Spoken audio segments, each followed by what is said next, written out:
Yes, hello, karibuni. Today I want to welcome you into our show tonight with an hope of correcting what is happening in the streets and in our nation Kenya. Leo mumeona Wamunyoro aki-inject vibaya sana, and I can tell you that is how an opposition looks like. Sio ile opposition ingine ya Raila Odinga, the opposition imbo. I can tell you I am seeing opposition in Wamunyoro. That is how a government is pushed.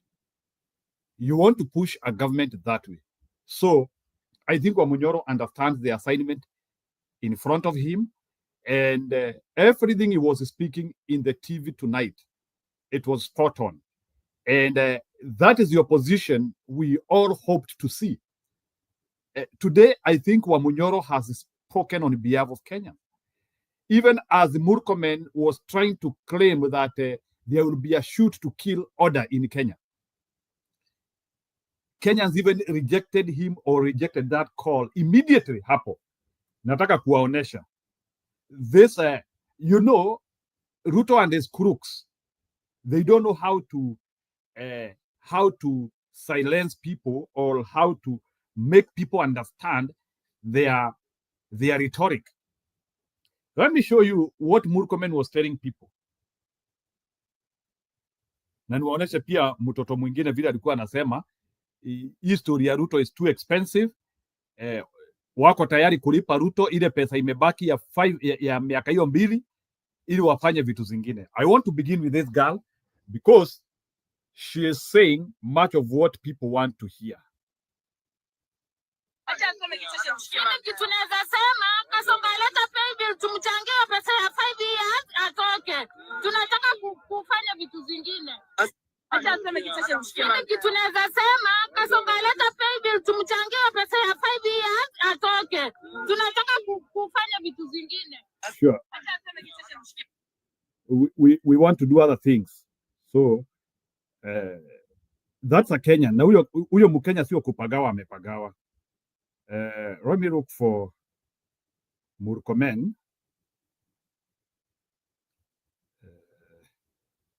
Let me look for Murkomen. Hii ndio imekasirisha wa Kenya kabisa.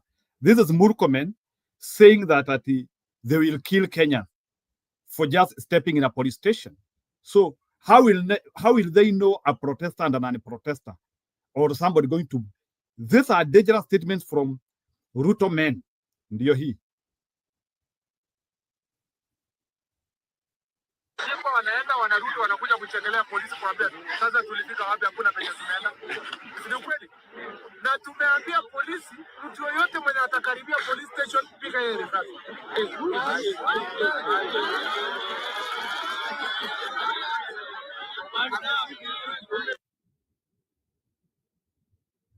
Direct to his face, Joyce Muthombe, karibu sana. Murkomen anaenda kuambia raia ati mtu akikaribia, who has told Murkomen that any person who is going to a police station anaenda kuchoma? And then these idiots wa Ruto who are now adding fuel to the furnace, ati anasema mtu akikaribia police station anachoma. Ameambiwa one time right to his face. Listen in. Wanaenda wanarudi wanakuja kuchekelea polisi kuambia sasa tulifika wapi, hakuna penye tunaenda. Ni kweli. Na tumeambia polisi mtu yoyote mwenye atakaribia police station piga yeye risasi.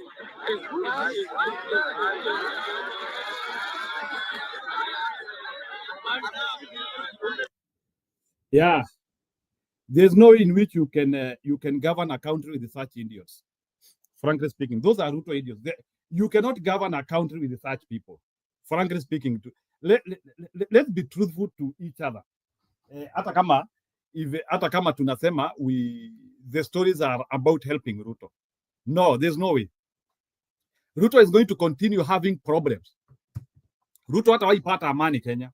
If those are the people he is relying on, those are not people with emotional intelligence. Unajua kazi yote inatakanga emotional intelligence. Your words have to be measured. The same Ruto anaenda kuongea leo pale, the nation, when you are a president, the president is also the father of the nation. Ruto is unable to address the nation as a father, but rather he wants to address the nation as a disciplinarian. Sijui nini. Let me tell you, the issues of being a disciplinarian in Kenya zimepitwa na wakati. You cannot do that any longer. Now, what is needed in Kenya is framework. He needs to say, in any case, Ruto has no solutions for Kenya. He has been having 3 years in power, na hakuna kitu amefanya. So I don't think there is any expectation from him. So that is why his pressers are not important. They are not necessary. They are not needed at this particular time. They are not needed because there's no solution. But the beauty is that the opposition department, led by Mr. Wamunyoro Leo, they have debunked so many issues which have been percolating in the streets. And we have heard it from Wamunyoro. From the level whereby Mr. Ruto or the government, that is what Wamunyoro has said. And if Wamunyoro was not speaking the truth, they should come and ask for more details. That Wednesday violence was orchestrated by the government. That is one thing which we have gotten from Wamunyoro rhetoric. The government unleashed violence so that after they unleashed the violence, so that now they can come and blame the opposition and the young people. Well, Ukiona, if you see that machinery type burning of property, do you think there's any Gen Z who can do that? Our young people in the 20s, do you think they have capacity? Sababu unaona hao watu walikuwa wanavunja hizo maduka ni watu walikuwa na makroba. Wewe kuna Gen Z uliona amebeba kroba kutoka nyumbani? That was a machinery type attack which was following the maandamano, because now they wanted maandamano yetu ya amani ikuwe blended as a bad maandamano. So they went and gave people tools of attack. Kroba, so mnajua kama mnajua the kroba inaguza inachukua, because how can you tell me that even businesses which were already closed, they were broken into? It was anarchy sponsored by the government. And Gashagua has indicated that for length. And that is why actually I really appreciate the opposition building up in Gashagua, frankly speaking. So let's see if there is something we can get from Gashagua. He has said a lot. Gashagua has said a lot.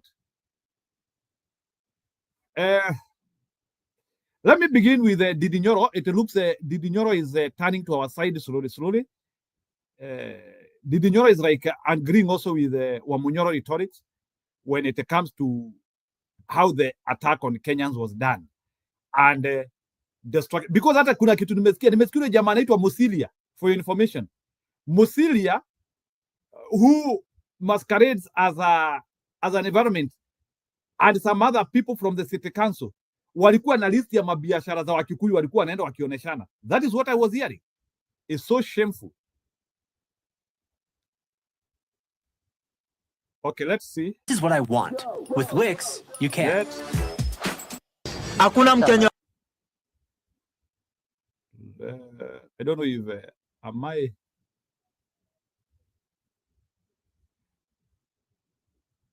Let's see.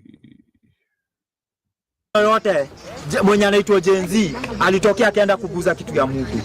Gen Z tulikuwa parliament, tulikuwa barabara ya parliament, na wengine tulikuwa tumefungiwa barabara ya railways, tulikuwa tumefungiwa kwa railways, na wenye walikuwa wameenda kuiba pale Mudhurwa au ni magoons, au walikuwa magoons. Yeah, that is the voice of Gen Z. For sure, I don't think there is any Gen Z who could have managed to go and do that machinery type stealing. Yeah, so wacha nitafute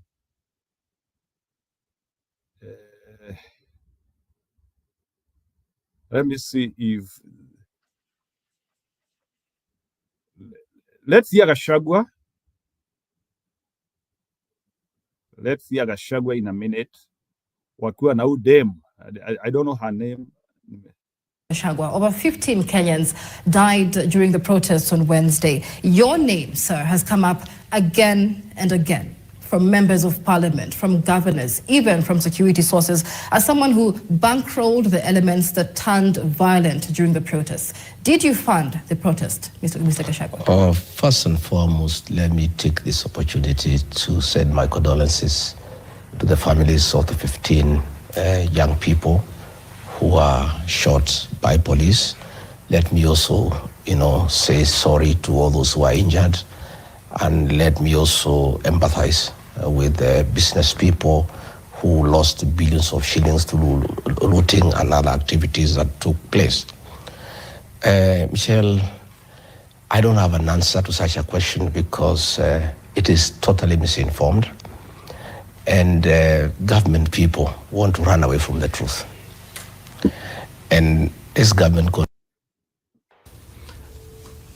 when your kid is hurting and there's nothing you can do about it, continues to sink in more trouble because of burying their head in the sand.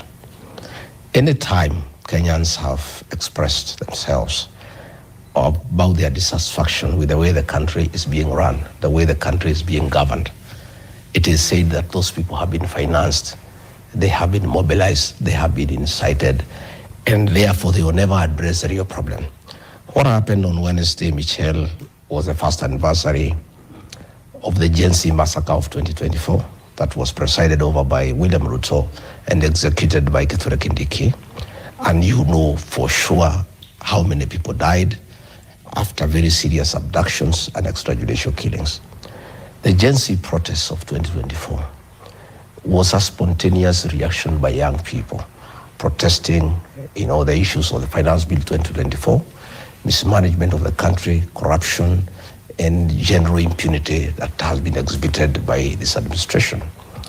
The president then, under the pressure of the Gen Z, undertook to address all the issues that the Gen Zs had raised. But once he was able to bring Raila on his side, and he got the political comfort that with Raila Odinga he doesn't need anybody else and nobody else can threaten his rule, he backtracked on all the issues that have been raised. And a lot of impunity has been exhibited in this country. And when it came to the first year anniversary, the young people once more came out. Michelle, the Gen Z protests do not need anybody to finance them. The Gen Zs are leaderless, they are tribeless, they have no structure, they have no organization. And again, Michelle, I think it is really playing around with the people of Kenya to imagine or anybody else can coordinate activities in 26 counties at the same time. And the issue is this, the question one must ask yourself, and that is why the government must stop taking people for granted. If these activities were planned, we have the National Intelligence Service. Where were they? If they did not know, then they slept on the job. They are not supposed to be in office. If they knew and did nothing about it, again, they are guilty of failing to stop anarchy and violence. But from where I sit, Michelle, the protests were very peaceful. The Gen Zs were not violent.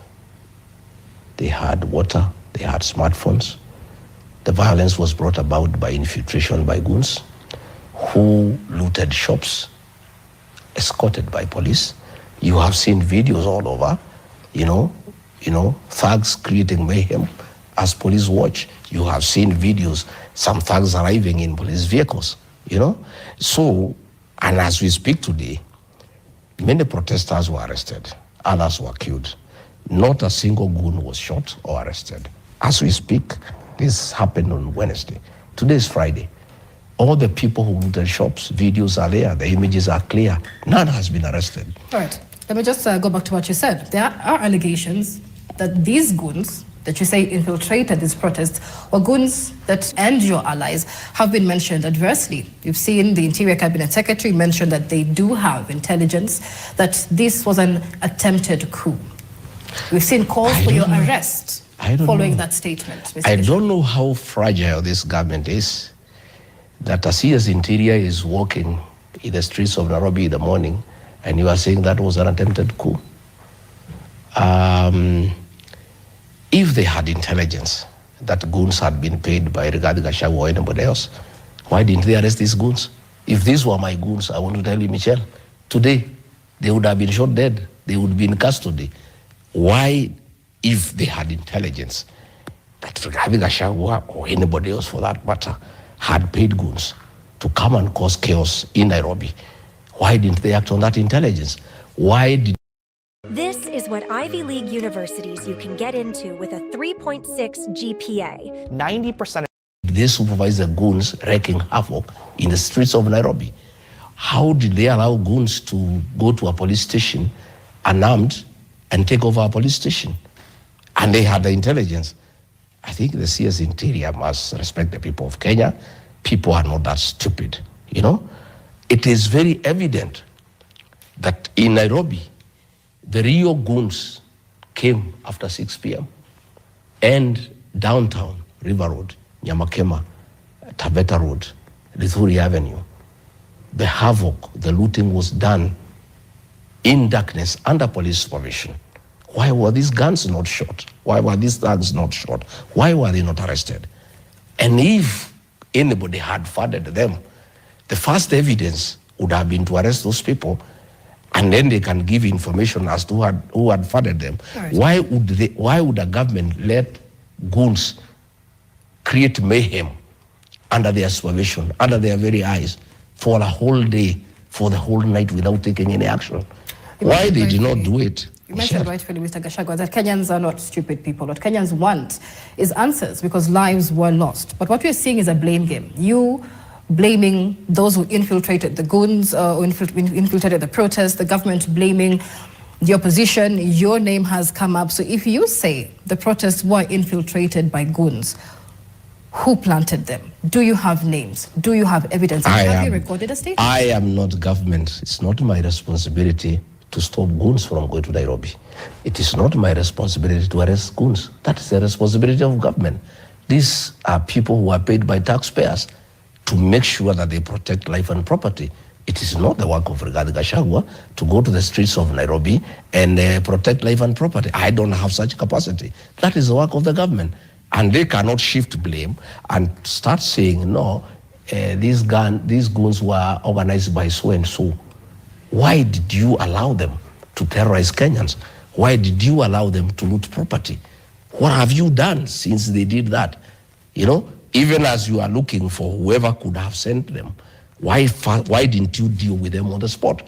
Because you have seen videos, Michelle. Goons raiding supermarkets as police watch. You have seen videos, goons having conversation with police officers. You saw during the demonstrations against the death of Albert Ojwang, goons singing praises in the praise.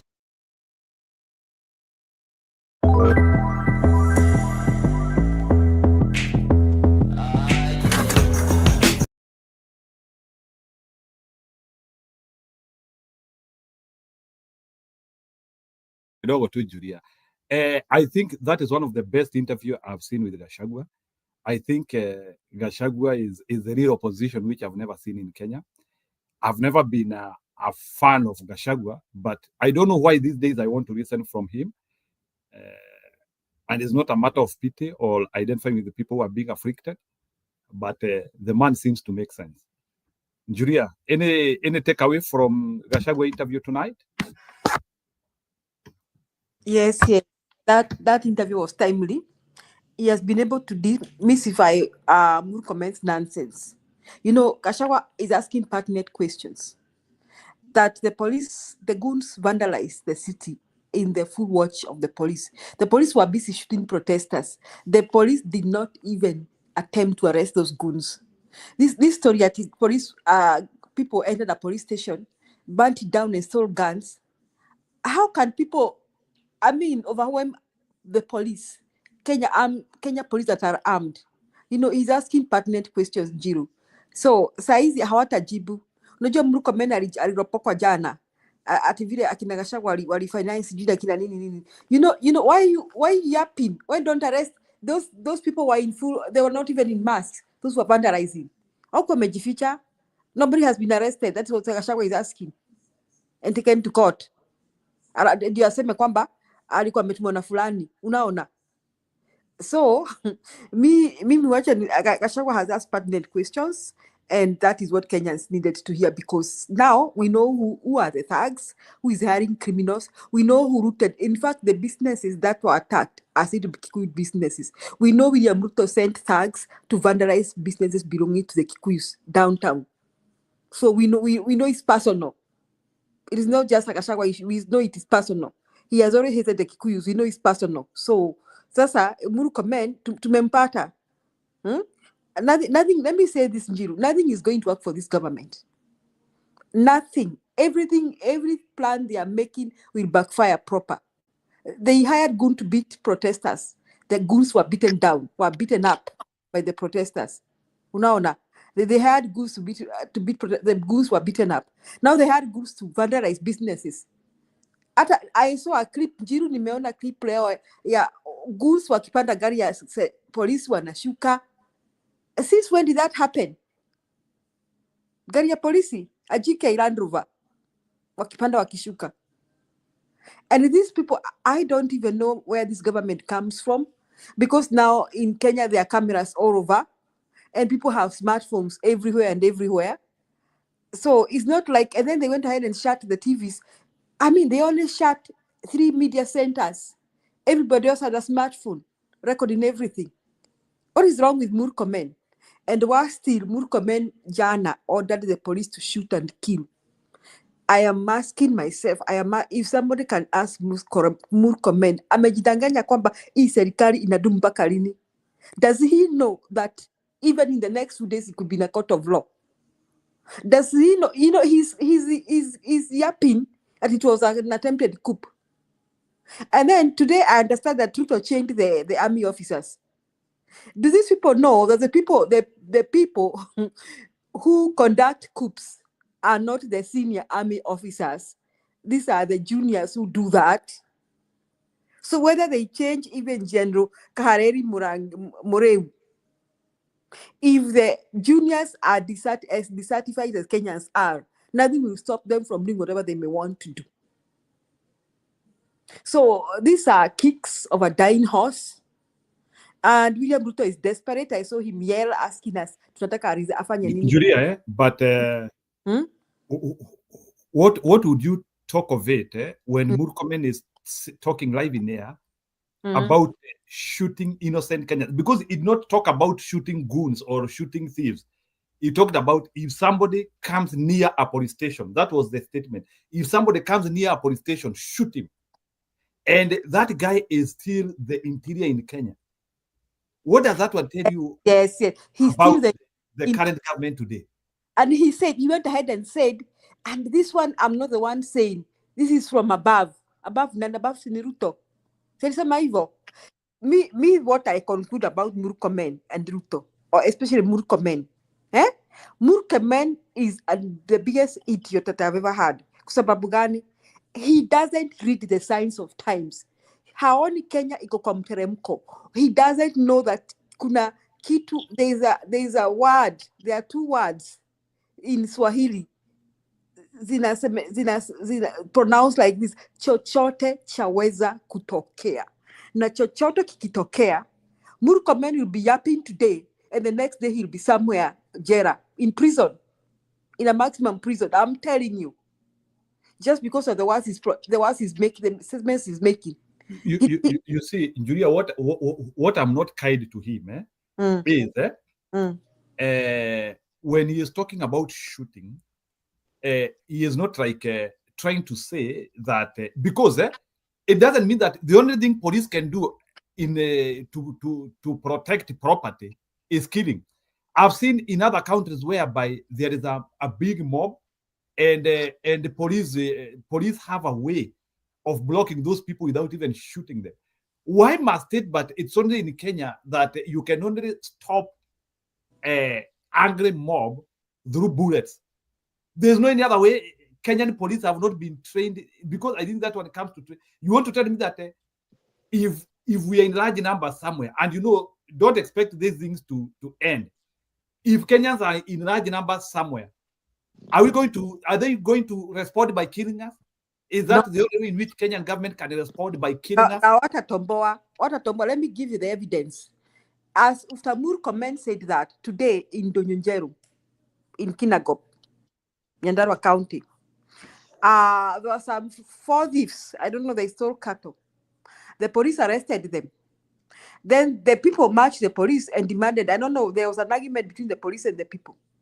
And I think the police were assumed to have been protecting those criminals. You know what happened? No. In that argument, an argument started between the police and the people. And one foolish policeman shot one of the people who had gone to complain at the police station. Ilianza hivi, kulikuwa na scuffle. Na I think there was an argument in Wamunyoro police station. Na kukakuwa hiyo argument, polisi moja akaamua yeye ni mwenye anachukua, nani amewaambia wakiona watu wanashoot. He shot somebody. You know what happened? The whole police station was burned down, including the suspects. Sijui kama uliona hiyo kitu. Hata majamaa wameuawa au majamaa wezi? Yes, including the suspects who had been arrested. The whole police station was burnt down, and they went down with the suspects who died. Now, who is to blame? You see, there was an argument between the villagers. Ati kuna wezi wangu. The villagers are tired. Unajua you see, with the villagers. Ati watu, the police are just protecting criminals. And so, in fact, by the way, yes, you see what they know criminals. Even those goons, we know they were not part of us. Julia, and you see, this one happened immediately. Murkomen made those outrageous statements. Kambia police shoot and kill. So the villagers in Wamunyoro went. There was an argument between them and the police. Then one idiotic policeman who was taking Murkomen's instruction to the letter shot a villager. What happened? The villagers burned down the police and the police station, and 3 suspects died who were inside. Now, this is the chaos that Murkomen has created. Isn't your chaos Murkomen may create in the country? Mayhem, disorder, and chaos. So me, I'm asking a question. Does Murkomen know something called chochote chaweza kutokea? Na hii serikali yake inaweza anguka anytime. Atafanya nini? Will he run away? What will he do? Is he prepared? Has he booked himself some exile press? Unajua hapa Marekani ya kukuji. Amejipanga penye naenda. Njiru. Murkomen amejipanga penye naenda. How can he? See, wamejipanga kwenda South Africa. See, it was being reported a famous Mount Kenya politician is planning to migrate to South Africa. They have to look for. And Julia, let me ask you, and how comes up to now, Murkomen, Kimani Ichung'wah, Cecily Mbalile, all those people who are lumping these things on Gashagua, how comes they are still not learning that things are not okay? That is what I'm wondering. Because the last thing Murkomen, whatever he said today, he couldn't have said it. He should ask himself why Ruto did not say it. Ruto did not say those things. In fact, Ruto is asking us, tunataka aende aje. Is that rocket science? Resign. You know? Didn't Murkomen see that Ruto did not say the things he said?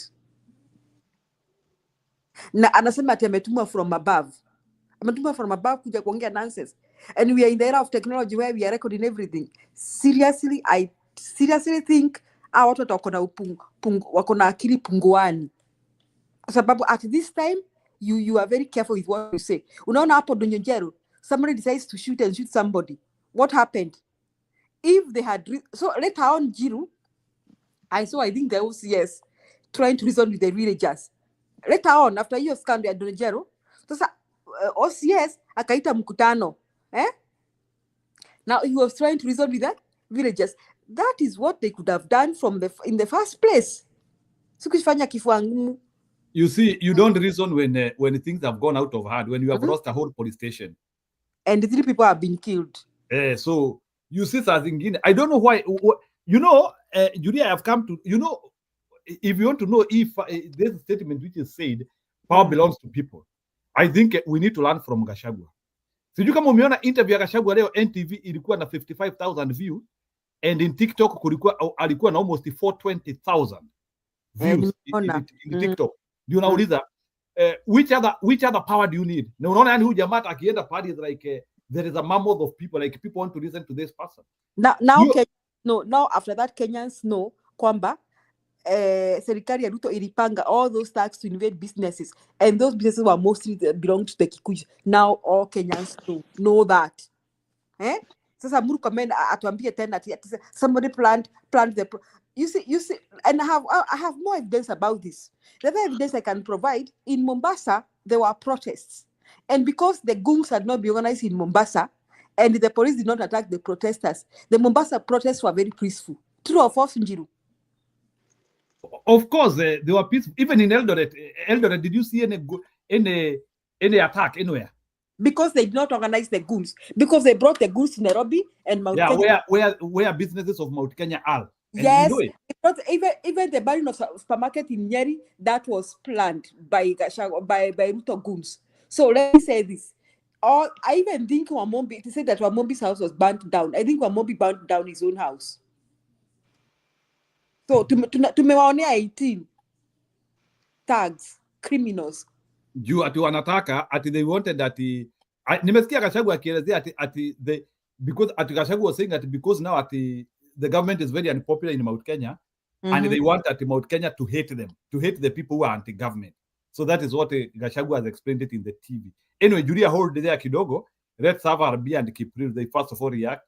I hope they have individually listened to what Wamunyoro was saying in the TV. But I can see a real opposition in Wamunyoro. Frankly speaking, even if Wamunyoro will not go for anything, but I can say he is the opposition which any country would want. At least the guy is pushing, frankly speaking. RB, go ahead. Mjambo wazalendo. Sijui kama mnanisikia. Very well and clear. Go ahead. You can. No, I'm actually a little bit busy right now. You can just continue to talk and then I can chime in a little bit later. Is it okay? Okay, that one is okay. That one is okay. So Kipril, I know hata Kipril amefurahia sana. Yeah. Anataka kukuja hapa na atapike aende. Yeah, so, wacha basi akunywe chai. Good. Wachana na huyu azimu huyu so-called host bana anavaa orange. Yeah. Huyu ni Orange House. Huyu ni Orange House, huyu ni ODM, anavaa kama goon. Huyu ni gunzi. Unamwona tu? Gunzi kabisa. Huyu sasa ni mkubwa yao. Anakujanga hapa tu kutuka slide. Huyu ndio mkubwa yao sasa. This is their boss. Yeah. Aya, go ahead. Hi, Shemejis. Jema kabisa. Bona Eldoret mabiashara hazikuchomwa and in other places. Why was it targeted in Nyeri, Murang'a, Embu, Nairobi? Just because that idiot is from my county, Murkomen, doesn't inform you. I know why they did that. This is a script.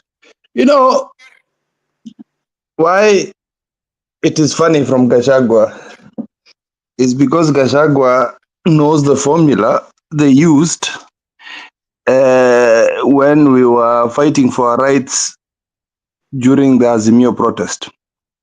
He knows the formula. Yeah.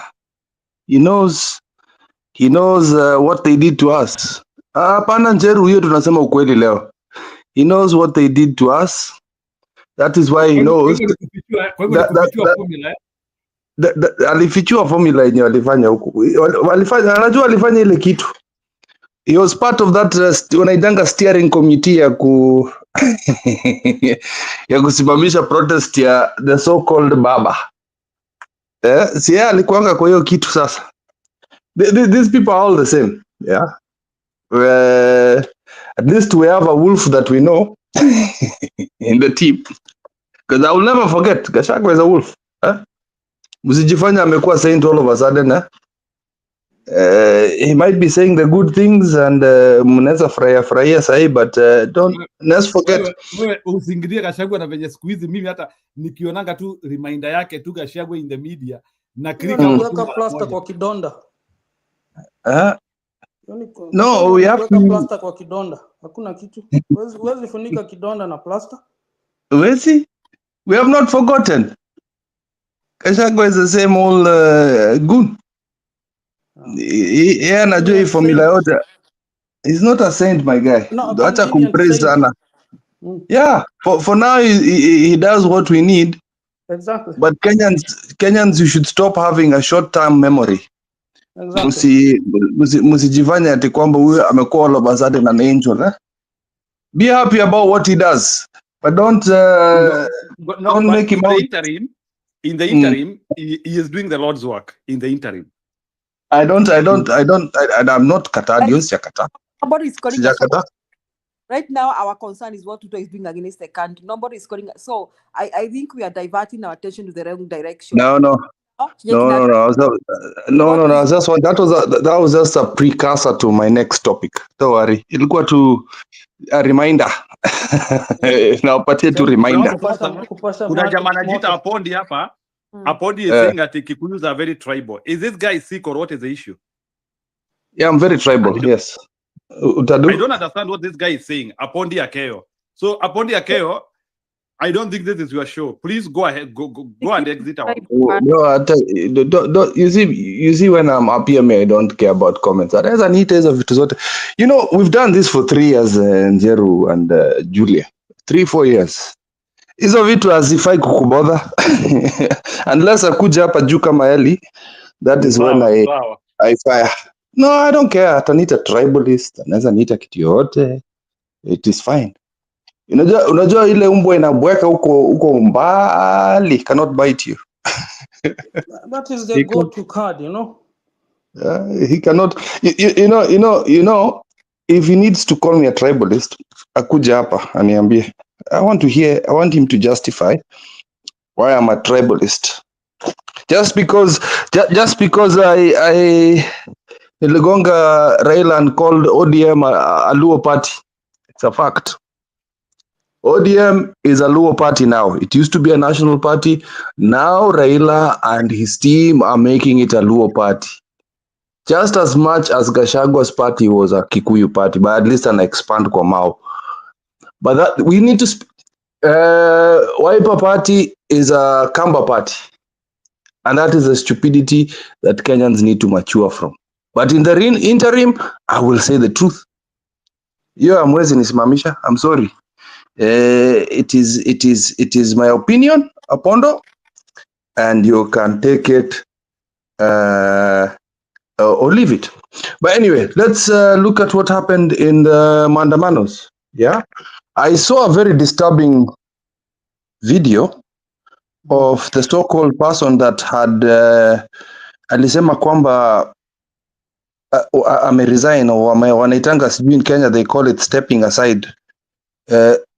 Stepping aside gani na huko juu in Nyayo House planning how you're going to is it KICC ama ilikuwa KICC this time? Yeah, anajiita Dig Lagat. He was up there. Someone either had a Samsung or Njiru hitabi yake ni mbaya sana yeye kutokanga kwa show. Julie, you have to talk to him about this. It's very bad manners. He was spotted in KICC at the rooftop,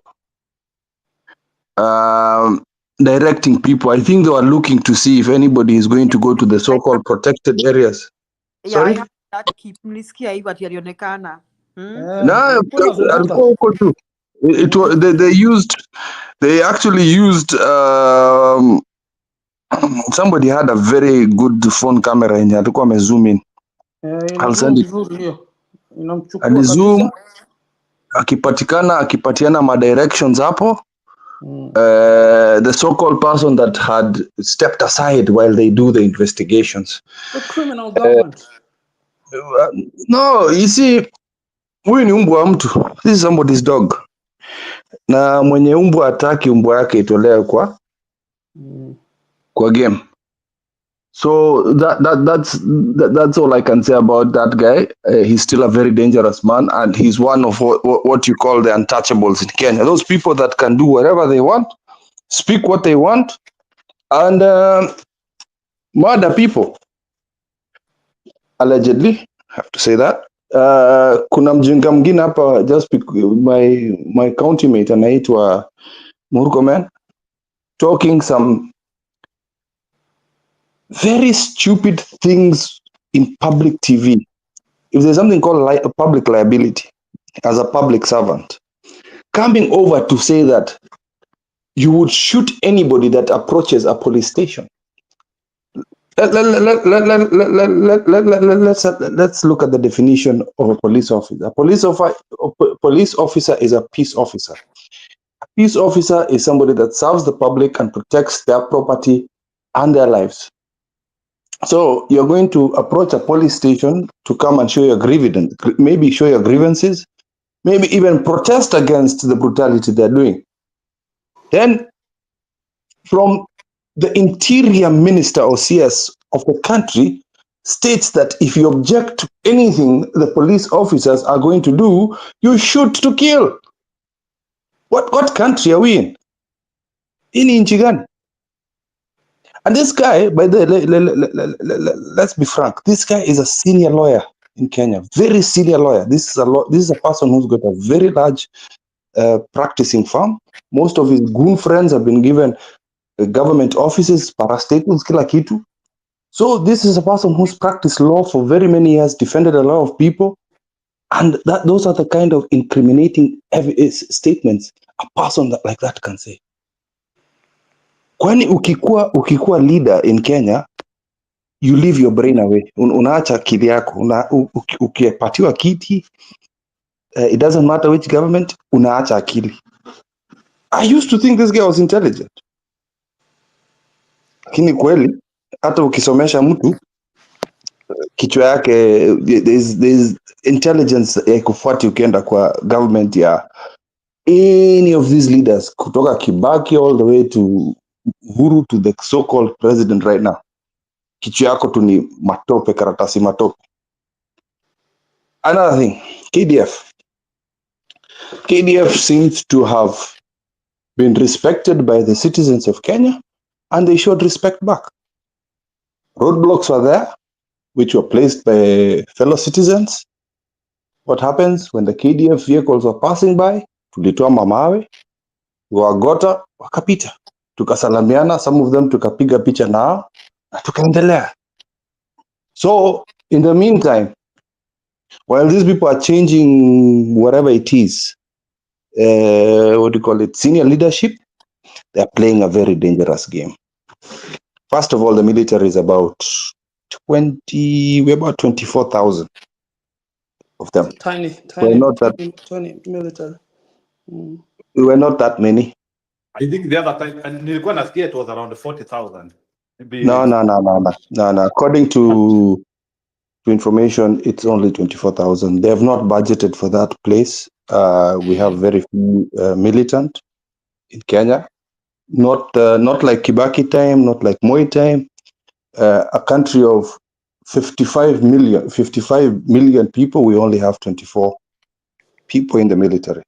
What a shame. Hatuna budget ya defense. But anyway, let's discuss this military thing. If the military gets involved, that's a very, very dangerous path. As Julia said, maybe a junior officer might come and take over. Maybe whatever. Ile coup alikuwa anaogopa, ile coup that we're afraid of, that could take place. I've seen him walking around with the KDF, kila mahali, Murkomen. I'm telling you, you can only bribe so much. If you indeed want to bribe all 24,000 military officers, go ahead.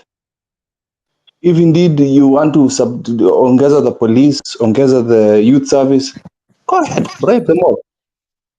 What will then happen, my friend? This is when a versatile society like the Kenyan society will go into what we call guerrilla warfare.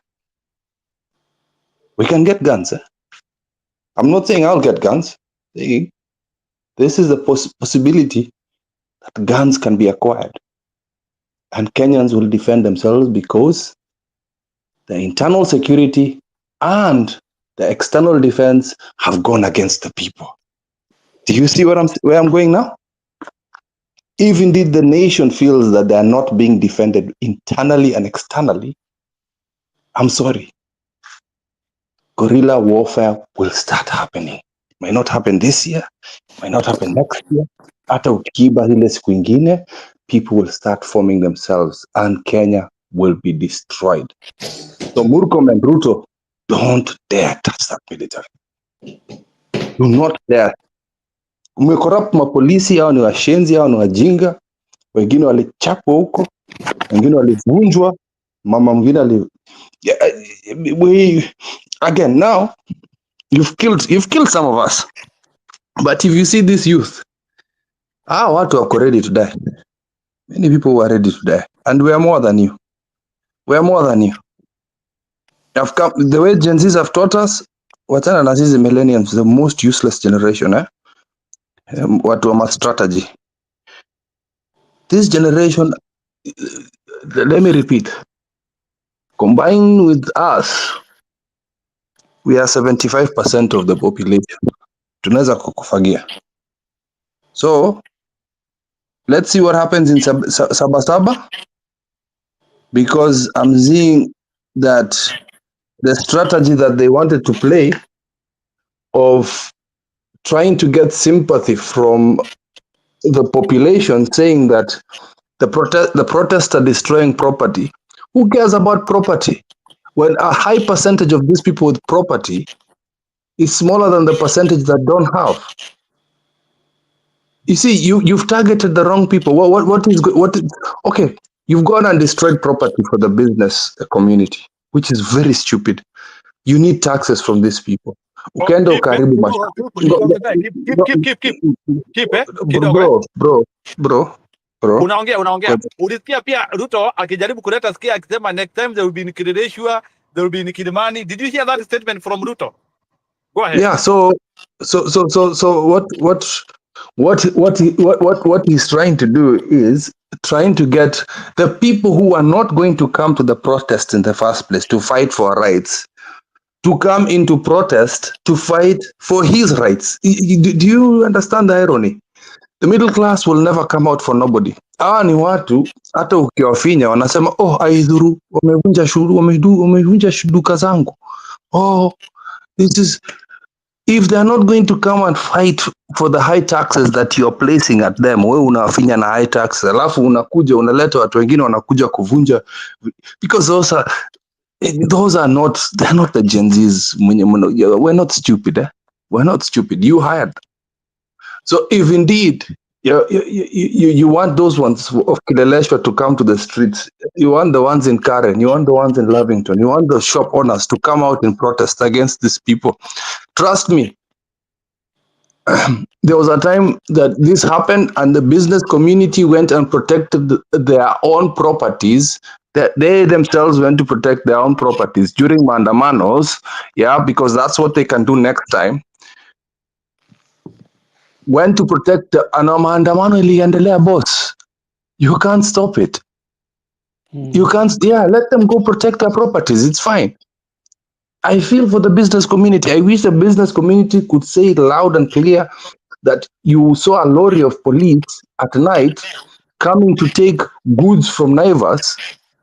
There was a street that was blocked from protesters to go through so that the police can go and mute your mic, Jiru, or somebody. No, RB, mute your mic. Okay, kidogo. Yeah, so then you can have lorries of vehicles to come and loot businesses. That is a taxpayer that will not recover. There's a lot of taxpayers around CBD who will never recover because you decided you wanted to make a statement and try and get the public to feel pity for you. Ruto, I'm sorry. Your head is backwards. It's not gonna happen. Some of these people are going to close shop. You've lost a taxpayer. There you go. And it's very sad. These are people who mind their own business. Unakuja kuharibu mali yao. Because you cannot blame this youth. Tumekata. Last time you said it was the goons of ODM. You said it's the goons of Azimio that did this. Yet we had nothing to do with that. We had nothing to do with that. So mimi nitaangalia ground. I don't know yet. Nasikia kuna Sabasaba. Taongea na watu wa ground tusikie kama itatokelezea or it will not happen. Again, I take this thing day by day. I don't over-exaggerate my, my expectation of the nation. We are learning pole pole. This is who we are. We have to learn these things, pole, because again, we had a disease of planned maandamanos from the right honorable, tunamuitanga right honorable Raila Amolo Odinga alitufundisha kwamba maandamano ni yeye anatengeneza na yeye ana schedule. The day we will learn that we don't need to schedule maandamano where we do a serious one and then relax the next day, then we start talking. So for me, congratulations Kenyans. You did not go to restricted areas where Raila would plan that is not gonna go to CBD and enter to the poor. Again, this man used to plan his mandamanos to go to the poor areas. Anenda Kangware, anenda Kangemi, anenda Pipeline, to go and rattle the poor people. Why would you do that? Why Raila? Why not the city center? Why don't you see, the purpose of civil disobedience is to stop business from running, not destroy, stop. Bring the economy to a standstill so that we make a decision as a nation as to what is important for all of us.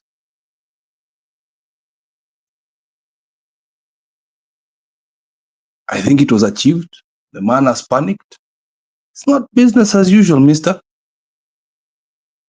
I have seen a lot of talk, and also some of the opposition people from the other side are beginning to understand. You have to listen to the people. Hata ukifanya kitu, you know, Kenyans are not stupid. Ichungo, we knew you passed the finance bill. We knew that. We knew that. We knew you passed the finance bill. We already knew you passed 95% of it, na ukakuja kurash ingine ukifikiria tutawakujia so that you don't come on the 25th. It's fine, we know. But right now we have to protect our lives. We have to think about the people that died. Because we've become a police state. Kenya has become a police state.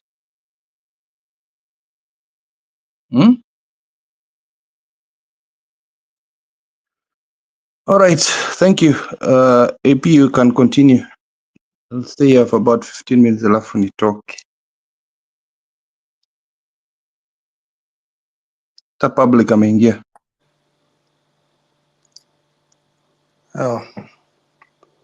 Hiyo yote umesema mdosi, hiyo ni ukweli kabisa, ni kweli kabisa. So around 400 days ago, siku 400, that is last year on the 23rd of May, Kenya ilipata hii tunaita, it got this designated major non-NATO ally. And if you look a little bit before that period, up to now, you'll see a pattern, a very systematic pattern of the Kenyan police force. It has become overly militarized.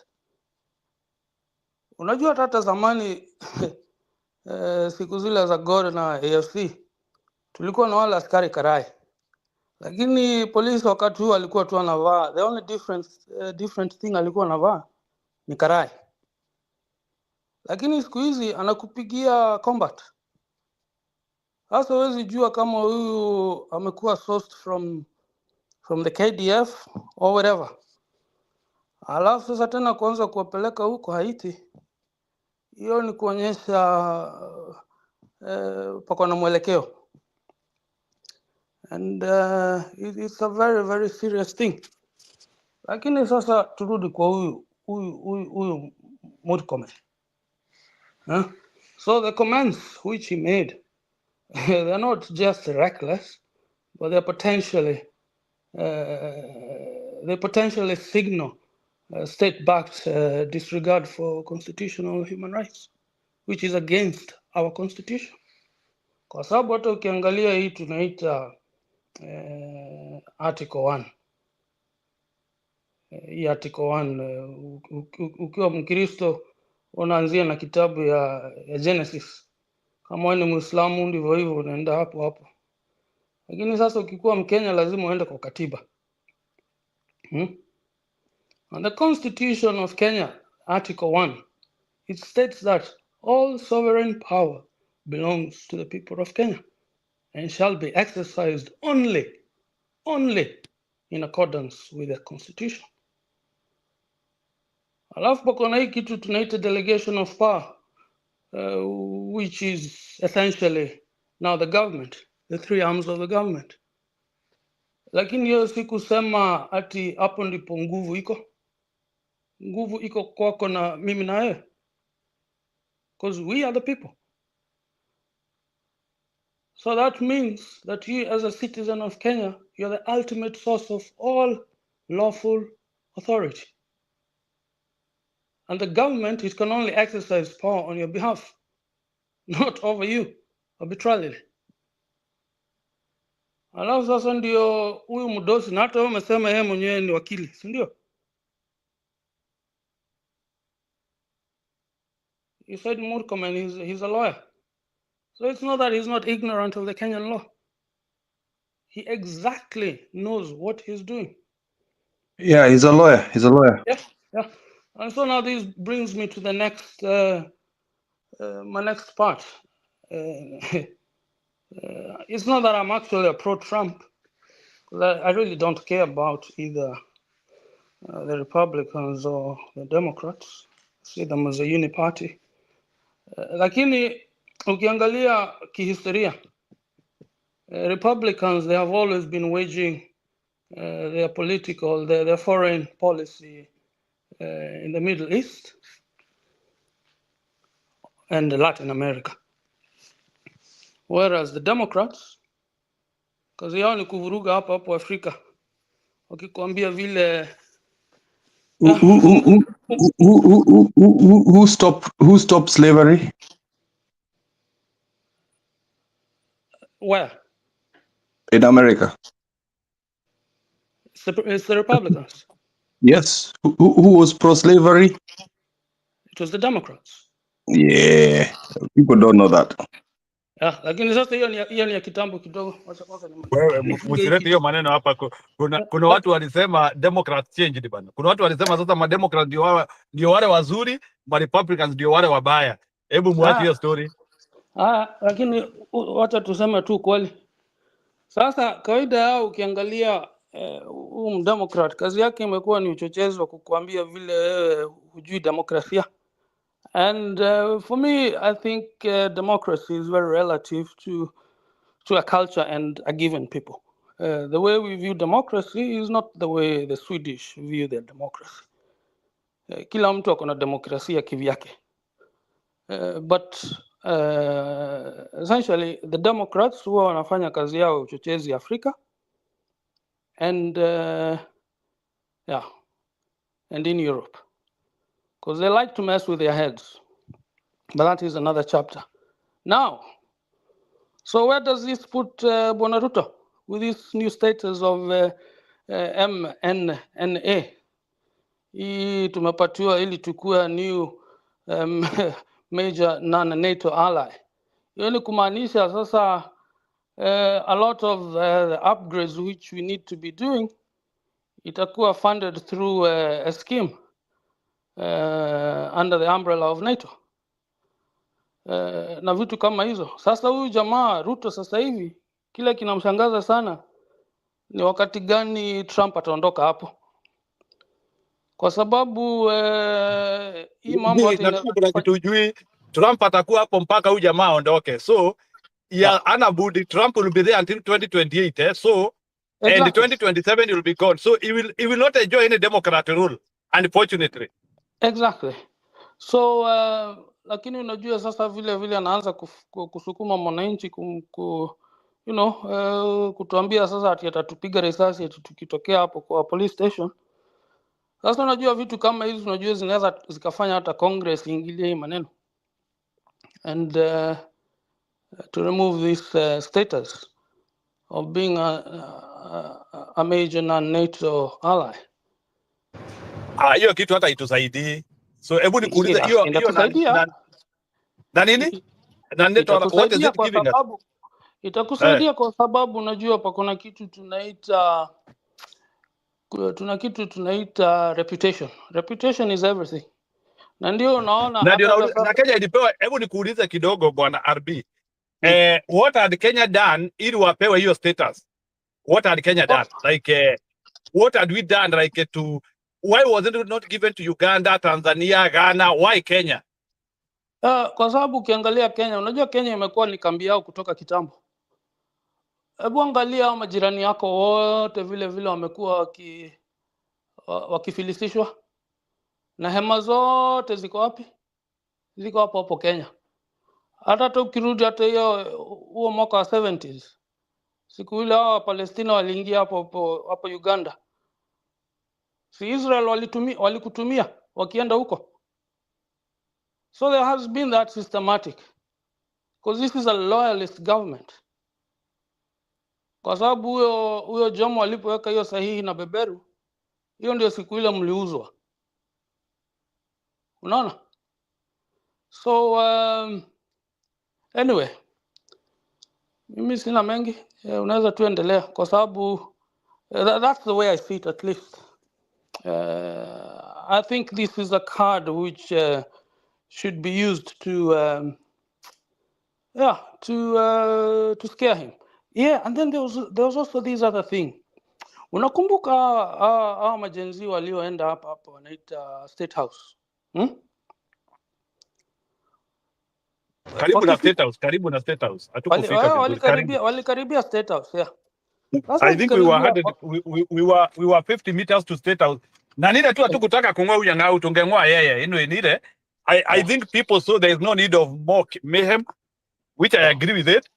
Yeah. Because I think already walikuwa shaanzia kuona wenzao wameuawa sana. I think it was a sign of retreat. So nasi kuona makosa na hiyo. But we made a statement ya kwamba Ruto will never govern Kenya again. Wacha nikuambie, Ruto ana govern Kenya like a sack. Ruto is not a president, for your information. Go ahead. Yeah, but I had a point on that. Na hiyo ya State House. It's not unajua ni nguvu nyingi sana na joto nyingi ilifanya Mkenya apige mguu kutoka mjini hadi State House. Unaona? Na hawezi kufika hapo State House asikie hizo zinafiatuliwa hapo mjini ati ndizo zinaenda kumshtua pale.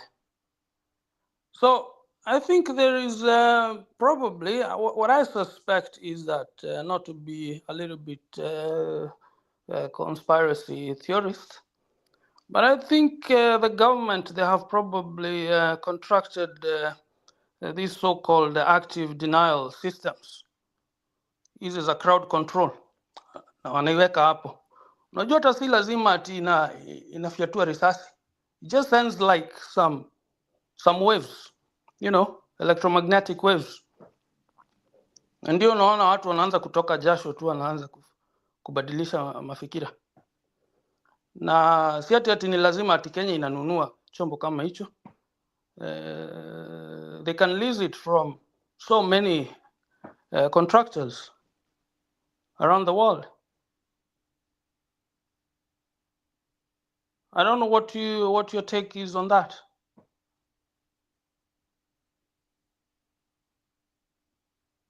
Sorry, unajua like do you remember the Hong Kong demonstrations in China when when the crowds were so unable? See, there are some people who said that there was that was part of the reason why COVID did it, because actually exactly. Hong Kong riots were so much. They didn't know what to do. Not even riots, they were demonstration, because you know they were fighting the aristocrat system of China, which they wanted to reinstitute in Hong Kong. And you know, Hong Kong, Taiwan, South Korea, all those nations have democratized themselves, and that's why you see those nations they are democratic and they have good economy. You know that, eh? All those nations have, and they have good economy. And so South Korea, good economy, Hong Kong, good economy, and they are democracy. So that's why it's ile wakati tunaongea hapa, maybe like we want to talk about socialist capitalism. I also want to put people into task about some of those democracies in the East, which people don't want to mention, and they only want to mention about the socialistic systems in China, which people want like to give a lot of credit, but hiyo si discussion ya leo. So ile kitu nilikuwa nikitaka kusema ni ya kwamba COVID was part of the reason because people are moving in the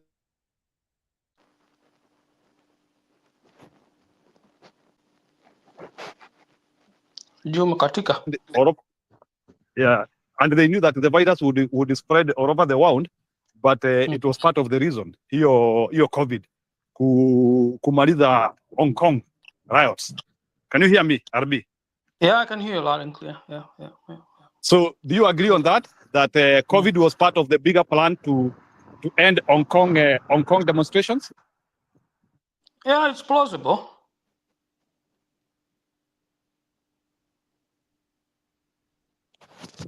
Sawa, wacha tusikie mwingine. Wacha tusikie public participation. Public participation, go ahead please. Thank you, Mr. Njiru. Habari ya siku mingi. Hi Julia L. Hii maandishi ni kidogo. Kip na Kipril na mwingine sijui naona KK or something. Yeah. So unfortunately it has been a tough week, thanks to, as usual, Ruto's warlike kind of lack of leadership. Unfortunately, the person now that we are having is more of a warlord than he is a leader. In moments like this, where of crisis, is when true leaders rise up and meet the challenge head on. But if anything, William Ruto actually he survives in mayhem and in chaos. That's where he thrives. So he needs to create unnecessary crisis and unnecessary chaos so as to be able to ride on that wave and then deflect the blame back to other people. His CS for internal security has been quoted to say that the businesses which were targeted by the looters in the CBD when the protests were going on Wednesday, that they were allied to the government. The reality is this: most of those, if you will go and look at the footage of this, particularly the CBD and areas which are looted, you can see that they are targeting specific shops. Just go and look at the footage. You can see that even, like, for example, some of the quick mart, like the quick mart near bus station, which was targeted, it's right next to another supermarket called Eastmart, but they don't touch that one. They go and loot just few like a few steps away. They go and loot quick mart, and they do it for 5 good hours without any police intervention. There is no police in the area, anywhere near the area, and yet police cars are passing on that other side, but they cannot come near. So people loot.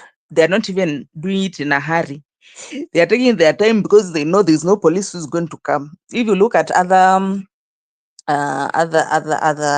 areas, you could see that it's targeted. This looting and destruction of property was very, very targeted, and it was targeted as opposed to what Murkomen was saying in his statement, that you see these people, what they do, they create a scenario, then they spin it in another way.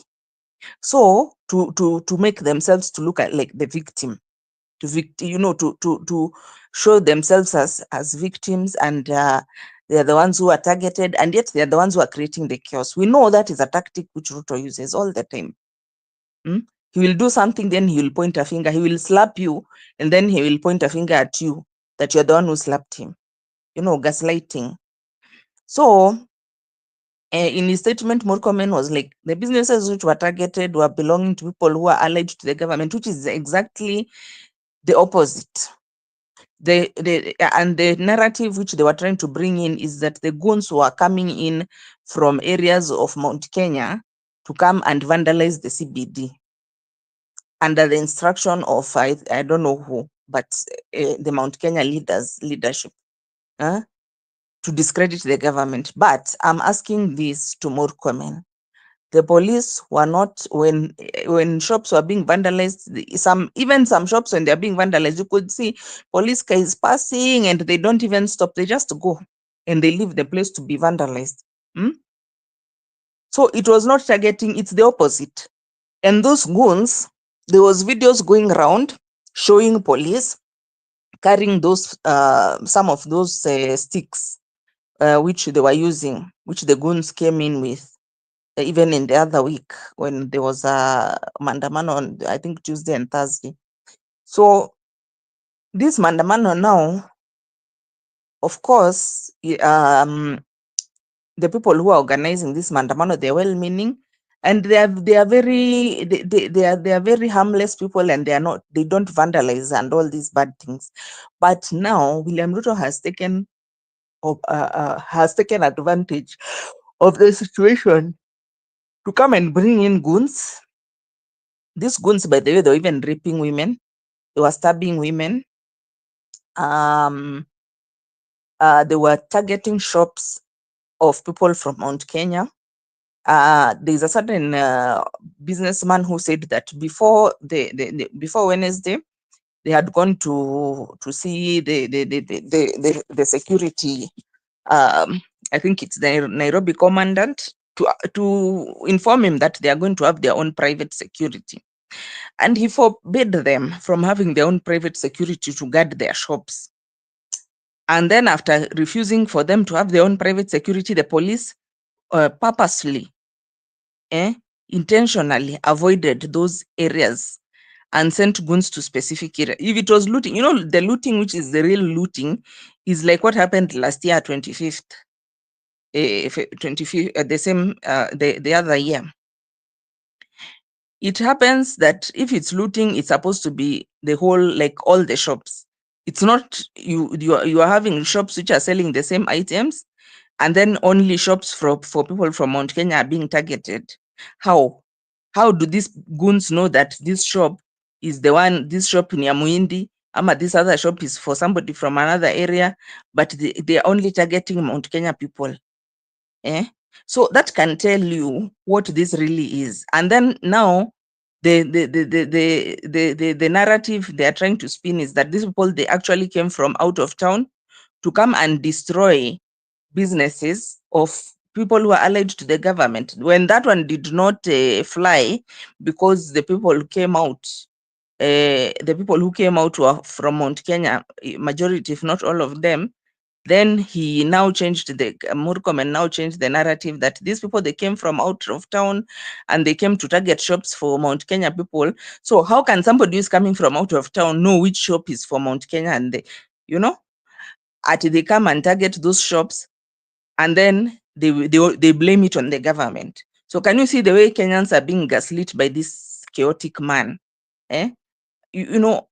You come and you create a situation whereby there is vandalism, and then you make sure that also the security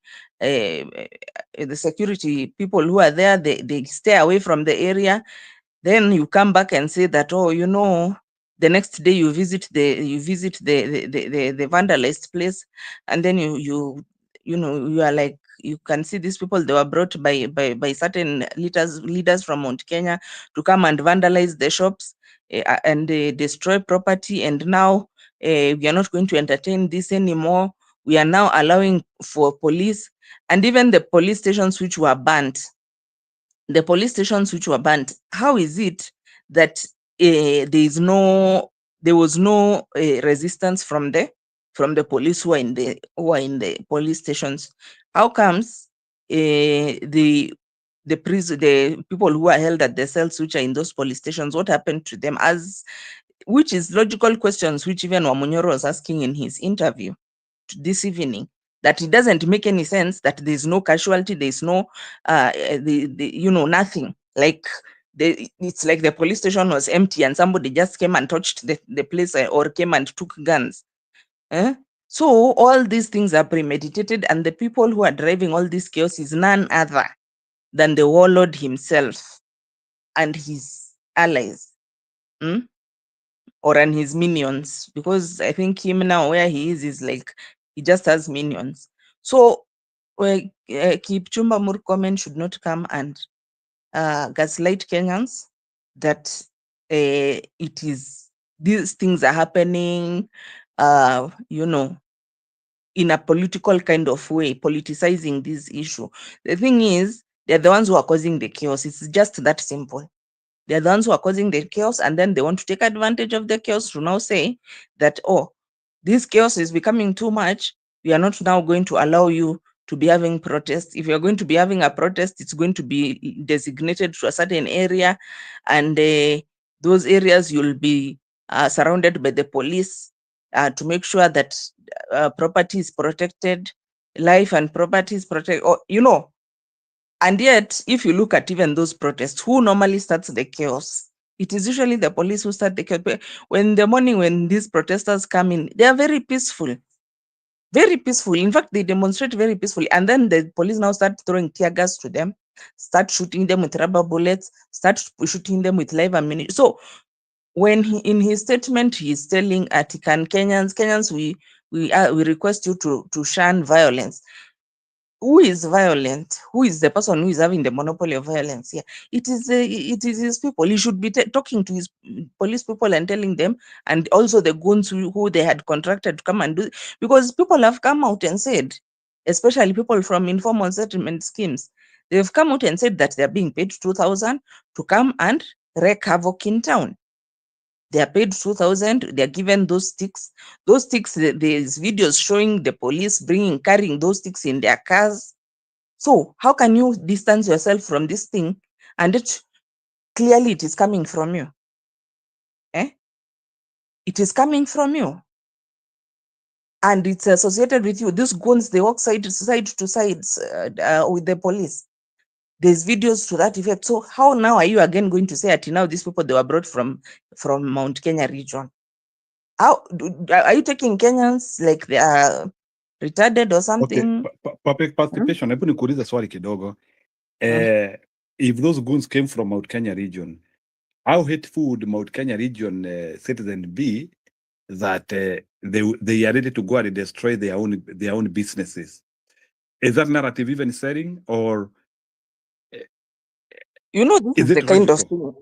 Is it logical, like Mount Kenya people would go and vandalize their own businesses, like and those people are ferried and the information has not leaked. Hakuna Mkikuyu anajua Mkikuyu mwenzake alienda kuharibu mabiashara. How secretive can that plan be, where your fellow Kikuyus are going for attacks to your business na hamuna habari? I want to know, like, kwani inaweza kuwa secretive aje that people cannot know? You see, Njiro, these are the type of narratives which this government uses. They go and do something, then they blame you for it. They go and do something that's what I'm telling you. It's like I slap you, then I turn around and I tell you gaslighting. I tell you, you are the one who has slapped me. Ama you have slapped yourself. You have slapped yourself so that you can blame me.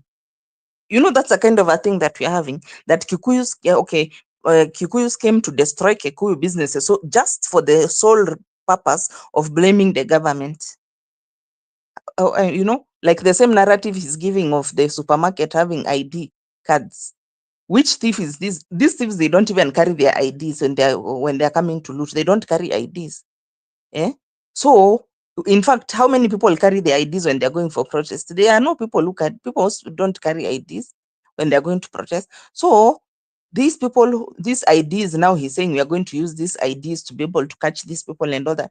We don't even know the source of those IDs? Where did he get those IDs? Well, you know, we don't know. And Like, and they are targeting their public fake participation. IDs. Public participation. What is the legitimacy of those IDs? What if those IDs were printed by the government and they brought them there to try and get themselves out of shit? What is the legitimacy of those IDs? Are you sure, or are we sure those IDs they were with the protesters? How sure are we that they are not fake IDs from the government? Walisema hebu leteni my ID hapa, we try and fake. Don't you remember that if Govt Ruto is the same government ilituletea red panties? Have you forgotten about the exhibit of the red panties? Ndio ninakwambia Njiro, hii government this is one of their chief propaganda machine of, you know, just doing things which even don't make sense. Because how can they come and say that thieves walikuja wakacha ID? Where does that happen? In which part of the world is that possible? But you know, they want to gaslight Kenyans until you know some things which even don't even make any sense. And then now they want to take advantage of this situation which they have caused to be able to now have extrajudicial kind of security operations. Because now they are like, yeah, if somebody I'm giving you permission to shoot, to kill, because of this situation which has happened, and we are going to protect you. So they want you to break the law. They want the police to break the law. And even they're telling, I mean, he tells them that we are going to protect you, and you even have the blessings of the president to shoot, to kill people.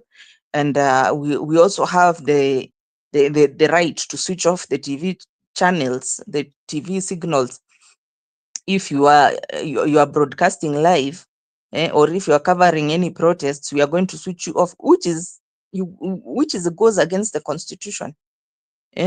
So basically, you cause chaos, then you take advantage of that chaos to come and say that to justify you are going outside and breaking the law and going outside the constitution, outside of the constitution. So it's just basically you create a scenario which is chaotic, and then you come and you are like, yeah, now what is more important is security and securing the Kenyans and their property and their lives. So we are going to make sure that now there is no more protesting in undesignated zones, and on top of that, we allow for police to kill people, shoot to kill people, as the first resort, and on top of that, we can switch off the signal even if it goes against the constitution. That is what it is. That is the crux of all this drama which you are seeing here. And the one for panties, it was just a cover up. I understand that that man who was accused was killed. He was murdered, but he was just a sacrificial lamb to hide the fact that the bodies of people who are killed in the CBD or in parliament or around, you know, during those last year's maandamano protests, the people who are killed, particularly the women, they were dropped in that quarry, because many of them, if not all, they had some marks for Colgate. So meaning they were protesters. So this man was just blamed, because even his lawyer came out and said that this is totally ridiculous, and he never confessed to anything. This man never confessed to any of the way they were saying that he confessed. His lawyer came out and said that there's nothing like that. My client never confessed to anything. And that is when now the man was taken to some, Spring Valley police station and disappeared after that. So, but what I've been hearing is that he was actually murdered by the government. So, because of course this whole thing was a lie to cover up for those bodies, and this is how this guy is a warlord. So, and you can see even the way the people who are he's relating with, like the RSF, they are warlords. So those are the kind of things that he specializes in. I mean, even from his past, in 2007, what the kind of things that they did there in Rift Valley, and even before that. So this guy, he's just out to just mess with our country and to mess us up and to take us back to that old draconian rule of whereby when you are the president, you can go outside of the law. When you are the DIG, you can as well pick somebody. You know, these are things that used to happen during Moi era. You know, during Moi era, they, like when they wanted to kill Ouko, they picked him from Nairobi and they took him all the way to his home in Koru before going to kill him in a nearby hill, which was called Gotalila. So these are things that if you look at them, they just look like Moi. Eh? They just look at like those days of Moi. So that is where now William Ruto wants to take us back to 20 something years back, to that draconian kind of rule, whereby because somebody's a DIG, they can send people to come and pick you from your father's house in Homa Bay, bring you to Nairobi, and within almost an hour or two of you arriving, you have been tortured to death, inside or outside a police cell, under the supervision of a whole DIG who is supposed to be the one of the highest ranking law enforcement officers. And as somebody was saying here, that gentleman called, I think, RB, he was saying that there is militarization of the police force. Why is it that the top police officials are wearing combat gear, yet they are saying they are supposed to be a police service? They're supposed to be more people friendly. So if you're wearing military fatigues, you're wearing military fatigues, how are you going to be more friendly to the people? So they want to militarize the police. They want the police to be militant. They want the police to shoot, to kill. They want the police to be enemify the population so that they can be able to control them, because they know now they no longer have the mandate of the people, and they know that even come 2027, nobody is going to vote for them. So they want to take advantage of this melee which they have created to now come and have a high-handed kind of approach, whereby, you know, if you resist anything, even if they don't win and you try to resist, that you're it's shooting to kill, and being abducted. Even right now, there's somebody who's been abducted. There's somebody who has already been abducted. There's a certain gentleman. He has been abducted since, is it Saturday? This is now, today we are on Friday, so it's been 1 week. He was picked from his house in Kino. So we are back to that kind of detention without trial, abduction, and enforced disappearances. That is what is happening currently, unfortunately.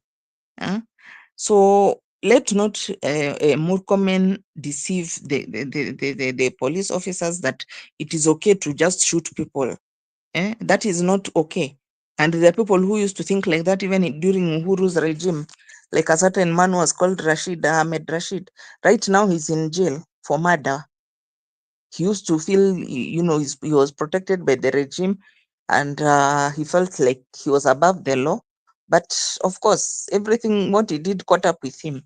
So I agree with what Wamunyoro is saying, that police officers should not, just because somebody ni mkubwa yako does not mean he should then give you unlawful orders for you to go and put yourself on the line, and then after that, when they leave the seat, or even before they leave the seat, they throw you in jail. Because the people, like for example, this case of Ojwang, Albert Ojwang, the people who are in jail, they were just following instruction. Mr. Talam and this other one, the corporal or the constable, those people, they don't know Albert Ojwang. They have no reason to harm Albert Ojwang. They were just following orders from the DIG. And now the DIG, you can see that he has been protected and sheltered. Oh, public participation, just kidogo.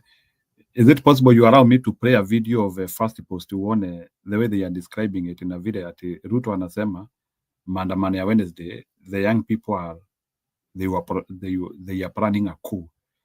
Would you allow us, and then maybe you can comment about it? Okay, so let's just do it. Yeah, kidogo tu.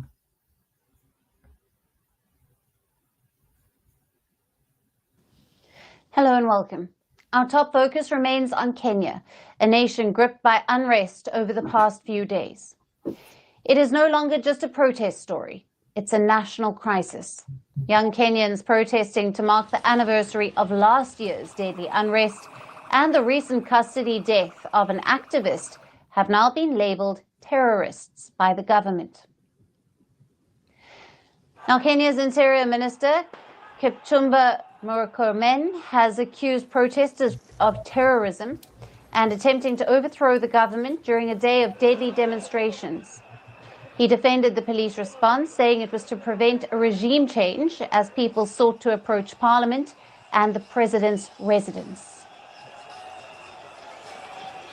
It was terrorism disguised as dissent. There was no peaceful demonstration. It was riots, chaos, and anarchy.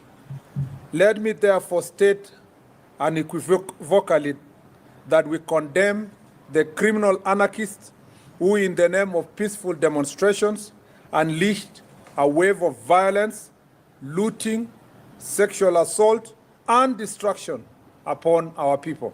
This is nothing to do with protests. This is nothing to do with freedom of expression. It was an unconstitutional attempt to change the regime of this republic. And this is therefore, yesterday what the police did to foil was they were able to foil an attempted coup. Protest leaders, however, say branding of demonstrations as a coup is the government's attempt to shift attention from the real issues.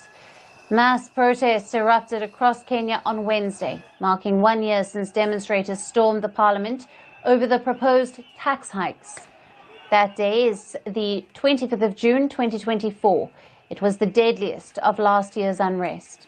At least 60 people were killed overall. Now, this year's anniversary protests also turned horrific, with several casualties reported. The government says at least 10 people were killed. But rights groups Amnesty Kenya puts the total at 16. Most of them allegedly shot dead by police. At least 400 others have been injured and 61 arrested. Families mourning those killed are demanding justice.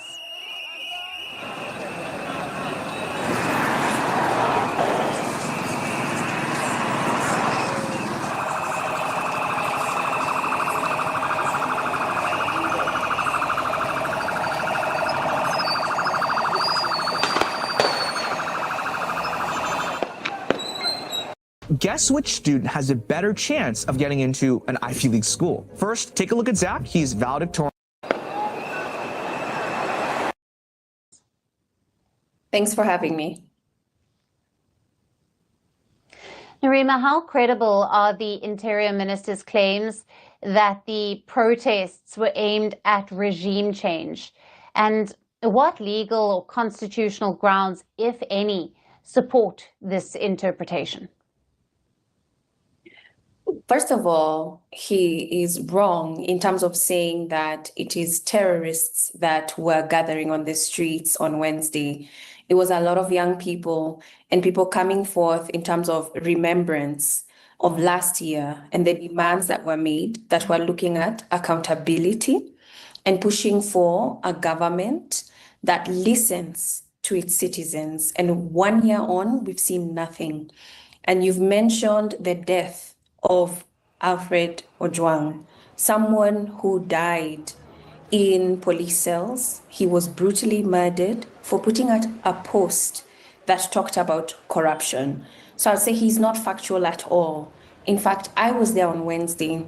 It was a lot of young people who wanted to gather, one, for remembrance of those who were lost last year, pushing for compensation in terms of the families who lost their loved ones. Remember, the cases are still ongoing. We haven't had anything from the government in terms of holding people accountable and who is responsible.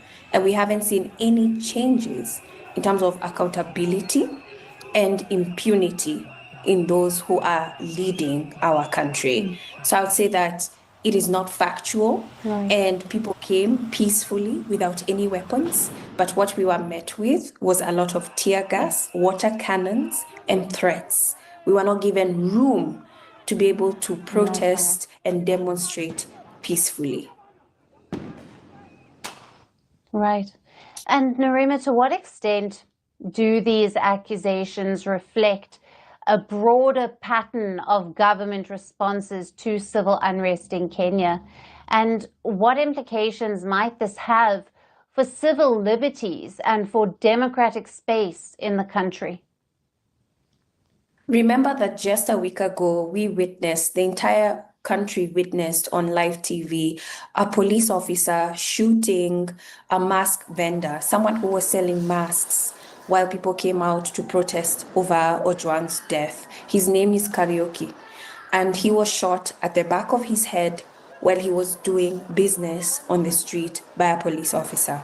And these are things that we are dealing with. We consistently see government not paying attention to police brutality, people who are not confrontational, people who are not carrying weapons, people who are not threatening. And what we have witnessed is the infiltration of protests, where we have seen people who are being funded by politicians to come in as goons to make sure that they steal from these businesses to paint a bad picture of the demonstrators. We are beginning to see a divide between the police and the citizens themselves, where the citizens no longer trust the protection of the police and they feel threatened every time they see the presence of the police. Right. And in your view, could the government's phrase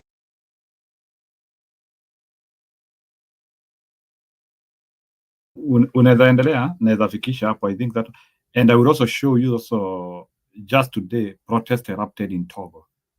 It will be my next video muone pia. Togo mambo sio mazuri. The president decided to extend his term and the protests are underway. So, yeah, I think watu wameondoka ni sawa. Let me send the link.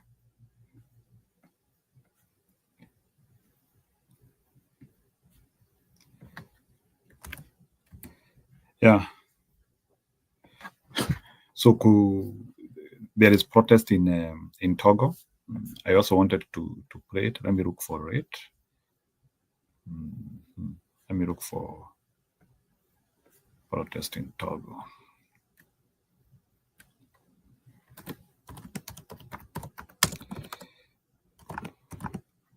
Yeah, so things are chaotic everywhere. So ni noma. Watu wako na ghadhabu sana in the whole of the world. So wacha tuone hii ya Togo. Nimeamua kuileta because there is similarity, even though sisi sio ati presidential term, but is also the wave of dissatisfaction from young people who are saying enough is enough. Once a rare sight in Togo's capital Lomé, protests are becoming frequent. The government, led by Faure Gnassingbé, banned them 3 years ago. He's ruled for 20 years. Recent constitutional changes allow him to stay in power for life. Demonstrators want him to go. He should step aside and let someone else lead. You can't keep ruling us by force forever. Let someone else prove what they can do.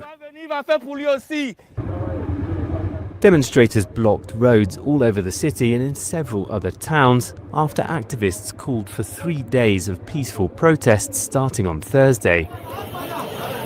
The rising cost of living has also fueled discontent. Togo's the 10th poorest country in the world.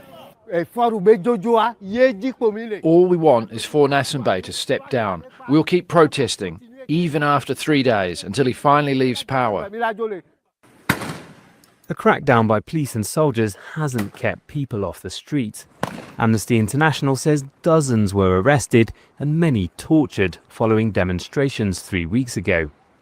The government says it hasn't received any official complaints of torture. But it's something the regional bloc ECOWAS has frequently condemned Gnassingbé's government for. His rule followed that of his father, Gnassingbé Eyadema, who was in power for 38 years. Hundreds of people have been killed and thousands forced from their homes during decades of crackdowns on dissent. Last month, a popular singer, Amron, called for people to mobilize against the government in a social media video. He was arrested the following day. After his release, 2 weeks later, he apologized to Nyasingbe and said he was seeking psychiatric treatment in hospital. That hasn't deterred the demonstrators.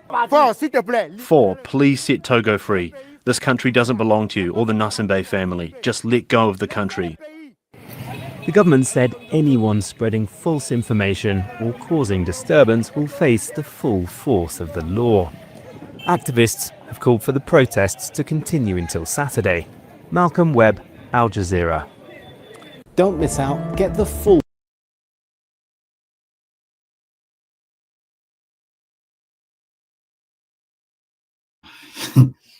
nowhere to rest. Huko ni Togo pia noma. So wow. Leader wetu mimi sijui sasa. No, ile kitu hata inanishangaza na response ya mapolisi afadhali vipi? ni similar hata Afadhali hivi Togo iko worse than us. Sorry? Nasema Togo iko worse than us. Kuna shida kubwa kutuliko. I don't think we are also in the same shade. At least sisi tunajua nani ikifika hata akirig 2032 lazima atoke, lakini hao hawana exit clause.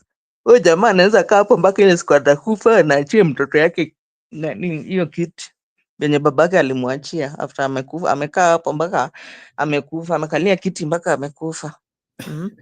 So, yani unataka kusema sasa kuna mashida kubwa kuliko zingine? Hao wako na shida wewe. Sisi badhi yetu si kubwa sana kama yao. Wacha kuandaleti shida ya Kenya wewe. Wewe public participation, wacha kuandaleti shida ya Kenya. Yani wacha nikwambie, unaona Kenya Njiro. We just need somebody who is reasonable ingie tu kwa ofisi. Hata sio mtu mzuri sana. Just somebody is reasonable who anataka the country to work, and we will fend for ourselves and we'll be able to sort things out. We just need an enabling environment, that is all. Hiyo tu ndio shida yetu. Sisi hatuna shida ingine. Tuna need to good leadership. The moment when you get good leadership, we are good to go. Lakini hawa sasa unaona hawana constitution, ni kama hakuna hata constitution iko hapo ya kusema ati mtu ukikaa kwa office 2 terms utoke. Huko ni lifetime. Mtu ametoka kwa baba yake since independence. I think baba yake ndo amekuwa president, alafu sasa yeye ndio the second president na anangojea kugroom mtoto yake. Sasa unajua nchi zingine ziko na shida wewe. Kenya we don't have such big problem. Problem yetu tu ni bad governance. Once we just unaona kama time yenye Kibaki aliingia venye alileta good governance. Unaona vile resident anasema, anasema huyu Kaongo tunasema akienda tambili hapo anaweka ingine. Anaifanya anaweka tamu ingine. So wacha nikwambia hata in fact mimi venye I don't know but this he can't. By the way pali mambo imefika sahi. Even the allies whom we have or those who have interest in this country because wako na watu yao hapa wanafanya mambo yao hapa, they don't want a situation which is chaotic like what the country is becoming. It's also not good for their interest. Unajua like Kenya is like one of those few stable countries yenye our white people they have their interest, they have their camps here, military camps and all that. So waezi taka iende downhill na wanajua that nani akiendelea hapo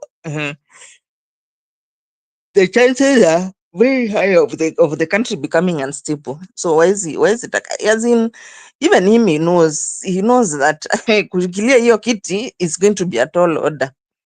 It's going to be a tall order. Wenyewe ameanza tu kufeel that people don't want him. Ako na wasiwasi, let him not let me ask you a question. The public participation with the people like akina Murkomen na vile wanaongea, is Ruto aware that people are tired of him or he is in his own imaginary world? Oh, he knows very well. Si anajua the difference between ile siku yenye aliingia na sahi. Anajua. In fact, venye watu wa Mount Kenya walikuwa wamempea support, and that was his biggest support group. Yeah, he's not even assured of votes za Wajaluo. Wajaluo wanataka tu awafanyie chenye anawafanyia, alafu ikifika time ya kuvota watampigia kura. So he knows that ndio unaona hata Mount Kenya, si unaona venye amekuwa akijaribu kununua back Mount Kenya through Kindiki na hizo vitu zenye anashindanga akipeana pesa kwa musicians and other people. Other groups anashinda hapo hivyo, ametupa pesa, anatupa pesa, lakini it's not coming back with anything. Ameweka bait hapo ya pesa, watu wanakula tu pesa, lakini he's not assured hata of Luo votes, he's not assured. So jamaa anajua, si ati ajui nani, hawezi kuwa mjinga hivyo. He knows people are tired of him. That's why you can see now anataka kumilitarize the country. Anataka kumilitarize the police force, anataka kutumia nani Murkomen hapo to militarize the country. Unaona venye keep off. Him himself he has kept off. Isn't he the one who should be telling us that it was a coup? Why is he sending Murkomen? Kwa sababu anajua already is so unpopular, yani hata he doesn't even want to be seen to be to antagonize people further na vyenye already is so unpopular. Anajua he no longer has the mandate of the people. Si ati hajui. Anajua very well.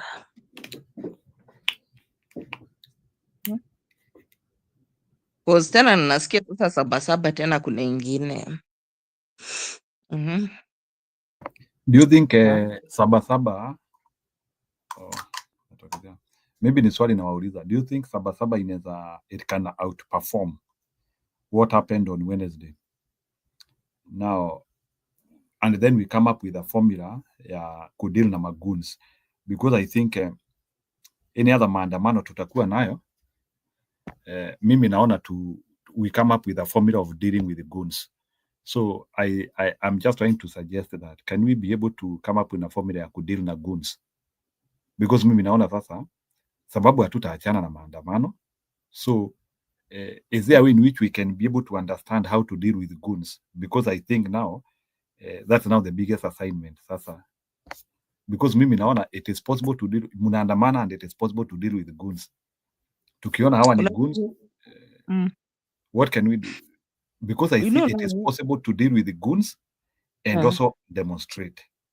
I don't know why, but we need a lot of cooperation of police. So see but now that the police wanna behave like our enemies, but we can deal with, because tunajuana. Mi nakwambia, how can somebody cooperate with you na ni hao wenye wanaleta hiyo shida? If at all it's nani Murkomen and akina nani who are doing that work of bringing these people and akina Sakaja, how do you expect them now to work with the protesters? They can't. Theirs is just to create chaos. Unaona sasa public participation, hiyo disconnect ya polisi na raia ndio inafanya sasa hata sasa goons au ameletwa, but I know it is orchestrated that way, because so instead of the policemen working with the protesters, policemen are working with the goons. I don't know if you are getting me. So policemen are cooperating with the goons instead, and the policemen are supposed to cooperate with us. I don't understand, like senior that from above. Unajua sasa hivi people are operating from orders from above. Unaona hata hiyo story ya from above, and it's na huyo polisi akisimama hapo, it is our tax money. Unaona hata hiyo kesi will deliver that salary. Unaona hiyo kesi hata ya Albert Ojwang. You see those policemen, they were trying at some point they realized that the way things are, maybe by the time jamaa letre hawakukua wanaona a big deal, but now when things things were not good, they were trying to somehow resist, yani like anaona what I'm doing is not right, lakini sasa unathreateniwa. Kama sasa huyo constable alithreateniwa na OCPD, akaambua unajua DIG, unajua is a very senior person na wewe ni junior officer, akikwambia ufanye kitu hata kama it's illegal you have to do, kama utafanya you'll suffer, itakuwa na repercussions kwako ukikataa kufanya vile. So even police themselves, they are really under duress, because you see now the OCPD wamesacrificiwa na huyo constable pia amesacrificiwa, and yet anybody who is even a blind person can see. Hii case is very straightforward, that the person who had a motive to kill Albert Ojwang, constable akona haja gani ya kuua Albert Ojwang? Ama nani ama OCS akona na motive gani ya kuua Ojwang? Everybody can see the point where the fingers are pointing, but you see now they've been sacrificed. So hata police wenyewe, I've seen a policeman here talking, and he's like Murkomen anataka kuwafanya wakuwe adui wa raia, and after that he's not going to help them, because he's going to sacrifice. He will cheat them to shoot to kill, and then after they have shot to kill wataenda jela. Kuna askari nimeona akiongea hiyo kitu, akasema this thing of trying to make us enemies with the citizens is very wrong, and we are not supposed to be enemies of the citizens. We are supposed to be collaborating with the citizens to be able to secure the country and to be able to fight our common problems. It's not that the way Murkomen wants to make it like it's us against the citizens. And he wants us to be enemies of the. Na akasema he denounced that kabisa, na akasema hata kama atafutwa kazi, but he has to say the truth, that hii mambo ya orders from above, which you are being given orders which are against the constitution, against the law, against the law and order, you are being told to shoot to kill, they don't want, even them they don't want, lakini sasa wanasukumwa. Unathreateniwa vyenye huyo constable alithreateniwa na OCS. Hebu jaribu kukata, ukijaribu kukata, unajua DIG is the second top highest person. Umekata, amekupea instructions, amesema instructions, these are the instructions. Are you going to follow them, or you're not going to follow? If you're not going to follow them, wait for what will happen to you. Imagine. So even them themselves, they are suffering, let me tell you. Na huyu jamaa amewafinya kabisa, amewafinya, because you see even this thing which made Albert Ojwang to be killed, that huyu Eliud Lagat is collecting 100 million per month. You know that is money which it's those junior officers yenye wanaenda kutafuta hiyo pesa. Unaenda unaambua sasa, kama ni traffic, kama ni patrol, by the end of the day you should have brought a certain quota, cause hata hiyo OCS atataka yake, OCPD atataka yake, commandant,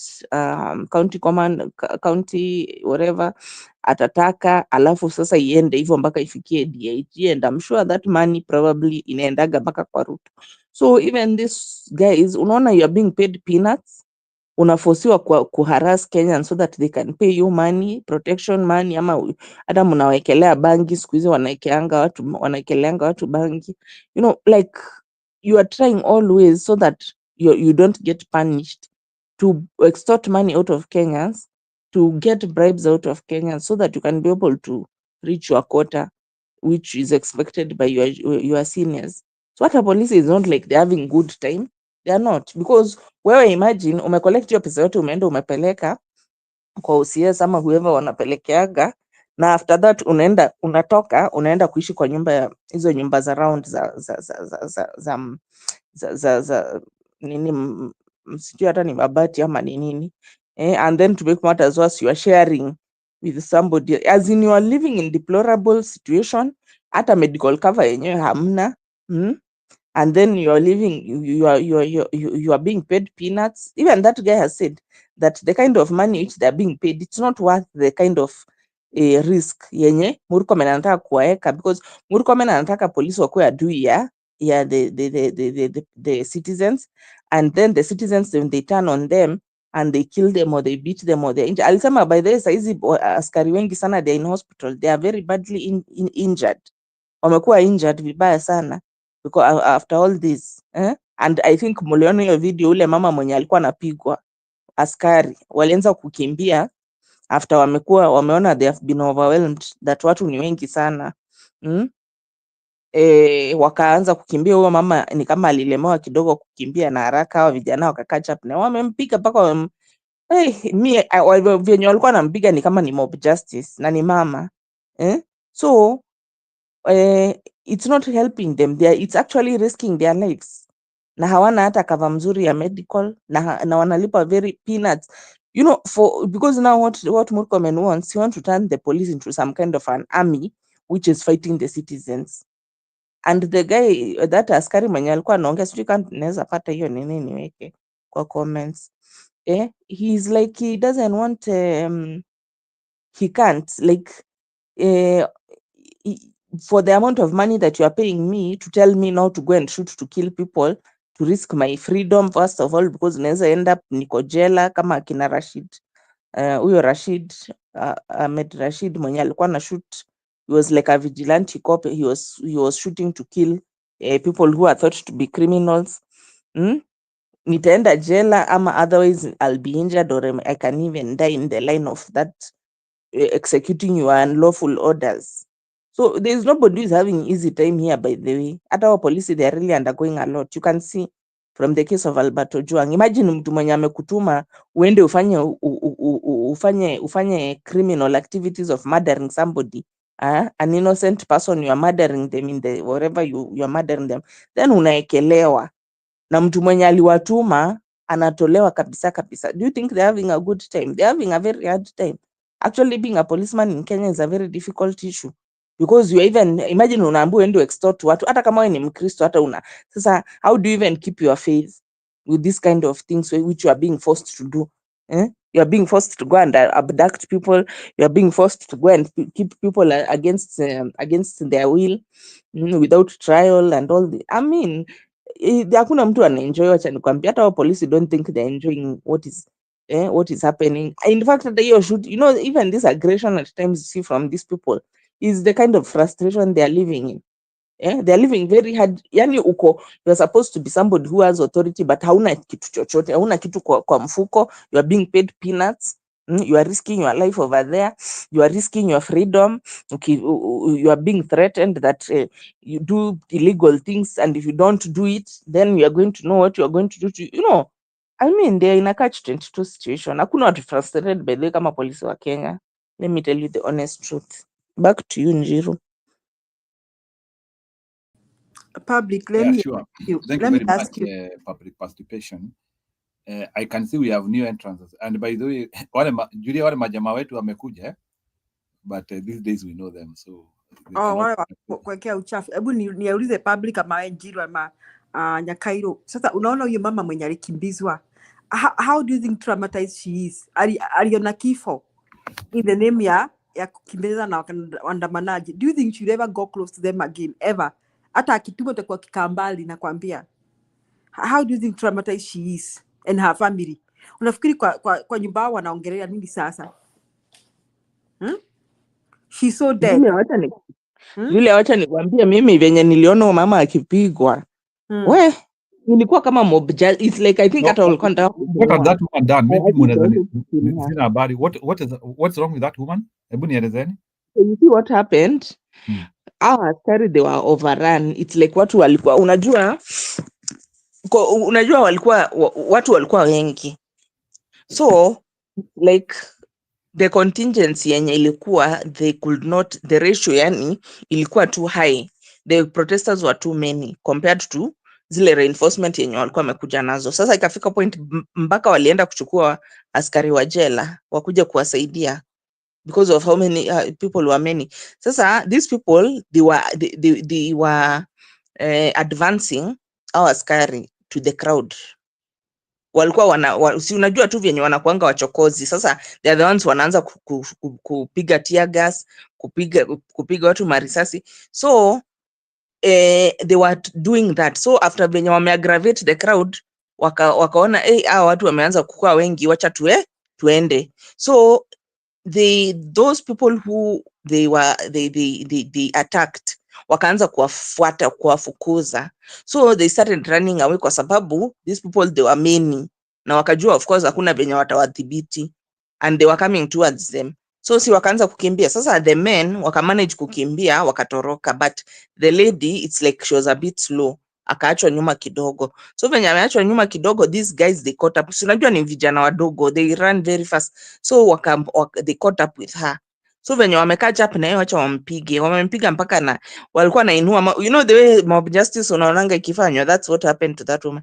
That woman alikuwa mpaka anakanyagwa na, unaona venye watu wanakanyagaga watu wa mob justice, uko chini wanakukanyaga na boot ama na kiatu kwa kichwa, wanachukua mawe kubwa wana drop kwa kichwa. That woman I even wonder what is her, she's in which state right now, because alipigwa ile kichapo ya mob justice wenye wanapiganga mtu mwizi. That is how they were beating her, and her friends were her colleagues walienda wakiendaga them, they left her there apigwe.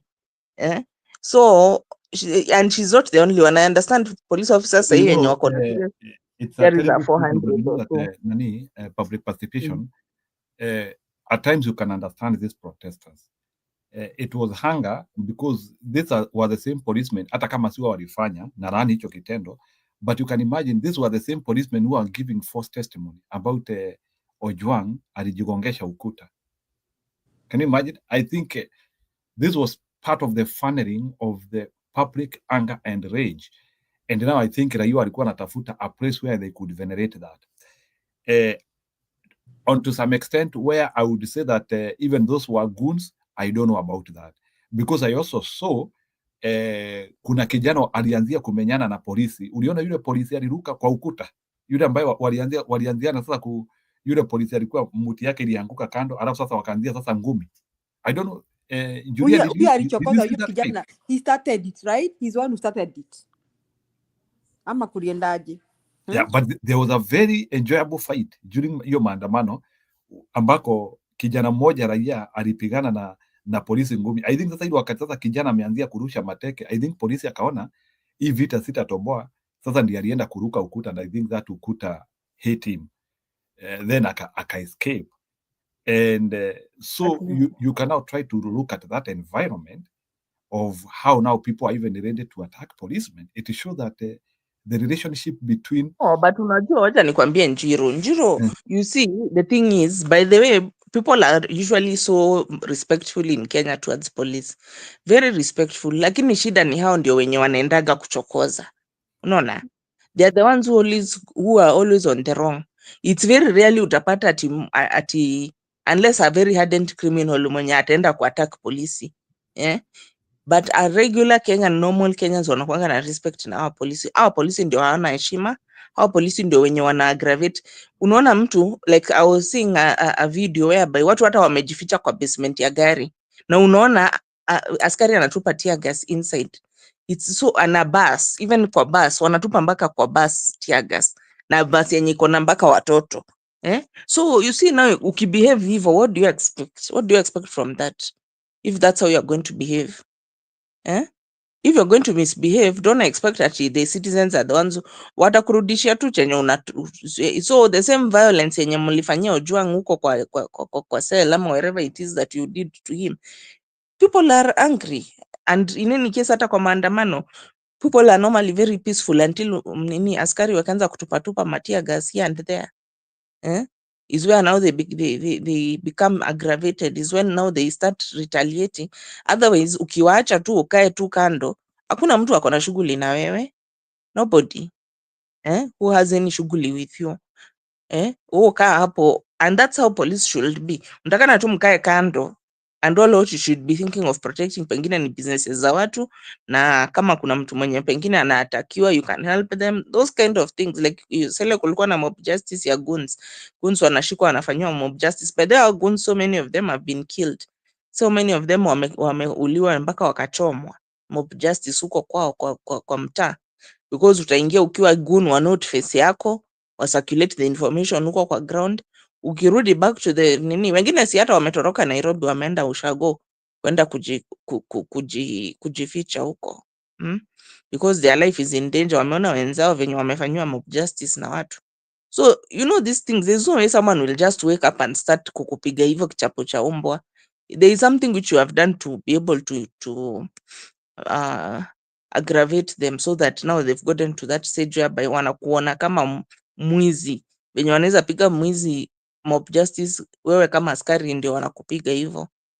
I really felt bad about that woman. Lakini sasa unajua sasa, what do we do if at all that's the kind of an environment you want to create? You want to be enemies with the citizens. Sasa when you are 33,000 police officers, are you going to be able kupigana na watu in millions? You will not be able. You can't. So if you want to be, you have to decide, because you are a minority. Hata kama uko na hiyo gun, utaua watu wangapi?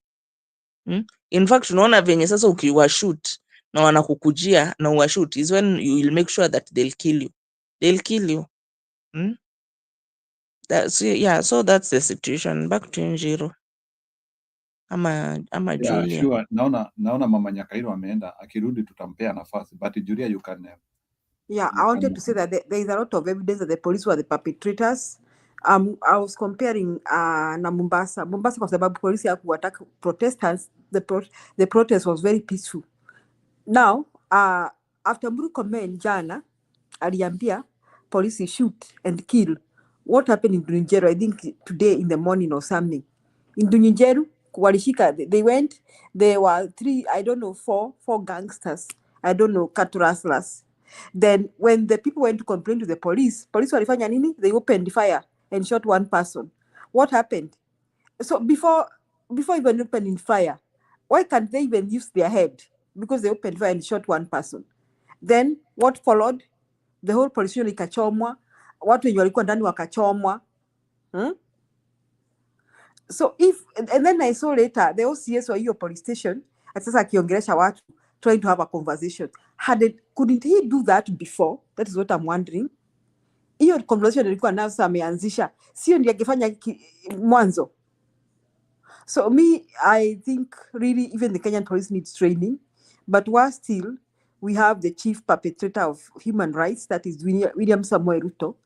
Yeye ndiye jambazi, and he's singing.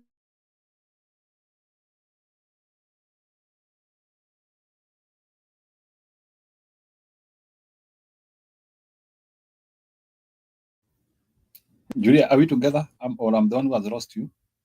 She has muted. Unmute.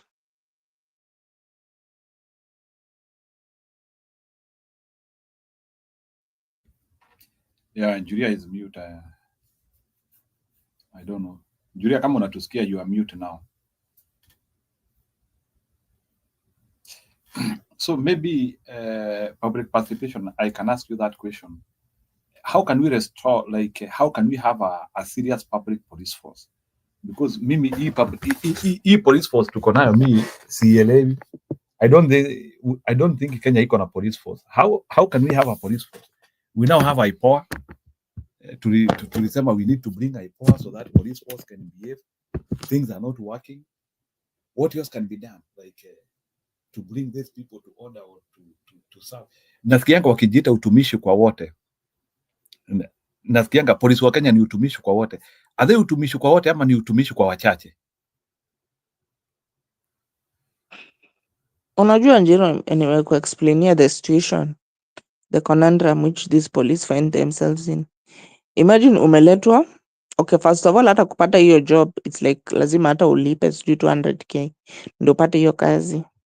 Then uende kiganjo, which is another hardship kind of experience. Then ukuja sasa uanze kutoka constable. So kwa hapo unaambiwa ucollect nini? Ucollectia wadosi pesa by extorting people.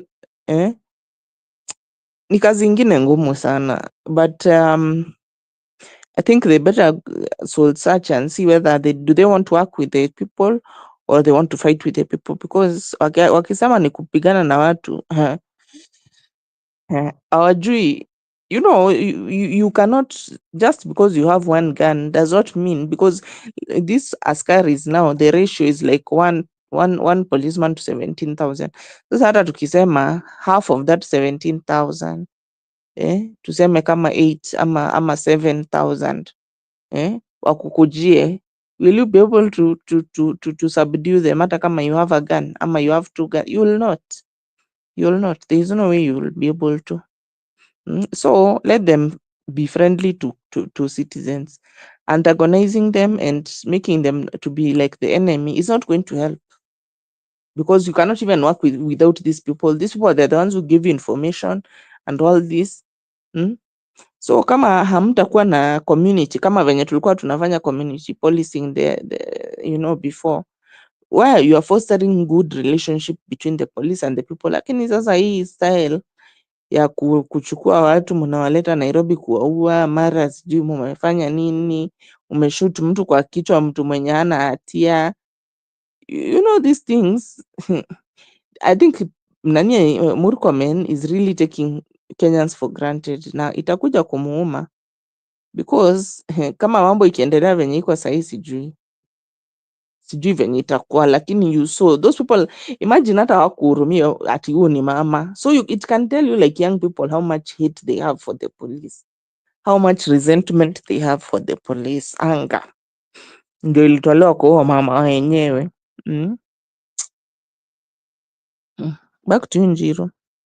Yeah, and let me ask you a question. Do you think issues in Kenya are going to rest? And do you think the Kenyan government is learning anything? Because hiyo ndio swali najiuliza all the time. Maybe naona hiyo ndio swali najiuliza all the time. Is the Kenyan government learning anything? Because naona watu, they have been given a lot of bonus time. I think it will only be an idiotic government which would not take, because mimi naona Ruto amepewa signals mingi sana, but he doesn't seem to understand that hizi vitu they can build up, and I don't think he has somebody to blame. Maybe public participation, you need to help me understand that. How comes Ruto is not able to see his signature, and we can now see things building up? Okay, if you compare maandamano ya 2024 na maandamano ya 2025, there is an increase. Things are building up. How comes now watu, yani like the same tactic ya abductions and suppression, they think they are going to work. Like, is only an idiot who would still, like, up to now, I've not seen Ruto even taking keen interest of wanting to solve anything in Kenya. Any interest. Yani hata ile mtu anasemanga okay, ni sawa, itoshe sasa. The guy is not even calling even for round table meetings. I'm just trying to like, kwani yani huyu jamaa kwani anajiaminiaje? Yani unajua public participation, yani me like, you mean like you are not getting scared with what you are seeing, like yeah, Ruto, hiyo kujiaminia Ruto. Sawa, go ahead, public participation ama Julia, whoever is there. You see, this guy, let me tell you, unaona hata polisi kama hawata cooperate na yeye, he's ready to use militia. Unajua this guy is a warlord. Sasa ako ready kutumia Pokot, sijui warriors ama they are called what, wenye kamket, is ready to use anyone. Au vijana wenye wako kwa ghetto yenye ukiwapea 2,000 yani wanaona ni kama umewapea sijui nini, au is ready to use hao wenye wametolewa huko Pokot. Anything that, I mean, you can see how he has been, yani he's na sijaiona president ako hivi. I've never seen, yani hana wisdom hata kidogo. Unaenda unachukua watu kwa mtaa huko. Sasa hata ukichukua watu kwa mtaa na unajua this thing eventually itatoka tu, italeak tu. And then you have your killer squads and all that. It's not necessary. It's just not necessary. If you just and by the way, nani hana haja ya change anything, because the way the things are right now, whereby he's getting all the money and he's giving nothing in return, it is suiting him very well. Hivyo ndio anataka tubaki hapo hapo na aendelee kukula pesa yetu left, right and center. So si ati anything like he is not seeing what is happening. Anaona vizuri sana, but he's not going to do anything to help Gen Z kwa sababu ako busy ana nini ako kuiba kujijenga, so ana haja na he has no interest in that anyway. Back to you, Njiro.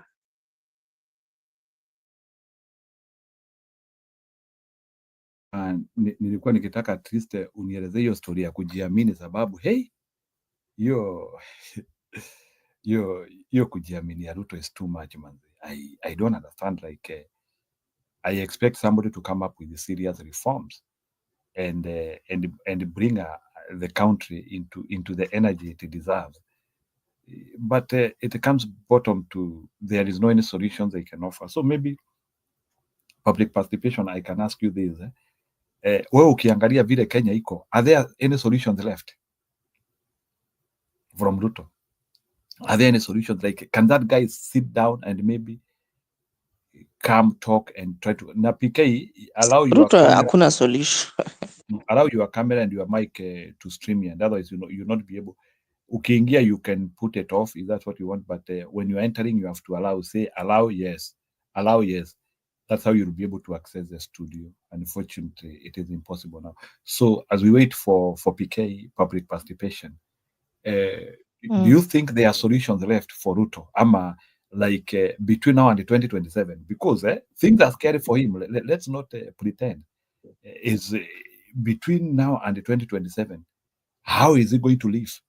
Ataishi aje? Mimi, all what I can tell you, Ruto ana interest na hii country. The only thing he wants is to use this country to be able to use this country to be able to enrich himself. That's the only agenda he has. Ana agenda ingine. He's incompetent. Hata watu wenye ameweka kwa dockets za ministry ameweka incompetent people, majority of them, because he's not even going to let you work to achieve something in your docket. All what he wants you to be there for is helping him to loot. So hakuna ati kitu yenye anafikiria mwananchi kwa kichwa yake, hakuna. He's only thinking about his own self and how much he can make before Masai ishe. So there's nothing you can expect from him other than hiyo high-handedness ya kuambia security forces, militarization of the police, enemification of the people. That is the only thing, and more looting, over taxation. Hizo ndo vitu zenye unaweza expect from Ruto. Hana solution. Even if he wanted to solve these problems, he has no clue even where to start. That's another thing. He's incompetent. Then he has lost the mandate of the people. So hata anaona hawa sasa, hata nikijaribu kufanya nini, nimejaribu sasa kama Mount Kenya ametupa pesa mingi sana in terms of billions huko, and the community, the mountain is not turning towards him. That's where it is, but there's no solution. This guy, the only solution is for him to go. Hakuna solution naona ikikuja na yeye mimi. The only solution ni aende na watu yake tupate a new team. Thank you.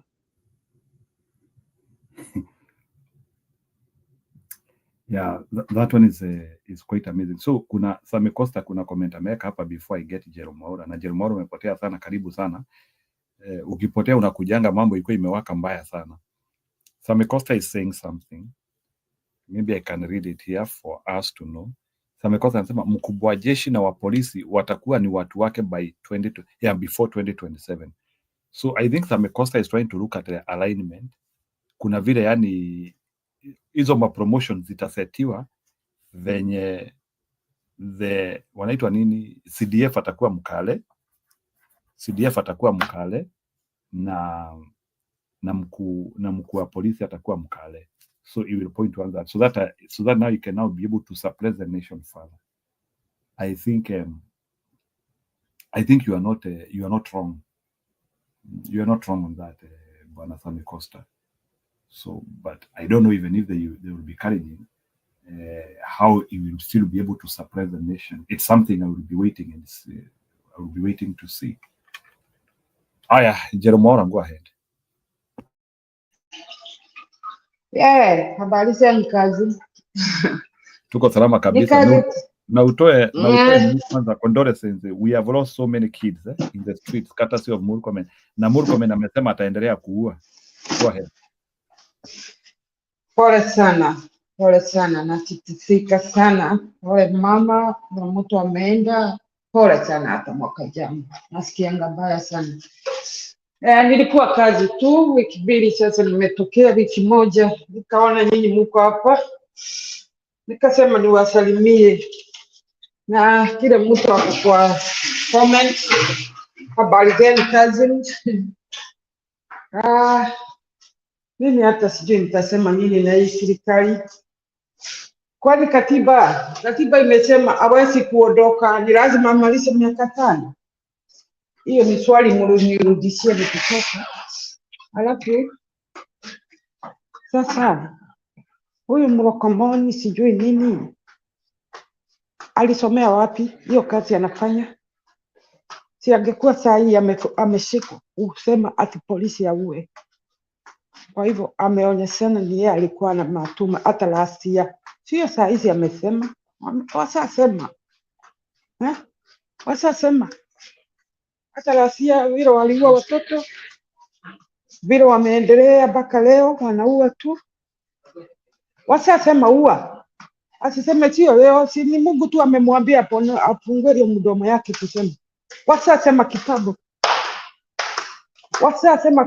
Nilikuwa nasema kwani wameambia polisi wauwe?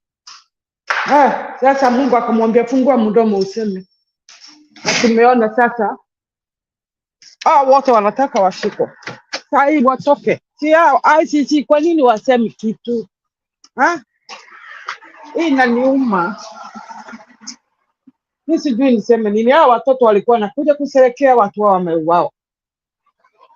Kuka wa MP na Jiru nilikuwa hapa. Wakati nilikuwa hapa.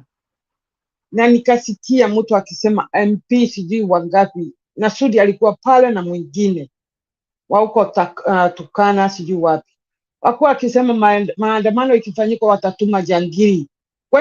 Kwa nini hii maneno watu hao waletwi wakati waliongea kwa media?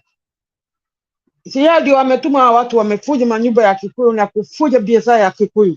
Kwa nini wanadharau kwa Kikuyu namna hii huyu Ruto? Alafu ona vile wamepanga. Ati Nyeri kulikuwa hivi, ati Murang'a kulikuwa. Watu wako na ujinga gani? Wanafikiria sisi wa Kikuyu ni watu stupid. We are not stupid, Ruto. We are above you 100 times. How they think we are stupid? Jangili wote wameweka kila pahali wachome, alafu wanasema ni Wakikuyu wanachoma, ni Gen Z. We are not that silly. And we never ever get to that point. Never. Na nimekataa. Hao sio Gen Z. Hao ni wale jangili wametuma huko wafanye hivi. Na ujinga wako nao ni wajinga hata sijui nini. Kwa nini watolewe saa hii? Hao watu wako na ujinga kabisa hao. Alafu wanasema ni Gashagua. Really? Seriously? Gashagua hajafikisha ujinga hapo? Kwani Ruto ni mlevi ama Ruto ni nini hii yako na huyu ni wazimu tulishagua ama ni saitani? Nilisema ni mbaya kuliko saitani. Ona ujinga wako naye sasa ameanza kuchoma na nyumba alafu anawekelea Kikuyu. Hata Jiru niwachia hapa. Mwingine kwa sasa sikwe ndio ni makasiriko yangu iishe kwanza. Asante sana. Na salimia nyinyi wote na asante. Nasikiza tu sana. Sina ya kusema, pole sana kila mtu amekufiwa na watu wao. Tunatititika, tunajionea hapa. Tunaona tu kwa news. Hiyo sio ile Kenya yetu tunajua. Pole sana. Pole.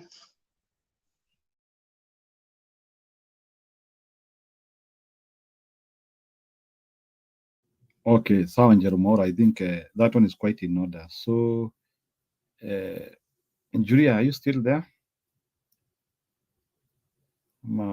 Saa zingine unajua unaendanga walk. So, Julia, are you there? Or what should I do? Maybe to change the shift as well.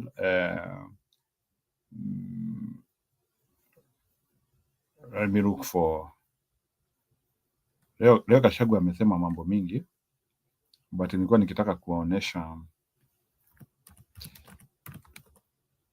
there are some specific things which he has said, I think, which sitaki kuweka Ruto because I'm really sorry for that.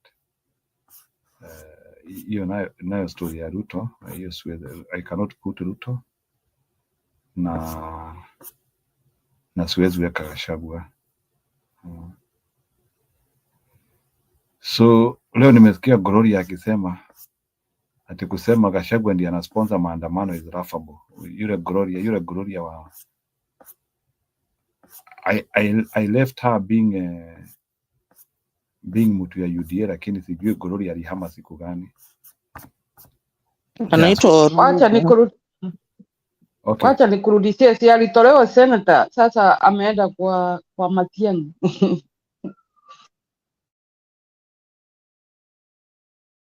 Okay, sawa, you can contribute as I look for you for a video.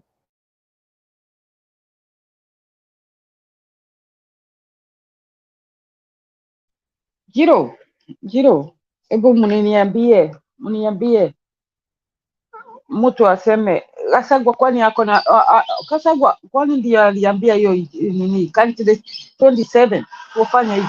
Hii ni uongo wa hii MP wanafikiria si ni wajinga. Au Janet, kwani huyu ni mtu mzima kweli? Na Kimani waisomwa sijui nini. Wamekula nini? Hebu nini Jerome kidogo. Hebu tuambie. Okay, I'm coming to that. Nataka muniambie hapa ni wapi because I've just met with this and maybe I hope it is today.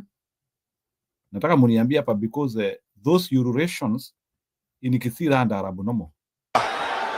Abantu baminto babo machoge nabo bazimora mbuyamole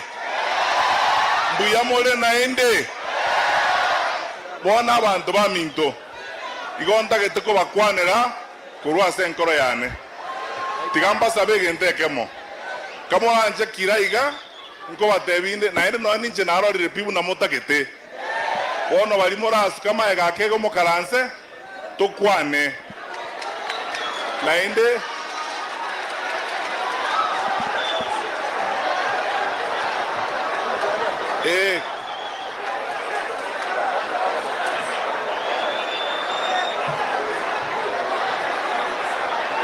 aya abantu baminto bono totegererane and bambito abantu baminto monyi wete onyo montorange nayo gukwana matebi monga chitaika isano igamba tebi egento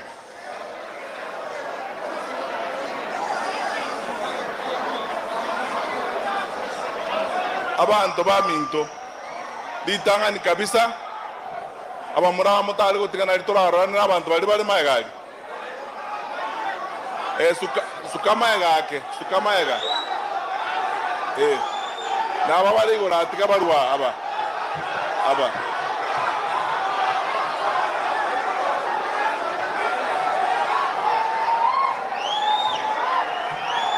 aya abantu baminto igonale ko basabaiga ditangani kabisa montegerere kamuranje nainde mbuyamono sana samasikania yimorokiri ditangani abantu baminto igonacha iga mwaka pole ase familia yo mwaka mwalimu minto Jeremanya ngara ese kegusi korengana buna abana baye barabagisangi bane n'abasani bane umugaka oyo sirete ntata omoise koyo oyo monene oyo Dr. Florence no mosani bwo murugione nainde tu amanyanire nera matuka mange nainde esa sogete umugaka oye Professor Ruben Marwanga is one of my closest friends tuabere nera matuka mange no ine university algo somi como tuabera matuka mange ige family yeye gona chagali tangani asengencho yobwanchani tobwate nabarabwo kirakora anje togotegerere igo asengenje yo abantu baminto gotwachaga goteba pole ase family yo mwalimu Nyang'ara naende Nyasao ito abalemie mwabeire bono muna intwe twensi abaiboli baito bararire engakie bono nyasato irili bagatole moyo bali togokina omonene nyasato lende togende chimbalatero cy'omugako minto egekogera bunare gosomia abantu baye nende mularende tomochioye nainde mwamurochega endu yane Ruben igo nacha kote pole no mongino na abana bamino nainde abasani bali bane na inchi abane no imbali tokora siasa koma mbako manyeta asenge ntole amonaye omoishimiwa Kalonzo Musyoka omoishimiwa Rigathi Gashagwa bante bingwa tebi pole no moishimiwa Eugene Wamalwa no twalenga na barabo igoronya gitari korora abantu bali baumiyariria maandamano bonzio bante betingo tebi pole ikiara mbako manyete no toko banaye butambe naye nabana batebetinga nangocha asengencho yamangana ayo mugako minto egento gya kabere abantu baminto abana baminto muri gaiga mwenzi barabarayi gonta geteko batebye gendekemo ntoche tonyoreri bagaye uchiga abusio tokwana yande lakini abantu baminto bagusi lana nanyoreri bagali tangani ko bakwanera koruna chitega iga chitali kibero mutingo nane opuntingo gatano lina chaga iganka mon tegerembe tebinye kwanere abantu baminto bagusi igomba nchete ngana linde lyonzi litanyare kweresa bunamba ncheta bagusi baminto. Okay, if there's one AI site builder you need to meet, this is Dope Tech from Wix. Nainde ganko ba kirambu ya mono asenge njiyo bwanchani bwaino na masaba ino abaka bale gaiga mugaka uyu pastor muronya nabarandi abange babeire bagotosabera estogo etoro bakonde mindu twabere tokonyora ganko ba kirambu ya mono abarandi abonsi bali ngana bali speech kanisa togendere gosabere ensi eito na ndo tusabere gesa kugete kyara mna muroche ensi eito mbobere gosaba notali boygo ensi eito mbobere kabere abantu baminto twaikire bone ngakie nkongu mwaro chamangana bete muisonde gaiga ekere bintu biko bengenje kabireria abana baito bago itu chingoma neinde abantu bali babwate chinguru chobogambi gotogambera bamenya gotebanga n'abantu begesa kweke mabachete baje koleta mangana iga baminto gakinu abantu baminto moroche ngambu yatole bunense moroche ngamana yense mbu yako gendera yaikire ngakibono goikatue bange twensi no nyini ntu abanyene tochako ligeringa kitojo gokora kwagache ense yaitonya kwa yagarore kiagara mbobere nende mbaliere iraiga monta wese ko batebigendo kende esabali bono twachakire sabali gotue bangete le sabali nkogenda tole paka toikorore nyombe ime moma ete intubu na tola bagusi mangano ngondo tago toakera matitiri ekekogera koikatogende gosaba natali boigo nebere igo kegera yusi abagusi na intwe nyasai gato sesenetie agatotonga agatobeka iga lakini tatotongeti atobeke toba abantu bagesona ngabantu bande bakogamba ntutobereke sona yani ntuna abantu bagesona tole ntoko babantu bagesona nonye nabarayi bali baito bale gaiga. I am appealing to my brothers and sisters, all of us who are in leadership, in one way or the other.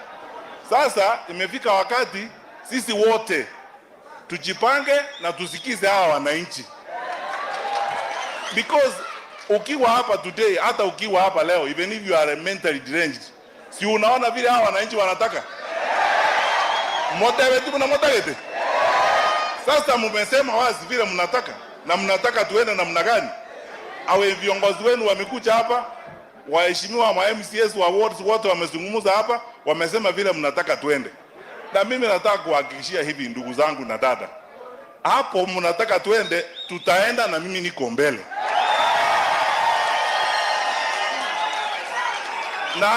Na mlinipea ruhusa wakati ule nilikuwa hapa Mei nizungumze na wengine. Sasa ninazungumza na wengine. Ninazungumza na Mheshimiwa Kalonzo, nazungumza na Rigathi Gashagwa, nazungumza na Martha Karua, nazungumza na Eugene Wamalwa, na ninapiga round hapa. Ose nchi sana toso ya rege ntukilime. Ose wanatali boygo.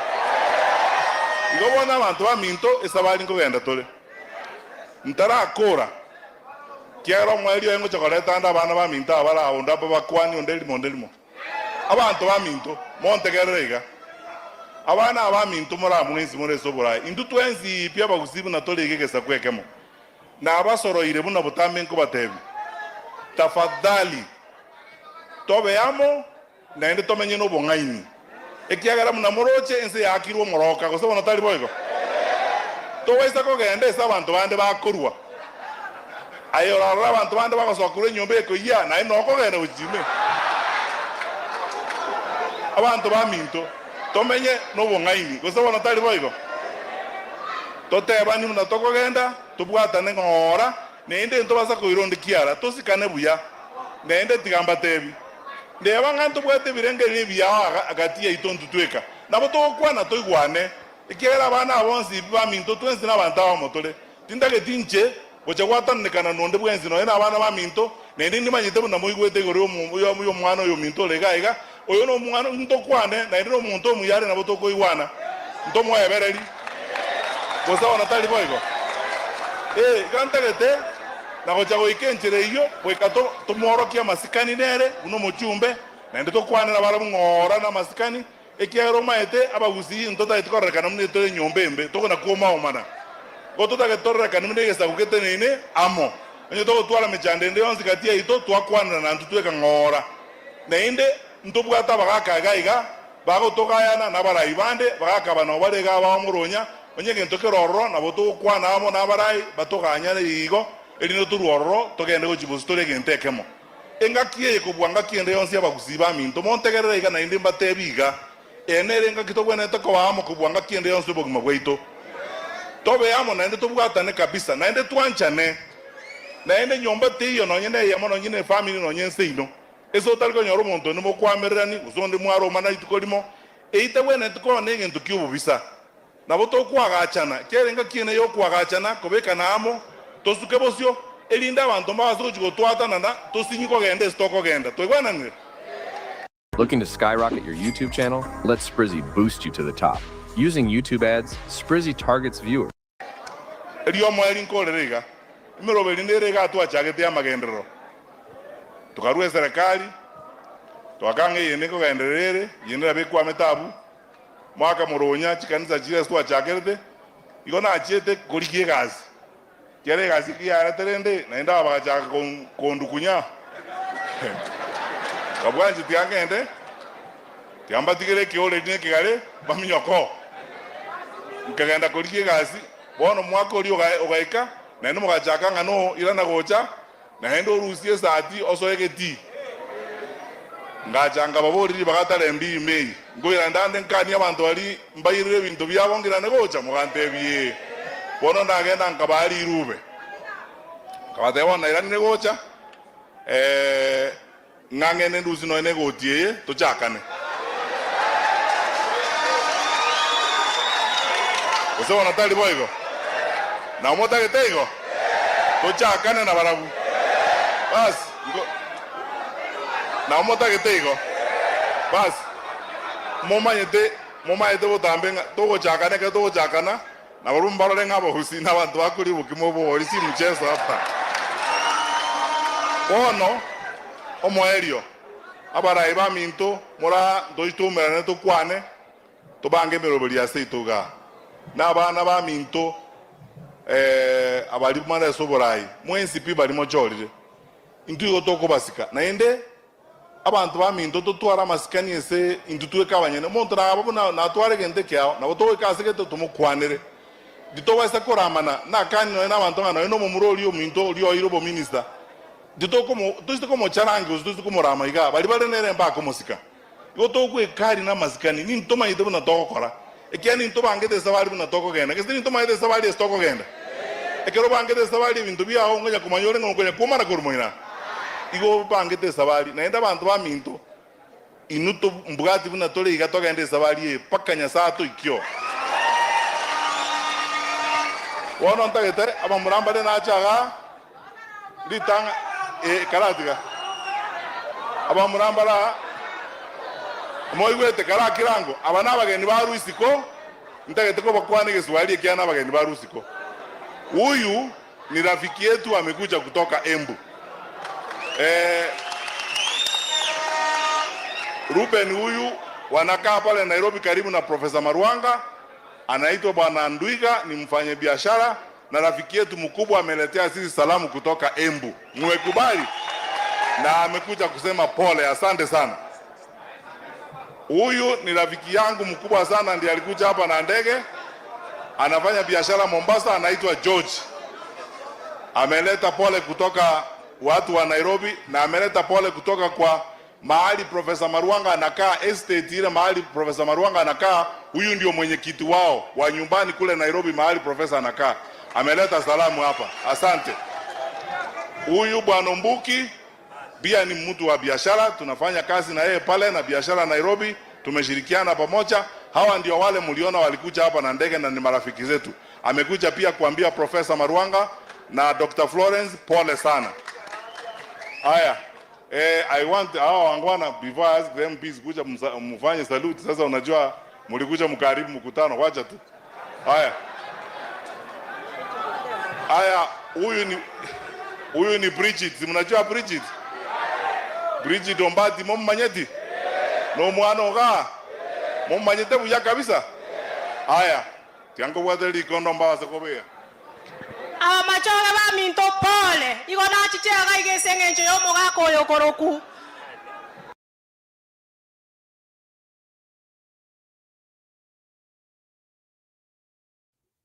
Before I bring Mama Nyakairo, there is a reason why I played that video, and I wanted, even without understanding the language, although some of us tunaweza rukia one or two, I wanted people to watch the chemistry between Matiangi and the people. That's what I wanted people to watch. I can see Alex is a bit worried that it's a funeral turned political rally, but that is Kenya way of life. Politicians convert funerals to be places where they can funnel, because a funeral is the only place where you can be able to get an heterogeneous population, not homogeneous. Any person, any people of walk of life. So because they will come to a funeral, it's the only place where you can be able to get people from like a mixed population. So I think that's why they turn that way. Na nimeona pia tulikuwa tumewakilishwa na raia wetu kutoka hiyo pande ya Embu. So that is something I wanted us to understand. That chemistry, even when Ruto was very popular, I have never seen it. So, but I could see that connection of Matiangi and the Kisii people. And based on that, I think there is a possibility Matiangi has mobilized 95% of Kisii people. It is something you can see. I don't think those people are pretending. And then Matiangi looks like he can also communicate. He looks like he is coherent in communication. You can see it all through the speech. I've really enjoyed your speech. It's very much connected. Nyakairo, go ahead. So unajua au ni makazins Nyakairo kidogo, even makazins, so lazima tuko tunacheza makazins hapa. So hata mkiona nimecheza video ya Wagiriama hapa, musikue munanipiga sana. So there are those people who are saying that we are tribals, as zingine tunacheza. No, we will play videos of all cousins all over the world. Hata Wamasai wataongea hapa. Go ahead Nyakairo. Thank you Njiro. Nasalimia kila mtu, public participation, Njero Mwaura, huyu mwingine ni RB na Wakenya wetu huko comment section and every corner of the world, because we Kenyans, we like working and exploring, and that's something nice. Nawasalimu sana. Yes. Njiro, I don't know what happened yesterday when we were having the show. I don't know what I said whether it was hard, because when I finished, the forum was gone, but you are there, not visible, and people disappeared one by one. So I don't know whether it's me who did I have to say that, Mama Nyakairo, Okay, poleni sana. Let me also say pole kwa kituo. I slept. Poleni sana. Mimi nililala, nimeshtukia nimekamata simu. Asubuhi nikiamka. I was hata sijui nani alifunga. I don't know. Lakini anyway, sorry for that. Nililala. You know, it's good to be honest. I slept, Mama Nyakairo, so ndio ulijikuta uko peke yako. All right. We forgive you for now.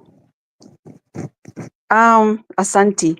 So, I want to say something here, to start with, it's about the banning of the police station. Mimi ninashindwa. What happened that a police station can ban and there are no police there? How does it look like? Is that a country where we have security, or what is that? Does it mean this police station does not serve people, or there is a time that they close and go home? It looks like a chief's office. Ati saa 11 ikifika, anateremsha bendera, wanaondoka wanaenda nyumbani. That is okay with them. But for police station, I've never heard that. And again, with this very strong and vigilant, with a lot of intelligence, fake government, they could not know this, that it's going to happen. And first of all, it burns to the ground, ashes.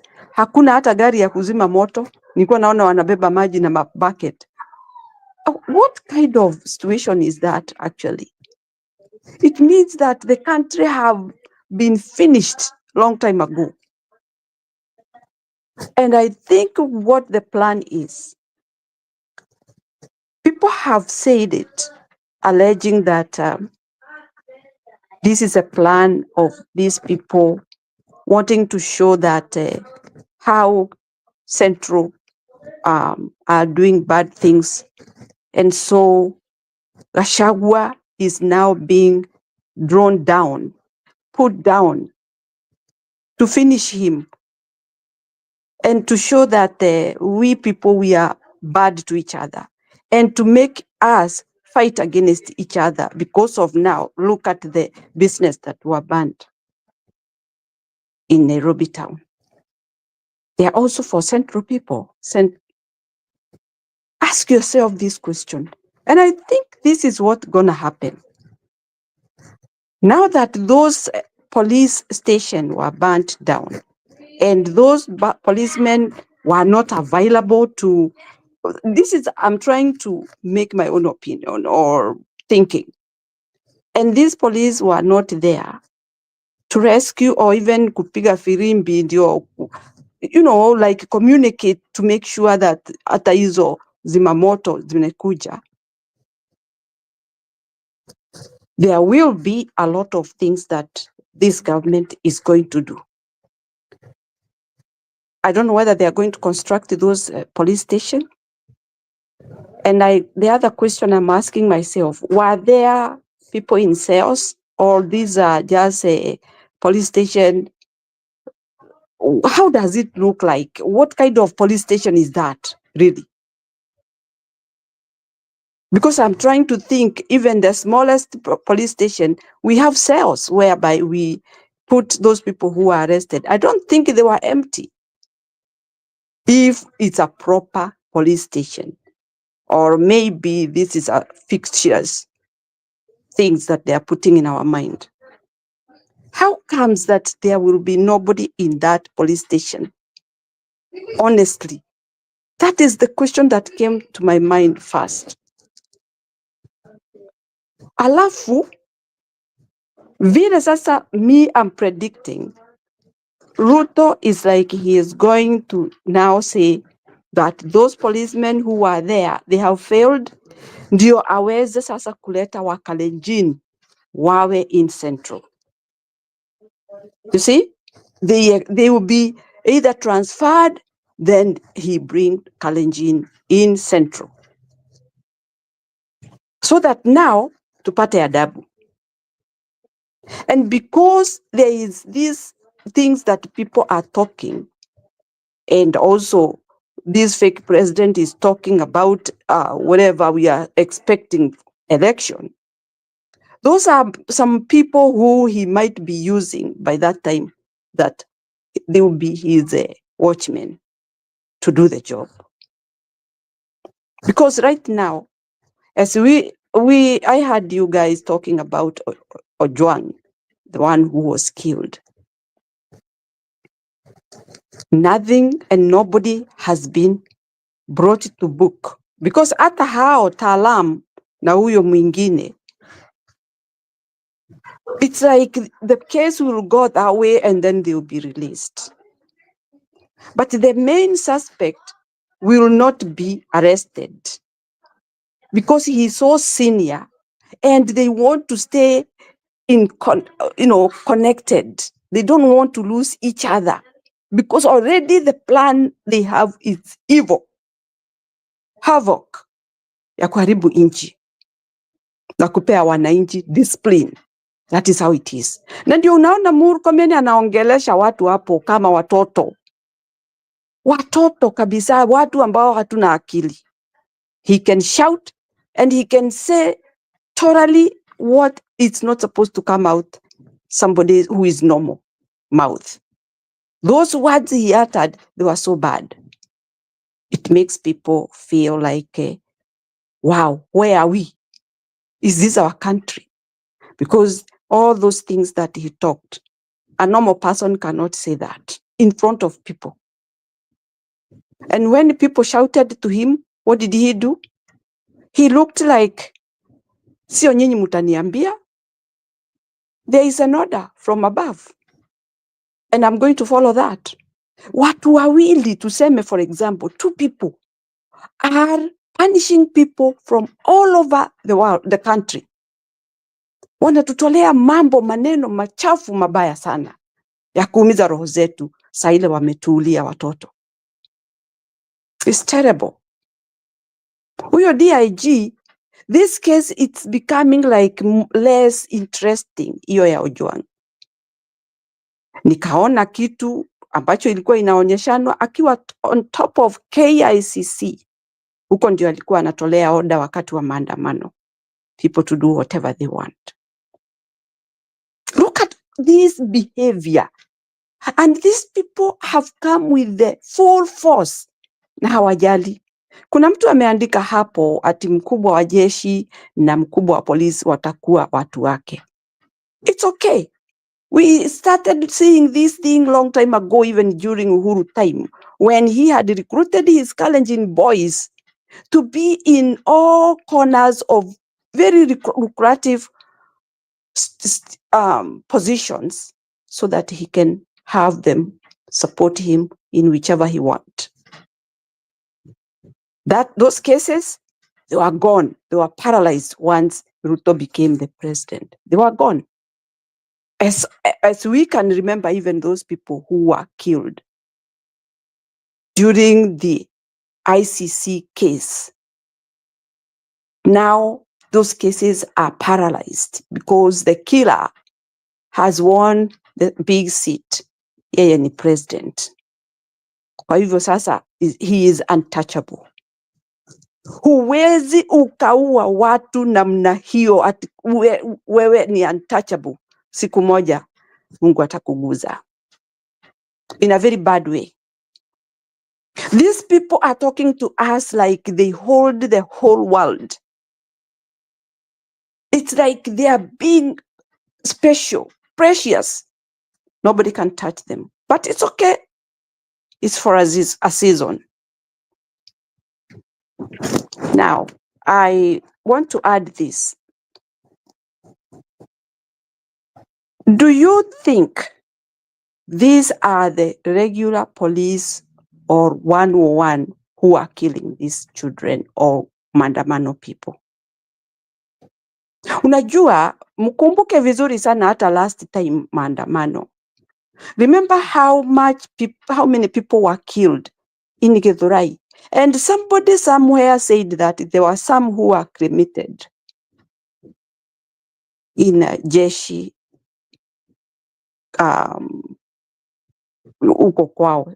I don't know how I can call it.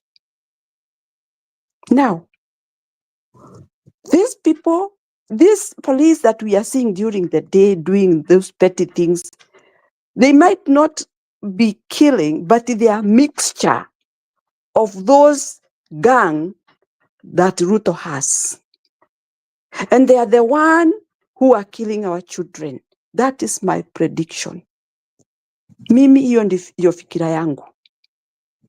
Na kwa vile wanaongoja jua liende chini, ndio sasa wafanye ile maajabu kubwa kabisa ya kuua watu.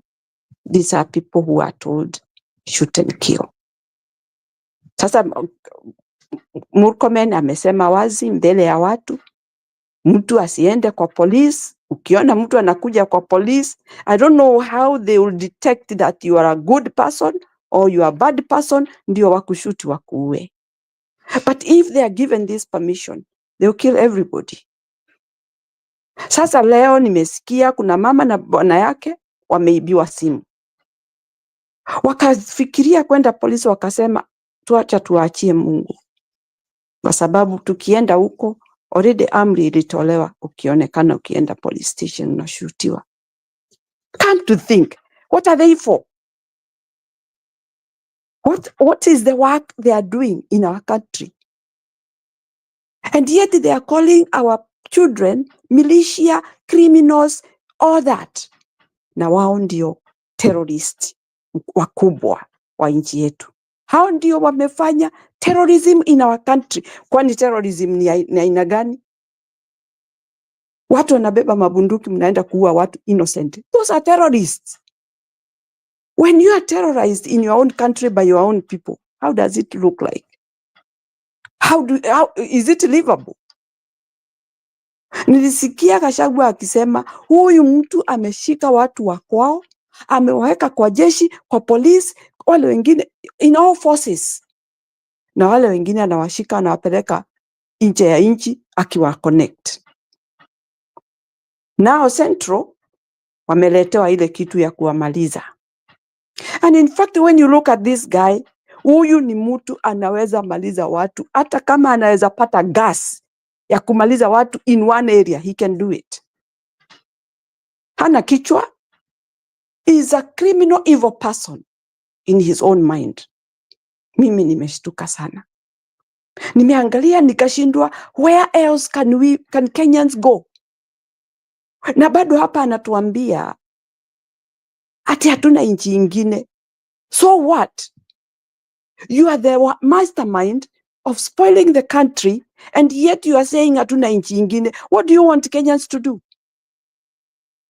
That is where they belong. If you don't feel like you can live with Kenyans, you are easy to go and leave Kenya. But we are not going to accept terrorism in our country by our own people. It's so sad. Kenya imekuwa ni kama war zone. Pali vita imetokea. Na kweli kabisa watu hawawezi kuvumilia mambo ile unasukumiwa kwa kona. Lazima ureact. They have been provoking our protesters who are peaceful. They even kneel to the ground, and yet they still throw gun, hiyo kitoa machozi. They still throw it to them. Why? People who are saying we are peaceful, wameinua mikono juu, and yet you still provoke them. Hao mapolisi ni mchanganyiko. Kuna wale ambao labda wanaona sisi sasa tutaishia wapi, because we are not doing the right thing, even what they are trained for. That is not what they are trained for. You deal with the criminals and arrest them, take them to court. Hata sijui majaji ni wanini, wale wameandikwa wengi. I don't know what they are doing in those offices. Because all these criminals that are being in Kenya, hawa protesters, wangekuwa huko wafanyiwe kesi zao. And even it is better. Basi muwaingize huko kwa jela. Hata wazazi wao wakitaka kuwaona watawaona. rather than shooting somebody on the head. And furthermore, shooting somebody on the head, that is lethal. Lethal, killing somebody straight, just instantly. Kwani huwezi kushoot mguu? Hizo shabaha zenu ni za kichwa. These are people ready to kill. And Murkomen really told us point blank that he has ordered shoot and kill. Na si jana alisema, hata hiyo mikutano walikuwa even those before days. Those are the commands that he has been giving these policemen. Some of the policemen, they are worried. You can imagine all those people who are worried in the forces. Uniambie hiyo ni nchi ya aina gani? But Murkomen, Ruto, Kamket, Sudi, Farouk, and those other hooligans na Ichongwa. Anyway, I'll leave it that way. They know who they are. And they feel very proud of what they say. Asante kwa kunisikiza. Thank you. So thank you very much, Madam Nyakairo. Indeed, there's something I wanted to explain here because so that we don't go out of order. You know, when people are under attack, when things are not working well for you, you look for mobilization crosses. And I wanted to tell Cecil, if it is your cousin, it has moved further. So I don't think cousin is something about, because at the end of the day, if we rescue Kenya, Kenya is not being rescued for one tribe or for a sect of group. Kenya is being rescued for everybody.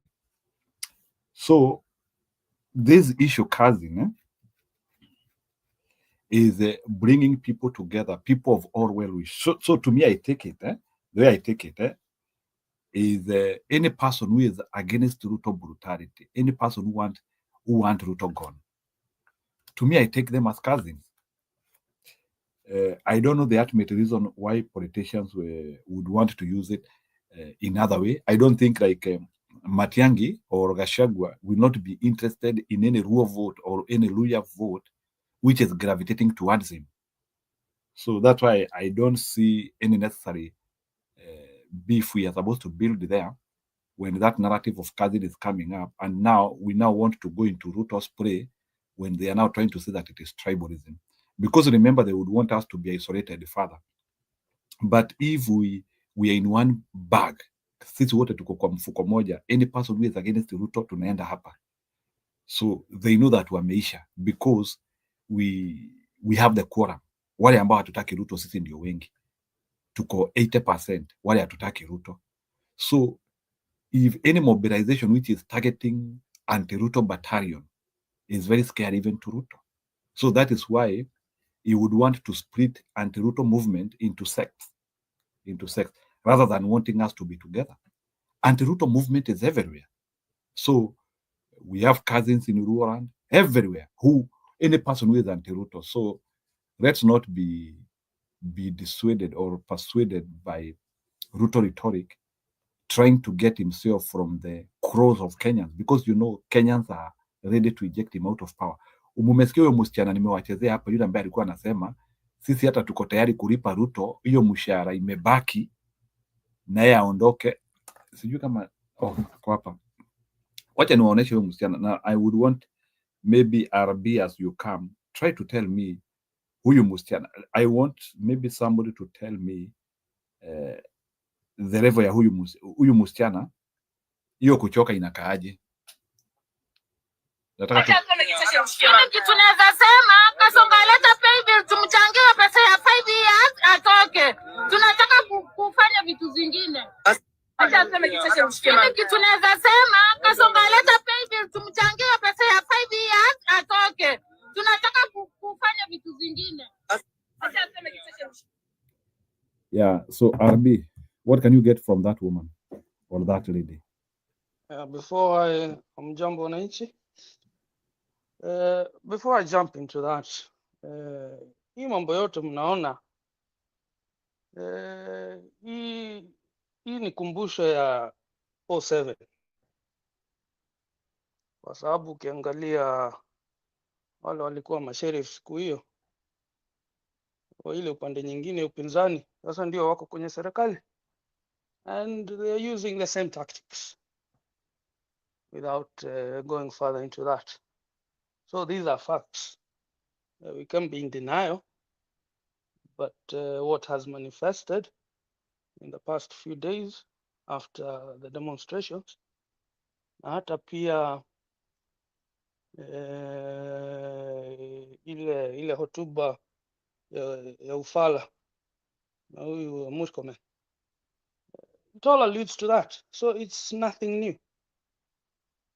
Na Ukadem vile anasema it resonates with the most of us, but ultimately unakumbuka huyu baba amesema juzi ako na machungu sana kwa sababu Adani deal haikuingia. So hawa wamenyemelea tu hapo wameshikamania hiyo kitu.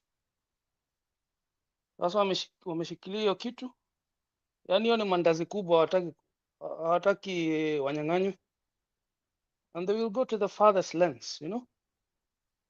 So that is my take on that. I don't know if it makes sense. No, here we come mtu atoe maoni yake. Yeah, but still, you know, Whether in you are making reference to sense your or not question, is the people who are listening to you to make that judgment. So I have no capacity to say whether you are making sense or not. yeah, but in reference to your question. In reference to my question is, I just wanted you to help me understand when a Kenyan is even ready, Ruto alipo tu pesa yake, hata kama like people are ready even to sacrifice any money huyu jamaa aende. What do you think about that? What does it come to? Yeah, it's fatigue. Yeah, It's so enough. there is extreme fatigue, and I think hit the ceiling now. I think maybe when wakati saa zingine tunaongeanga history amendment of the constitution, I think now our constitution needs to have some leeways of how we can be able to get rid of a rogue government, because I think in Kenya getting rid of a rogue government is very expensive. We need people to die. In any case, we have never done it actually. So getting rid of a rogue government in Kenya has never been done. So it's like we don't have a formula.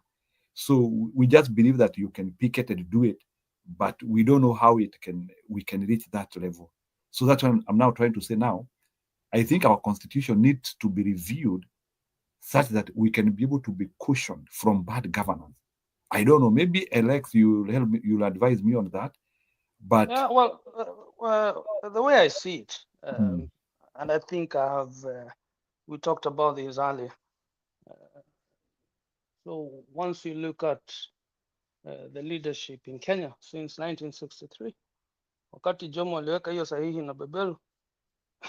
So since then, essentially what we have been dealing with is a cadre of loyalists, you know, and tunaweza tukafanya maandamano tukabadilisha huyu tunaweka huyu, but it's still the same. We'll still be dealing with the same issues come the week after tomorrow, you know. Sasa kwa hivyo ndio mimi nilikuwa nasema hata ni heri hata tamweke tu mtu mpya, hata tuondoe hii mambo hii ya cousins and everything, zote ziondoke, kwa sababu it's still the same hyenas, you know, with different coats. Maybe ni kama huko kwenyu tu kwa America. What is the major difference now between the Republicans and the Democrats? Because actually it is a uniparty. Anyway, I don't want to digress. Lakini ukiangalia sasa tofauti ya sasa hivi, yule yuko upande ile mwingine ni huyo speaker Wetangula, na amebadilishana na nani? Na Kalonzo or something to that effect, because I think Kalonzo, he left the Orange House towards the end, if my memory serves me correctly. Sasa mtu mpya hapa kwenye hii chessboard ni huyu Matiangi. I think he seems articulate and ni mtu anaweza kusikika na watu, lakini yeye ni mpinzani wa wale wako kwenye serikali sasa hivi. Lakini hata ukimweka hapo, yeye atakuwa anatekeleza ajenda ya nani? Ya upinzani wakina Ruto. That's the way I see it. It's still the same old shitty tactics. Anyway, wewe weka yako.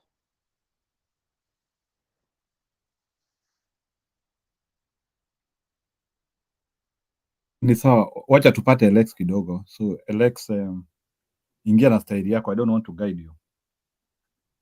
Go ahead. Ai, siasa ni ngumu. Ando mami tu, unataka nini? Ando mami tu. Siasa ni ngumu na tusipokuwa careful,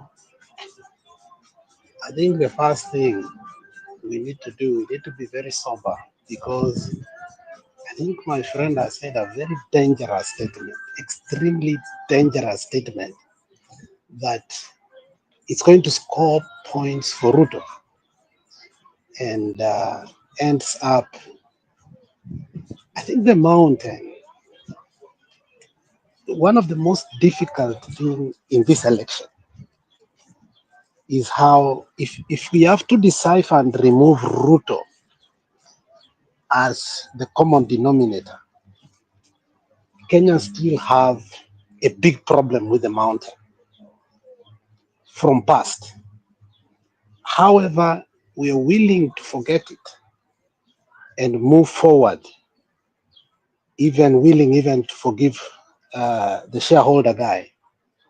But when we blanket out and say this is a replication of 2007, and then we explain it the way Arbia may explain, we are scoring our own goal. And we need a whole show on this issue so that you can honestly understand why 2000 happened. The mistakes the Kikuyu establishment, not the Kikuyu people, the establishment made at that particular time, and which they should never have made, to divide and even make their own cousins go against them. Remember, Nyachae came into the government after Raila had gone out, and we really voted against Banana, and we were all Chungwa. And that is when actually we were soaked into the ODM clandestine. And if you go back and understand the genesis of that history, it will be so critical so that we don't repeat it. But if we throw blanket statements, it's going to be very difficult for Matiangi, because in the end, umesema, you don't even believe he's a Ruto guy. And once you start that, I'm telling you that it is easier for us to perpetuate Ruto to continue.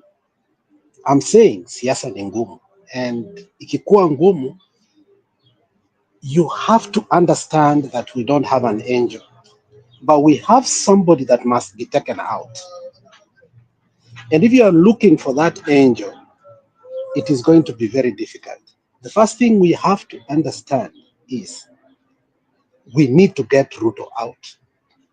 And that is what Raila alikuwa anajipiga kifua last time, anasema aende arudi nani. And if you have seen over time, they are playing this game kuwa, yes, Ruto could have gone, but Rigathi Gashagua ndiye angeingia ndani. And then the Kikuyu factor again, which Raila has been using to rally the country around so that we feel like it is them ruling, then takes into effect in a easier.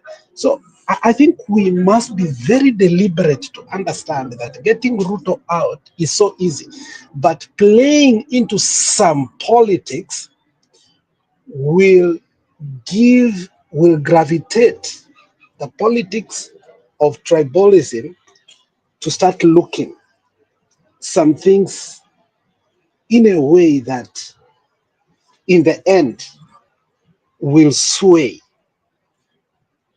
a narrative, not the vote. Because if it is the vote, let me tell you, Ruto has no vote.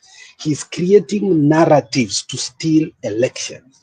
And those narratives are not working. The Luo Nyanza narrative, imeshindwa kuwork. The Luya narrative is not working. The Kazi narrative has totally destabilized the tribalism narrative of Ruto. So they have nothing left. So if you look at now the way forward, it's going to be easier for us, but also very tantamous. Why? Because I think there's still a lot that we need to work on how to get a leader out. Now, I was responding to what my friend just said, because that is what we always do.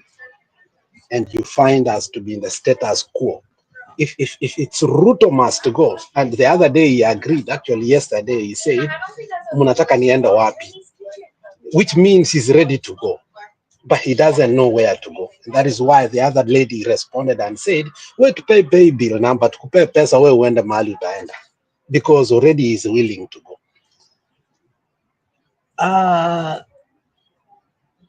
I think people are thirsty for Matiangi in Kisii, whereby it's unfortunate that a funeral turned out to be a rally to a point that there was no time except Matiangi Kitogo too, who spoke about the family and the relationship. But if you watch the whole clip, it's like, I mean, you couldn't even know it was a funeral. You couldn't totally know. And it is the bitterness that the people have on the ground and the anger that people have for Matiangi that he is not doing enough. So they wanted to show him that we have given you this podium so that we don't want you back here. We have already given you enough support here. We want to see you talk with all people all over the country so that we move way forward. One of the most unfortunate thing I saw, because I watched that thing, it was a long funeral, but I had to watch it 3 times to understand. The area MP, Alphan Miruka, who is a UDA diehard, I had a difficult time. In fact, even Kibagendi, who is a darling of the GNCs in Kisii, was not able to calm. Even by the time he tells, okay, wacha kila mtu akae chini, nobody wanted to listen. It became so difficult to the end that actually the young people were not being controlled. And it's a sad situation when funerals turn to be rallies. And it shows you the passion that people have, and it shows you the future of our people if by the time we go to the election. This was a funeral. And previously, you saw when Maangi's father died a couple of years ago, this is the same area where Osoro fought with who? With Osoro fought with Simba Arati. And I was looking at the people who spoke there and what they spoke. It was not only political, but it was charged politics. For instance, Ensari Mache, a young man who is aspiring to take this, now they say he came from Qatar, he's not from Kenya anymore. Jaher, this guy, we don't even know if he came from Qatar. The way they are describing him. I have never seen our people this discriminative to the point whereby they were talking so openly that, you know what, this person does not belong to us and he must get out of Kisii right away. Overall, I don't think even Matiangi himself was able, I think it disrupted his own, because in the end of the day, I think he was trying to quell the people and tell them and bring them back, but also I think hata yeye alikuwa distracted, akaenda into politics to start to tell them, honestly, even if we are, I think I see what the people want. I think actually he said, even the people who see what the people want is not going to speak what people don't want. Now I have to speak. And then he ended up telling people, telling the area member of parliament that if you see people run away from a place, why are you coming back to that place, which is the UDA house? So I think what I saw in Kisii today, people need to calm down. If this is how we are going to handle the politics, I swear to you, if somebody finds Junet gari yake iko anywhere in Kisii today, I think they will burn that guy alive. Because Junet made a very bad statement the other day, and I've been seeing in the media, Kisii wakisema, any person tell us to spot Junet, we want to deal with Junet once and for all, for the saying that it is only the Kisis and the Kikuyus who are burning this country. Okay, but I am fearing that there is no space for any other party in Kisii except where Matiangi. I saw it in Nyachae's time, but it was not this bad. And shida ya hao watu wetu ni moja, wako na kichwa ingine mbaya sana. You saw the other time what they did to Baba in the stadium.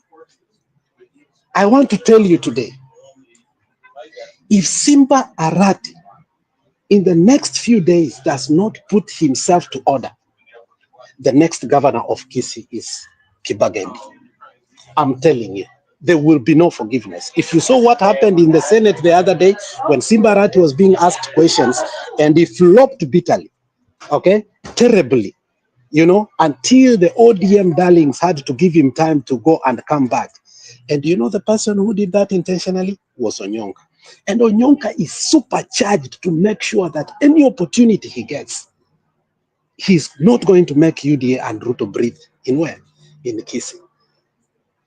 That is what I saw today, and it shocked me. I thought we are a little bit democratic in Kisii, but trust me, there is no democracy right now. I think it will be a 6-piece in Kisii, whether you like it or not. I think the election will be done in nomination. Whatever party that you will be, I think that's what will be. And I will speak later on about the shoot to kill. That one, I have so many notes. Thanks. Thank you. Maybe Alex, before you go, there is a question I wanted to ask you. I have been thinking Onyonka was doing a curtain raiser to be a governor. Now you are talking of Kibagendi. Or Onyonka still want to be a senator? Can you let me know about that? Because I thought Onyonka was the one who was like doing curtain raisers to be the governor. The way I was seeing him, like he looked like if he was mobilizing. I'm a serious Nyamaze. Onyonka cannot win the governorship. Onyonka cannot give up, and I think he does better on the Senate, and I think so many people have told him that what he does is good and better, and I think we still need him. Remember, Onyonka is the longest serving political Nini right now, sitting political person who has served Kisii for a very long time.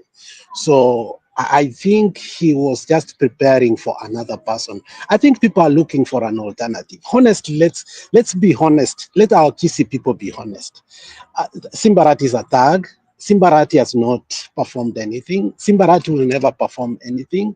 And I think even Ongwae, who left, was 100 times better than Simba Arati. I think Kisii County has so much degenerated. And I think people are tired because the passion they had for Simba Arati is totally gone. I think Simba Arati should just count this thing of one term. And the more he stays in ODM, the worse it is for him. Onyonka knows that his seat is the Senate, and I don't think Onyonka wants to be out of the government. Onyonka understands, and he wants to be in the government. I don't think he's ready to so he cannot gamble and go for governorship. I think he's wise enough. Onyonka is a person who has won even outside the most popular parties in Kisii. Remember, even one time he got out of ODM and he was elected. Was it Ford people or Ford Kenya? And he knows the ground very well. So Onyonka is not going for governorship. He knows he cannot win.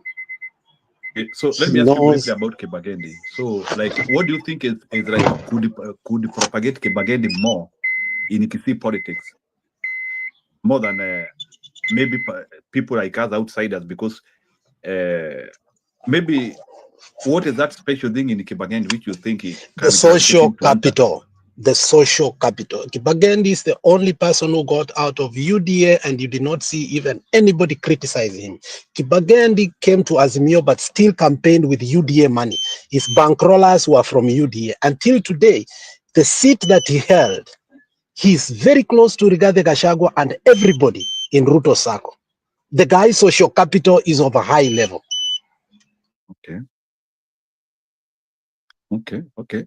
Yeah, that one is that one something key, which is, if he's a politician who can be able to. And the guy is a mobilizer. The guy is a mobilizer. Trust me. The guy is a mobilizer. And look, when Matiangi was in Kisii last time, he was the master of ceremony. If you saw today again, when nobody wanted the area member of parliament to speak, he's the one who was sent by Matiangi to go and quail and make sure people keep quiet. What people have come to know about the young man is he has ambitions and his future is very good, and he knows how also to palette. Hii siasa ya pesa usifikirie iko mahali pamoja peke yake, hata yeye anapeana pesa, so he's loaded kidogo but not so much, but he knows how to distribute his money. Right. So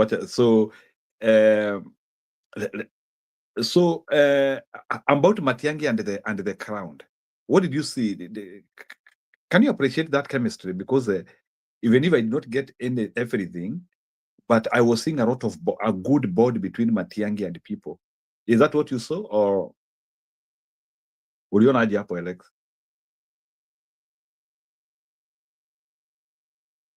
I think, as I told you, ikitu ni 6 piece in Kisii. I mean, I think anybody who will speak against Matiangi in Kisii is politically or maybe even physically dead.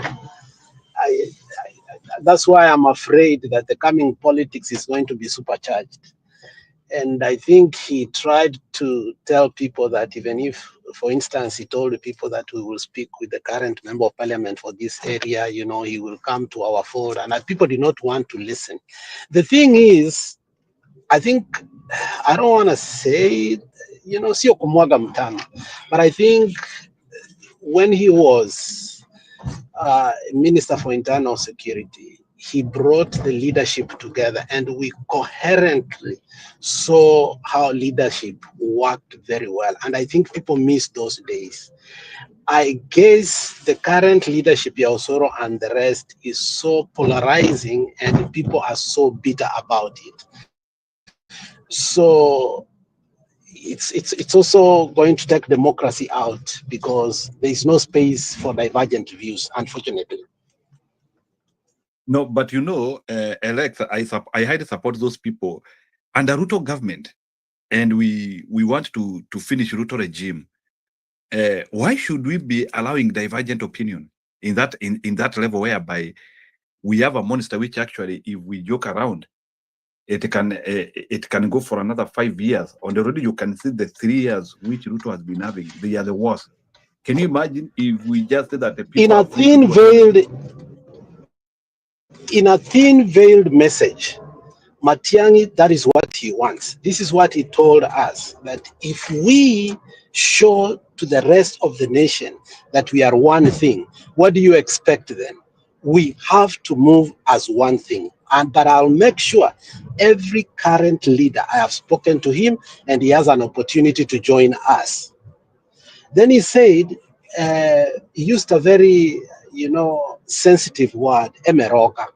Emeroka is a tree that has symbolism of rebels.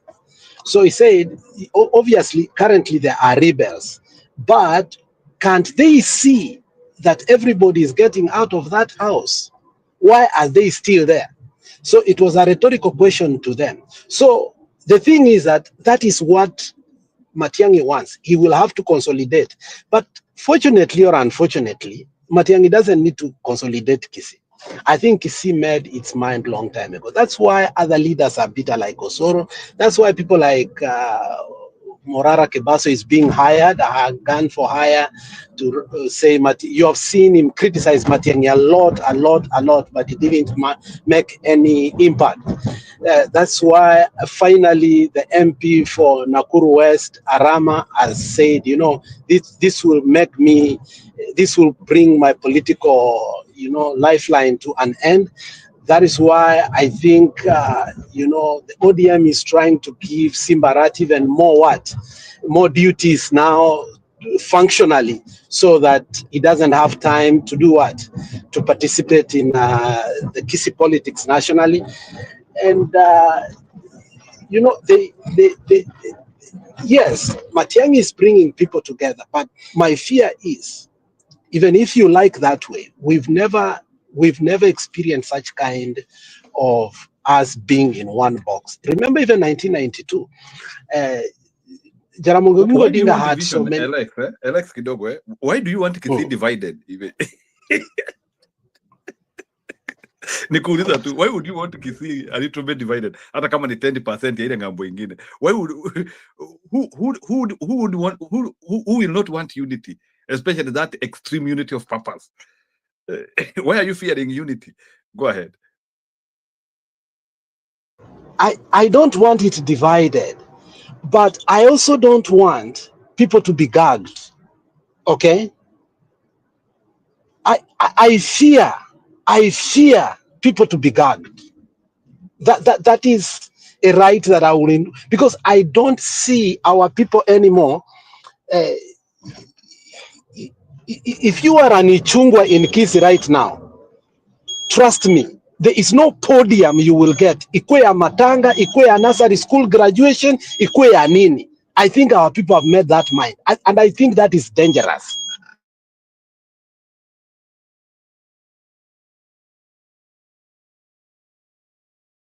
Pole. Alex, welcome to New Kenya. Hata Embu iko hivyo, unfortunately. There is an event I'm following, na nasikia Tambalila naambua asijaribu kukanyanga huko. It's unfortunate, lakini I think Ruto has caused so much pain to people, Bwana Alex, that even people are choosing guests. Like, like these days tunakuwa hata na wageni kwa function. Unasikia hata mtu akisema, hey, niko na guest lakini msiniletee huyu. Is it like in our prison, unasikia watu wakiuliza, huyo ni mtu ya Wamunyoro ama ni ile ingine? Haya, kama ni Wamunyoro tuletee. Do you know the minister? Do you know the minister of education? And I think even the media has realized, and I think there's a gag order that the minister for education he shouldn't be given airtime in prime time media, because he even tries to take letters of employing teachers in funerals. And of course, that is at some point, Matiangi was saying, even the minister for education is still our own. So when he comes around, give him the respect that he accords. Because if you don't, he will not be respected on the other side. People don't care about jobs of Ruto anymore. People don't care about any position from Ruto anymore. People don't respect anybody who is with Ruto. I've never seen, I used to think, it's just a cliche when people say Osoro Nenyu, which means Osoro is a pure asshole. And, that name comes out so bad. There are some names that are in mother tongue that if you say, you feel the pain that even when you say them in English. So how it comes out so badly. But even our old mothers have the guts to say that Osoro is an asshole in Kisi. That tells you the bitterness they have. So nobody is going to have the space to practice their democratic, and I think that is dangerous for me personally. I think we should give people an opportunity to be rebels, but not to the point whereby you punish them for being democratic.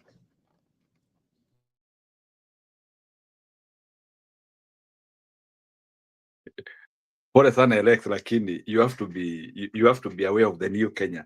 Then people are behaving this way because of the pain Ruto has caused to them. Sio wao kutaka. Yani people are trying to imagine nitakupia story hapa. People are trying to imagine that Ruto can get a second term. Wanapatwa na ugonjwa. A very close person to me aliniambia by the anakaa akiangalia ID na kura yake, anakaa anaenda anaangalia, because he cannot imagine that thing can be misplaced. Now, do you know that are you aware that Kenyans are ready for an election right now? Alex, are you aware of that? Kenyans are ready for an election, sahi, as we speak. I think my mic, something happened to my mic. Let me go out and then come back. My mic is not functioning. No, but I can hear you. Yeah, so maybe what can you read in Jerome? Are you there? Yeah. Jerome, hebu nikuulize, unajua watu wako tayari uchaguzi? Unajua hiyo ni information nilipata nikashtuka sana. Like watu wanasema sisi tuletoa hata uchaguzi saa hii tupige.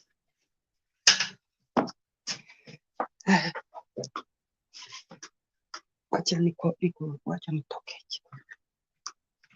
So it's okay as you prepare yourself. Public participation, are you there? I understand here kuna Nyakairo, are you there? Yes, I'm here. Are you aware that watu wako tayari kwa uchaguzi saa hii as we speak? People are ready to vote. Let me tell you, Njiro, in Kenya right now, if people wake up in the morning and they are informed, there are news that we don't know where is Ruto, oh my gosh, it will be the happiest moment for people and they will be together. So about election, it's something that people are looking forward. When will it happen? How can it come so quickly? We finish up this business. That is exactly what it is. Sasa huyo msichana ambaye anasema atupee pay bill ndio tumlipe miaka 5 aondoke. That is how you feel like. Unashaona umeandika mtu kazi kwako, amekusumbua akili, amefanya, unamwambia hata ile miezi tulikuwa tumeambiana utakaa, chukua pesa yako enda, akuondoke. Or you have a tenant who is so arrogant, somebody who is not cooperative, analeta mambo mingi huko mpaka mnasikia mko insecure. You'll tend to say, how many months did we agree for this lease? How many remaining? Hata kama ni nusu mwaka, unamlipa hiyo miezi 6, unamwambia see you next. That is how people are feeling right now. Hakuna ufuraha iko hapo hata kidogo. Yani watu wanakaa na wasiwasi mpaka wanakaa wamegonjeka. For me, to be honest, mimi nikifikiria ati, can you imagine where I am? I always wake up at 5 a.m. in the morning. I open the channels to see what has happened. What is the progress? Ni nini imefanyika mzuri ya kufurahisha roho yangu? But only to find it's only tears. Horror. That is my situation. So, Jiro, about election, I don't think even people can sleep at their houses. They'll go and line up and wait for the time to start voting. It's a terrible situation in our country.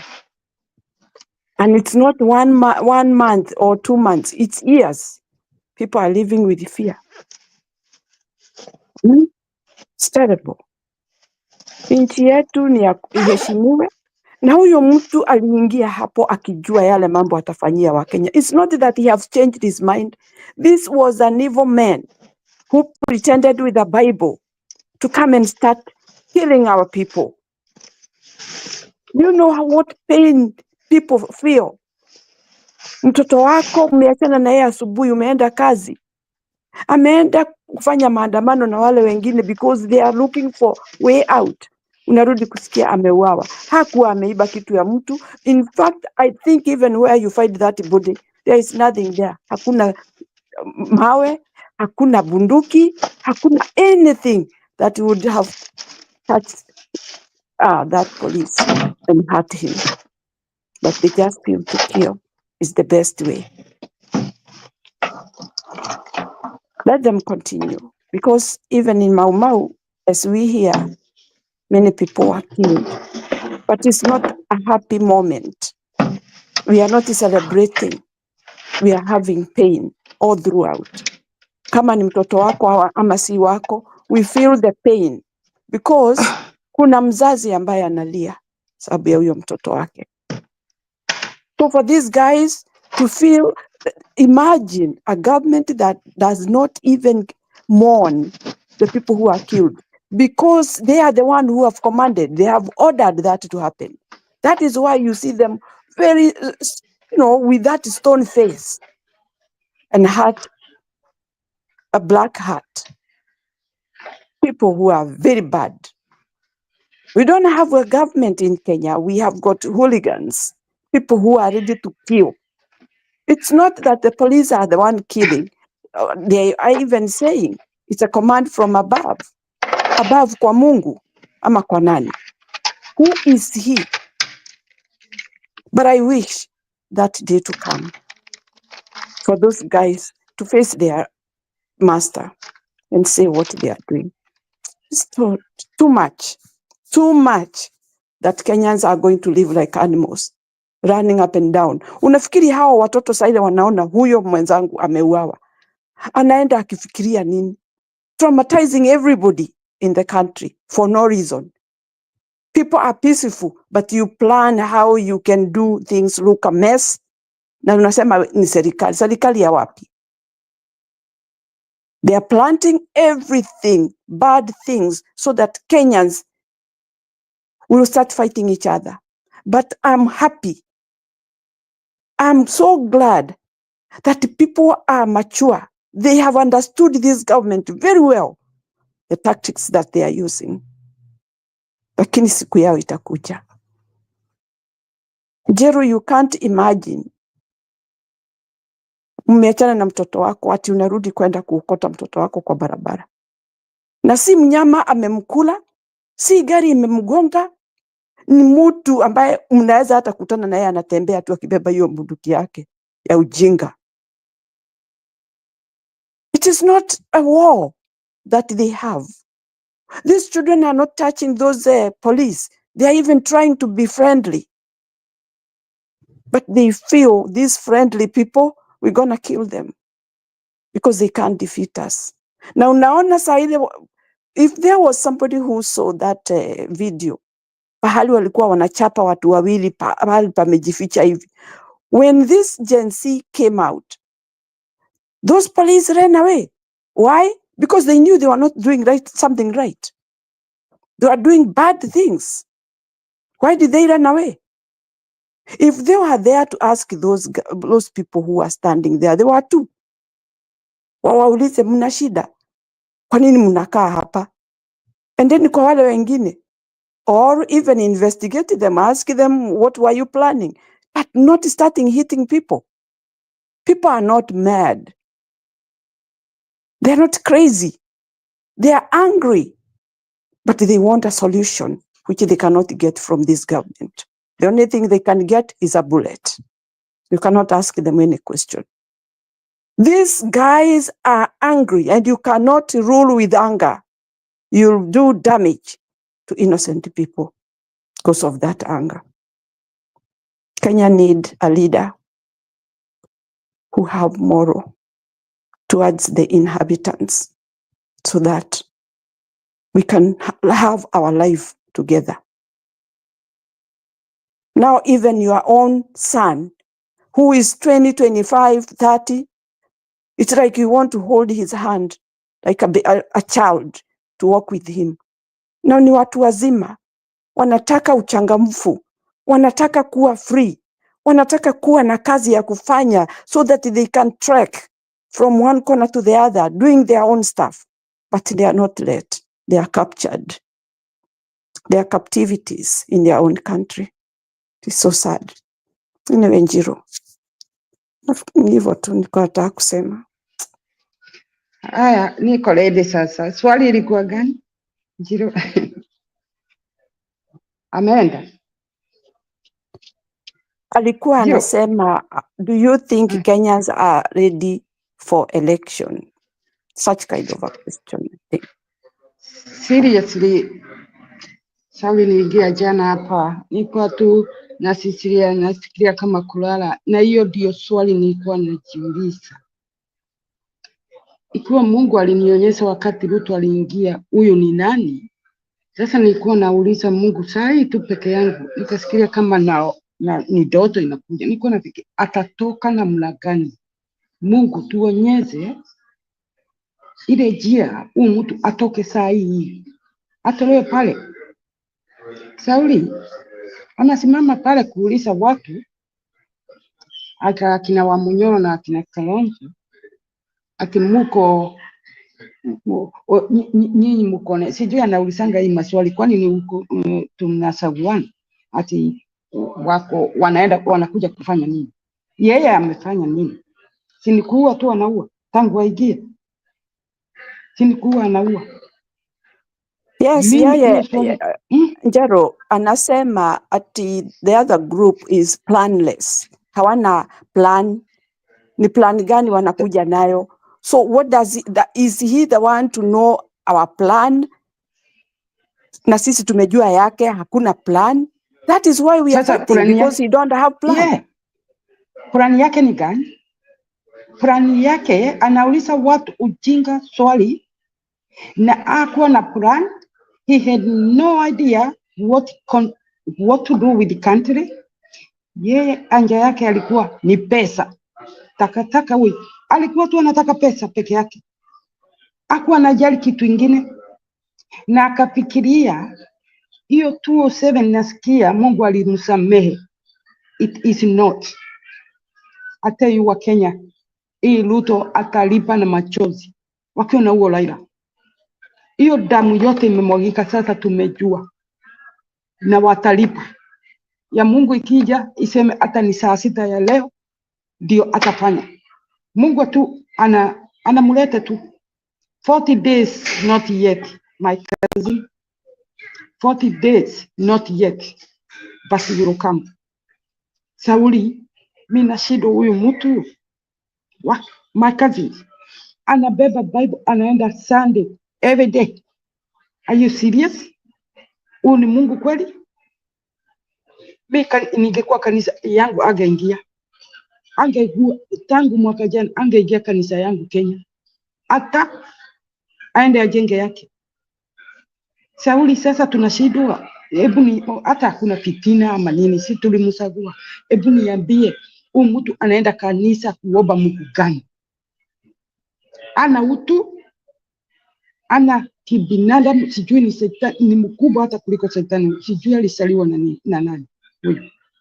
Ni mtu amesaliwa kumwaga damu, kunywa damu, ajali.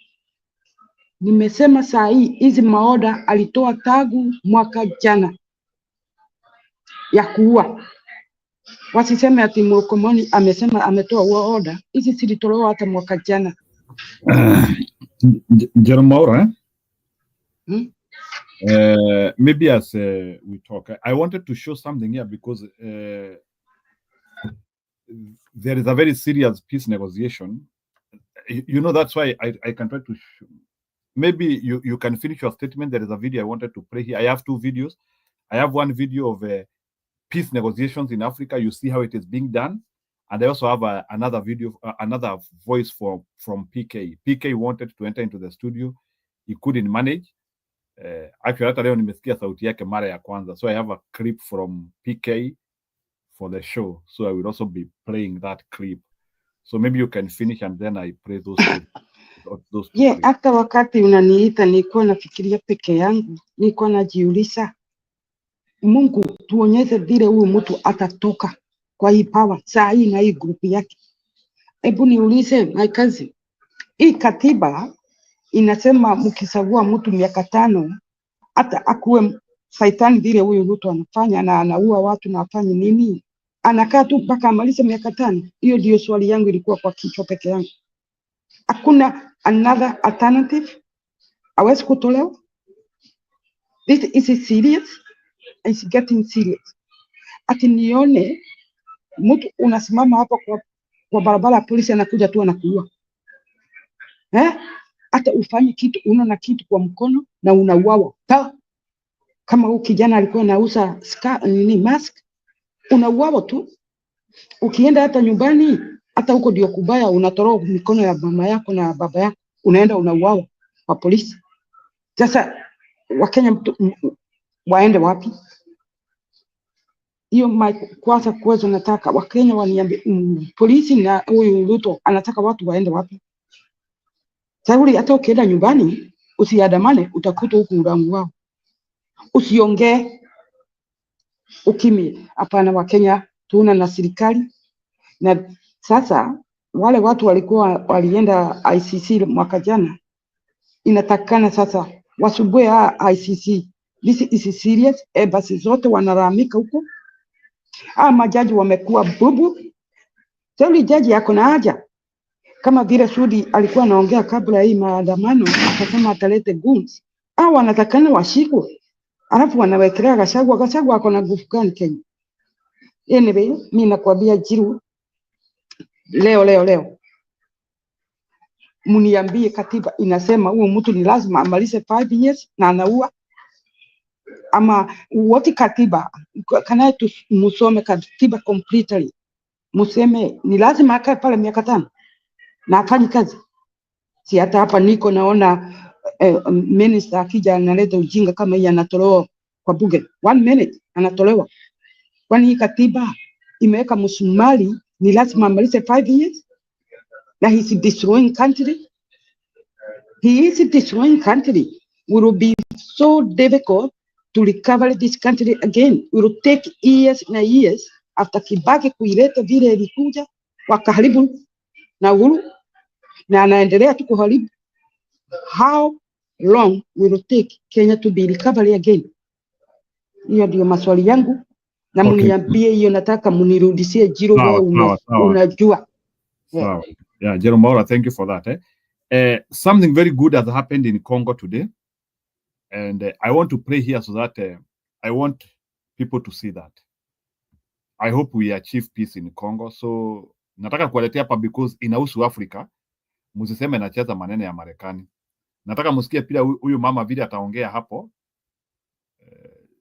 Donald Trump has met people from Africa. So let me see. Kwani hii video nataka kuniaibisha hilo. Thank you very much. Thank you, Mr. It's a great honor. Thank you, Mr. President. So, as Caroline has mentioned, President, first of all, I want to let you know that I'm the only African reporter accredited here at the White House and I cover for the entire continent. So, I just arrived from Congo, Democratic Republic of the Congo, yesterday. I went to see firsthand how the people is feeling and the president's message, President Felix Tshisekedi, about this upcoming peace deal. And let me tell you firsthand what I've witnessed myself. I spoke with the people on the street. I spoke with youth. They know your name. They know that a president named President Trump is working hard to finally bring peace to the country. I saw hope. They have hope now for a better day in Congo. They see what you're doing as a future, better future for Congo. And I had opportunity to sit down with President Felix Tshisekedi for an interview because I want to understand his mind, what he's thinking, his feeling about everything that your administration is doing. And he told me firsthand that for many years, many American presidents overlooked this conflict. They didn't do nothing.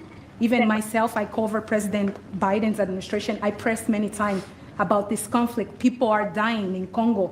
This country has so much potential, but they need help because this war is destroying the country. They never gave me any answer. And he told me, President Tshisekedi, that you have no idea, he's very thankful for what you're doing, for what your administration is doing. Not only him, the entire Congolese people, they see that finally they will have hope. And President Tshisekedi also mentioned at the end of my interview that when peace finally comes to the Democratic Republic of the Congo, he's thinking to nominate you as a Nobel Prize Peace because he said you deserve, you have been working to bring peace in the world, not only at the Congo, and he's very hopeful to meet you in the future. That's so nice, boy, and that's so beautifully stated. And Caroline said, number one, she did say, and I shouldn't say this because it's politically incorrect, she said, she's beautiful, and you are beautiful. Okay? I'm not allowed to say that, you know, that could be the end of my political career, but I say it anyway. But you are beautiful, and you're beautiful inside. So I wish I had more reporters like you. So you covered Africa for a long time? Yes, for over 10 years. Wow. I cover even your first administration. Yes, I know that. That's great. Well, thank you. That's so nice that you said that. you. Appreciate it. And I have one more question, Yes. Mr. President. Since we know in July or in the future, both President of Rwanda and the Congo will be coming Yes. to the United States. In Africa, President John Lorenzo, the president of Angola, he is also the leader of African Union. Good. He Yes, I know. worked very hard to bring peace, but unfortunately... Let's get him here. Yes, that's Okay? right. Would you invite him for me? Of course. Okay? Of No, we'll course. have. I know that he works very hard, and he's the head of essentially the union. So the union all over Africa, not the kind of union that we have. This is the union all over Africa, and I'd love to have him. So you'll let him know. Of course, Okay. Mr. President. Thank you very much. Thank you, Good. Mr. Now you go back to where you belong, Sure. right? That's great. That's a great job. It's real knowledge and real heart too. Congratulations. Okay. So we're here today to celebrate a glorious triumph, and that's what it is, for the cause of peace. And this is a long time waiting, the signing of a historic peace agreement between the Democratic Republic of the Congo and the Republic of Rwanda. Want to skyrocket your YouTube channel's growth? Sprizzy makes it simple. In just 3 steps, you can reach millions. The conflict has continued, and it's been going on for many, many years. It's been going from, I guess they say 30 years, the Great Lakes region of Africa for a long time, and maybe even a time before that. How is the Great Lakes region? Must be beautiful, right? Beautiful, beautiful region, but they had a lot of war, right? A lot of fighting, a lot of death. It's displaced countless people and claimed the lives of thousands and thousands. But today, the violence and destruction comes to an end, and the entire region begins a new chapter of hope and opportunity, harmony, prosperity, and peace. That's been a long time waiting. I said, how long has the war been going? And a friend of mine who was very much involved said 30 years, and at least 6 million people were killed during that period of time. It's incredible. And somebody said that was actually, it's the biggest war on the planet since World War II. So it's a shame, but we're going to bring it to an end. I want to express my gratitude and congratulations to the representatives of the Democratic Republic of the Congo and the Republic of Rwanda, who signed this pivotal agreement a short time ago. They just signed right in front. And let me also thank Secretary of State Marco Rubio, who has worked very hard on this subject, and we've worked on it together, for his outstanding leadership, as well as Senior Advisor for African and Africa Affairs, Masad Boulos, who's, as you know, spends a lot of his time in Africa, and he's very comfortable there. I said, were you at all uncomfortable with all of the turmoil and all of the killing? And he said, no, I wasn't uncomfortable, and that's what you need. You need somebody that's going to be able to get. So, Masad, I want to thank you very much for the job you've done. Amazing guy, actually. I also want to thank African Union, Qatar, Togo, for working closely with the United States. And I know Qatar was really working hard, and African Union, we just spoke about that. And I look forward to having them representatives here when we do the official meeting, and that'll be sometime in July. And we look forward to it. And you better be here covering it, okay? You better be. We're not going to stand anybody else covering it but you. But this is a tremendous breakthrough. In a few short months, we've now achieved peace between India and Pakistan, Israel and Iran, and the DRC and Rwanda, and a couple of others also. Serbia, you know, was they were getting ready to go to war with a group I won't even mention because it didn't happen. We were able to stop it, but I have a friend in Serbia, and they said we're going to go to war again. And I won't mention that it's Kosovo, but it's Kosovo. But they were going to have a a big time war, and we stopped it. We stopped it because of trade. They want to trade with the United States. I said, we don't trade with people that go to war. And we said that also with, if you take a look at Pakistan and India, it was great. They have two great leaders, and they were able to stop. They were in the midst of a big fight. I guess everybody saw, and it was going to get very bad. And they are nuclear nations, very powerful nuclear nations. In the months and years ahead, my administration will continue to work closely with all of the parties in this deal and ensure the agreements are fully taken care of, and you're going to do what's in the agreement. We'll say you better do what's in that agreement, right? Because if somebody fails to do that, bad things happen. But I have a feeling that after 30 years, I think after 30 years, you're all set. We are. I think both of you have said that's enough, right? That's enough. Yeah. That's enough. You've seen it all. So this is a wonderful day. It's a great day. We've had some tremendous success. It's been a great week between just coming back from a very successful trip. NATO's really pulled together. They have. They're going to spend over $1 trillion a year. Nobody expected a thing like that to happen. And we had the war, as you know. That was we call it the 12-day war. It was exactly a 12-day war, and we ended up with no nuclear weapons. That's what we wanted. And they were just absolutely blown to pieces, those 3 sites.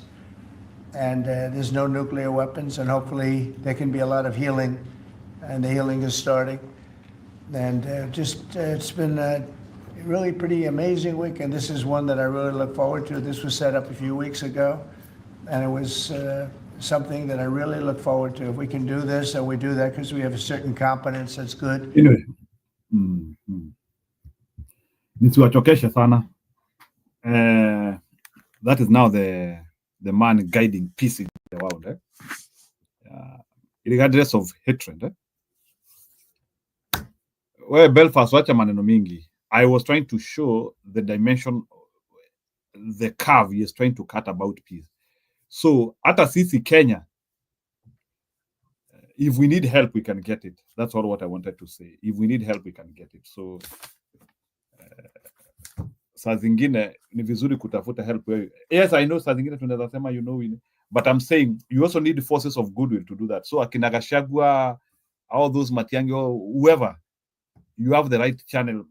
These are the bandits to talk with. And anyway, Donald Trump is not a typical American president. So if people are not going to seize this opportunity, I don't know if the world will ever get this opportunity again of somebody who is proud of peace and proud of results. So saa zingine ni vizuri, unajua Belfast anasema ni psychophants, ni sawa, but this guy is producing results. And he can as well also help us produce results. Even refusing to work with Ruto is producing results. So I needed to capture that African aspect, so that you can see somebody who is willing to take his foot in a place, in a country where people have been in crisis forever, since King Leopold, when wakati watu walikuwa nakatangwa mikono. So Congo has really been, and no one seemed to care. Maybe some people might say now, like maybe other presidents tried. I have never seen such an extensive interview of somebody wanting peace in African country. I've not seen such extensive. Even before I played this, I tried to look at Bill Clinton. I looked at Obama, who is domiciled from our countries. I have not seen such extensive interview about Africa. So yes, we might say that they are Westerners and they want to fend for their own countries. Well, we understand, but alignments are always allowed, regardless of whichever person it is. And we have an opportunity because Donald Trump is exiting power in 2028. So we have an opportunity actually to seek for help when it comes to, like, if we want a good country. I know Donald Trump can help us achieve that. I know if we can be, I don't think Donald Trump can entertain Ruto's stupidity. So be assured, I don't think Donald Trump and Ruto, they can be able to speak. I don't think they can speak. I don't think Donald Trump can entertain Ruto stupidity. So there is an advantage if we have serious leaders in Kenya who can actually approach this man. We can achieve something. Okay, wacha niwachezee video ya PK. Unajua sitaki pia kuwachosha na story ya huyu mzee because unajua people might say that wewe ni psychophants inakusumbua. To some extent it is. So maybe I might not know and I'm real and I'm not real. Unajua saa zingine ni kama vile wewe ni mfuasi wa Yesu. Unajua when you love Jesus too much or when you love God too much, even when there are calamities you don't know how to react because wewe unajua tu Yesu atakuja asaidie wewe. So some of us who are a bit psychophantic, I understand. So wacha niwachezee video ya PK then we react. So PK gave his video. Nilikuwa nikifikiria anyway. Today I've even known he is a gent. Hello, Mr. Njiro, and all those in the panel. My name is PK. This is not Stone PK, but PK. I've been a contributor in the show for some time. I've tried to come into the show many times, but I've always been kicked out. I don't know what is happening, but I'll still continue to try and reconfigure my phone and see if I can get in whenever I have time. I wanted to contribute one or two things. Sorry. I don't know. I wanted to contribute one or two things, especially about the Gen Z movement and what is happening. Number one, the most impressive thing about the Gen Z movement that I have noted, it has demystified the fact that since for the longest time, people have associated maandamano with Baba. And all these Gen Zs have seen maandamano in the eyes of Baba. And people thought maandamano cannot happen without Baba. But they made it happen. Number two, the issue of calling some people wale watu wa mawe in maandamano has also been vanquished. This maandamano has been tribeless, and the Gen Z has been able to show that even without the watu wa mawe community in maandamano, this maandamano can be done, and it is possible. Number three, the Gen Zs had the first maandamano 1 year ago, which was not planned. And so we can say that the government was not ready for maandamano. But this time around, with all the threats that the Gen Zs were given by the government, that they should not come out, that if they come out, this and that will happen, they dared the government and came out on the streets in large numbers, even more than the last Gen Z maandamano of last year. This is a big win to show that the government can be confronted. And they prepared to stop them, but they couldn't. And this was just an anniversary, some kind of memorial maandamano. What if the Gen Z decide that next time we are going to have an agenda for maandamano and decide this time we are marching to State House? What will stop them? I don't see anything stopping them. Thank you. And that is my contribution for today. Sure, that is PK. PK ametuma ujumbe wake, and then one person who can also want kutuma ujumbe wake, ukitutumia tutacheza, because that's what we want. So maybe Arabia ni Nyakairo na Jerumoro mko hapa. Maybe I'll start with Arabia because Arabia umenyamaza sana. Hiyo issue ya Donald Trump seeking for peace in Congo. Na maybe without na musiseme ati hiyo si story ya Kenya, but Congo and Rwanda have been in a crisis where actually Kenya is pointing if we are not serious. So maybe RB, can I ask you, do you see genuineness in Donald Trump way of seeking peace there, or he is doing it for his own purpose? RB is there? RB is not there. So Nyakairo, are you there? Yes, I am. Can you react to Donald Trump seeking peace in Congo and Rwanda? You know, Donald Trump, I think to myself that he is a man of the word. He doesn't swallow his words. He does it. That is my opinion. And I would say, I think Jiru, he worked with this, is it Iran and Israel ceasefire? Am I correct? And so he have done that. And how would it be hard for him to deal with people who have been having squabbles for those long years? Kuna msemo kwa Kikuyu unasema mutengerio na mutengerania tirutahumaga. That the person who chases you and you being chased, everybody get tired. Maybe this is the moment that Congo and Rwanda can have a ceasefire and declare friendship. Why are we fighting? We are Africans. Let's have peace in our own countries. Let our people settle. Let our people enjoy life, the life that they have never experienced.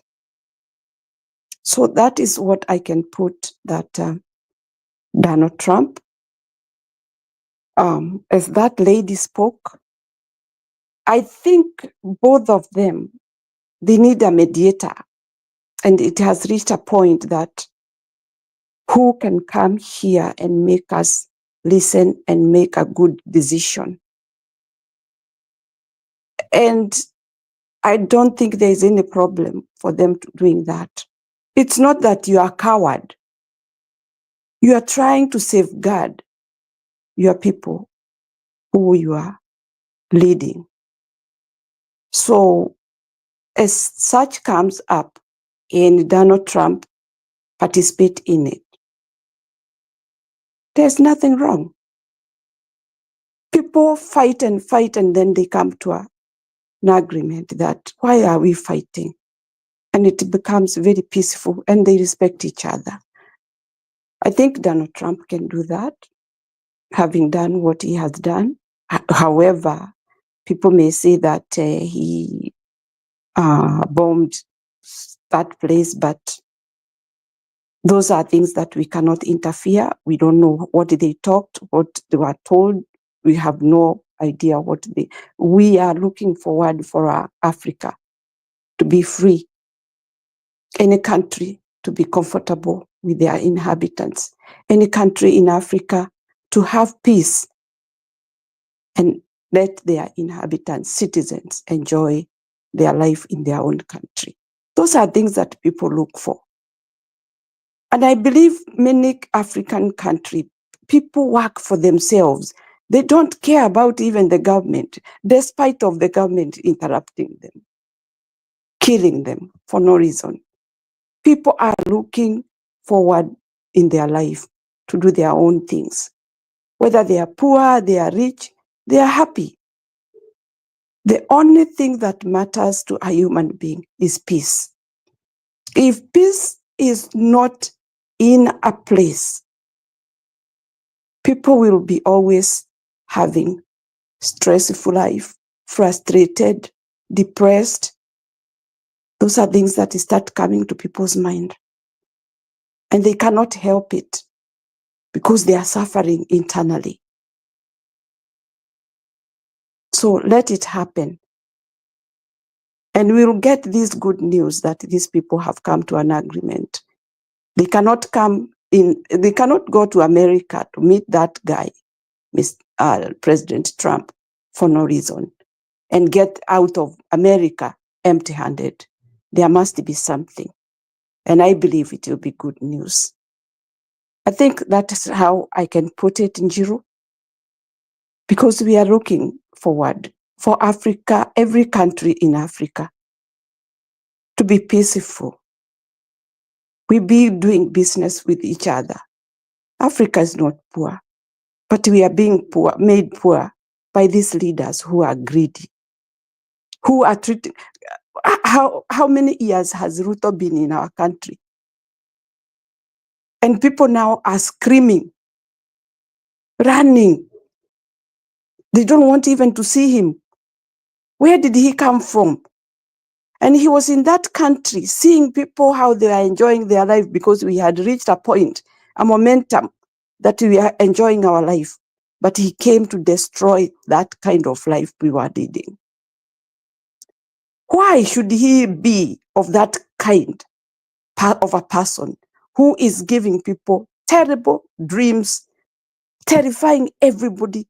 Children are suffering, and even children right now, they know Ruto, who is a murderer. They know that because they can hear people talk. We can't hide. We are screaming, and every time burying people. They did not die because of sickness, accident, or whatever, or committing suicide. They are the people with right mind, or maybe they are abnormal, or these police who are doing this. Maybe they are crazy. You go find somebody's child and kill. Ni mnyama wa aina gani huyo? Jiro, when I speak about my country, and when I look at Africa, the way people are suffering, I feel like I hold that country in my heart, and I start feeling like I'm, bleeding from inside. Because there's nobody who has a right of making somebody miserable, and she or he does not eat in your house. There's nothing they are looking forward from you. Hakuna kitu wanakuja kusimama hapo kwa mlango ya State House wanaomba. But they are asking you one thing. We gave you our power, promising that you are going to be a good leader. But now you have changed to be an animal. And even being a tribal, that you don't want to see other tribes.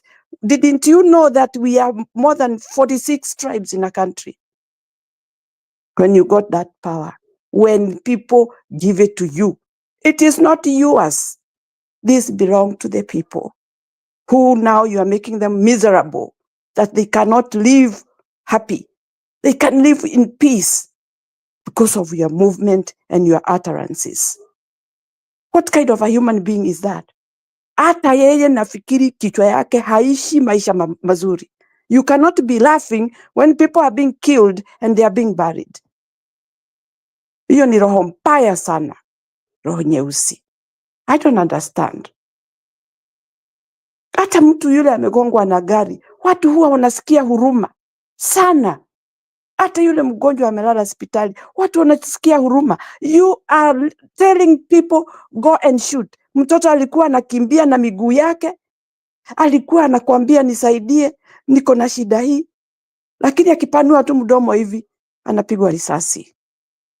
So you want us to keep quiet? Why did you come to talk to us so that we can give you votes? Why didn't you stay where you are and tell us we are going to give you votes by force? You see how people will behave.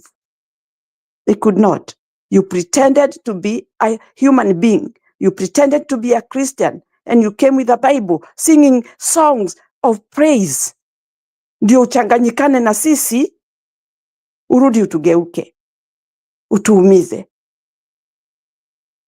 Now that you have the power, you want to finish people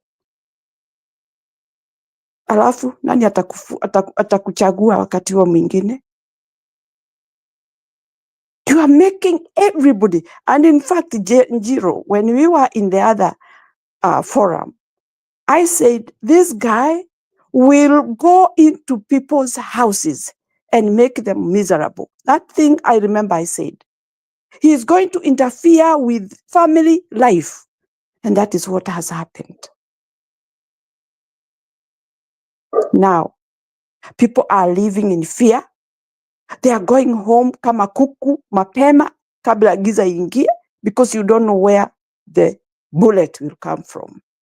Nobody knows who is going to shoot you. Kwa sababu hata hawa maaskari, I think there are some who have got raia, civilian clothes, wanachanganikana huko, ndio wafanye mambo mabaya. Because if you can remember the time for parliament, when the children went to the parliament, remember that guy who was kneeling down like he is aiming an animal? Alikuwa amevaa koti ina mistari ya grey na mfuto inakuwa kama navy blue. Huyo alikuwa raia. Na ni polisi ameshika bunduki hivi, anapiga hivi, anasimama, anakunja miguu ndio apate shabaha, agonge mtoto wa wenyewe.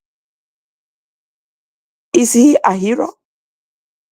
Na wameshindwa na kupiga hata wale militia wale wanafanya maajabu huko kwa nchi yetu, lakini wanarundika hapa, watu wamejileta wenyewe wakifikiria wanaenda kukuta mtu ambaye atawasikiza, kumbe amewapea risasi. Wamalizeni, sitaki kuwaona. That is exactly what he has done. Wapige bunduki. I don't want to hear nonsense. Alafu anarudi nyuma hivi, anakuja kuwapea nation address.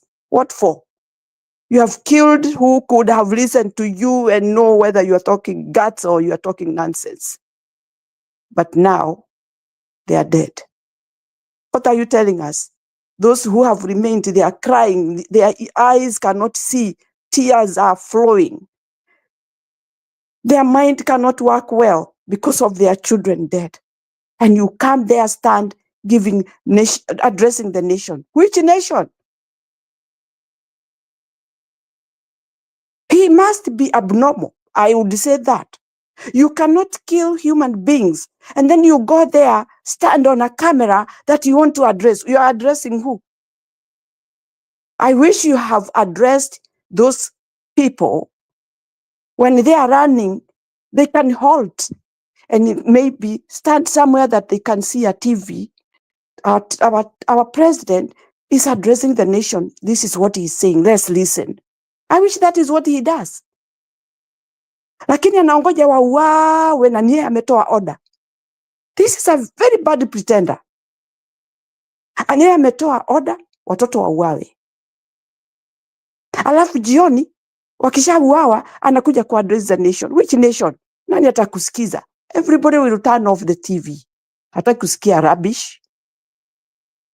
You don't consider human being like you. You are the only human being who should live. Na hiyo hooligans zako.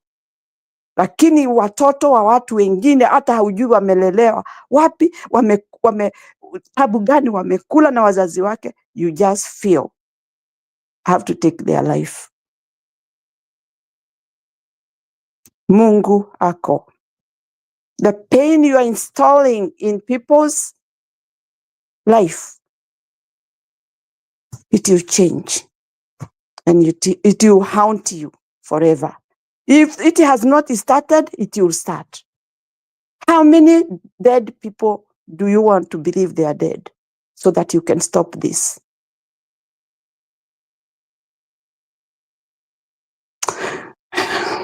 Thank you, Jiro.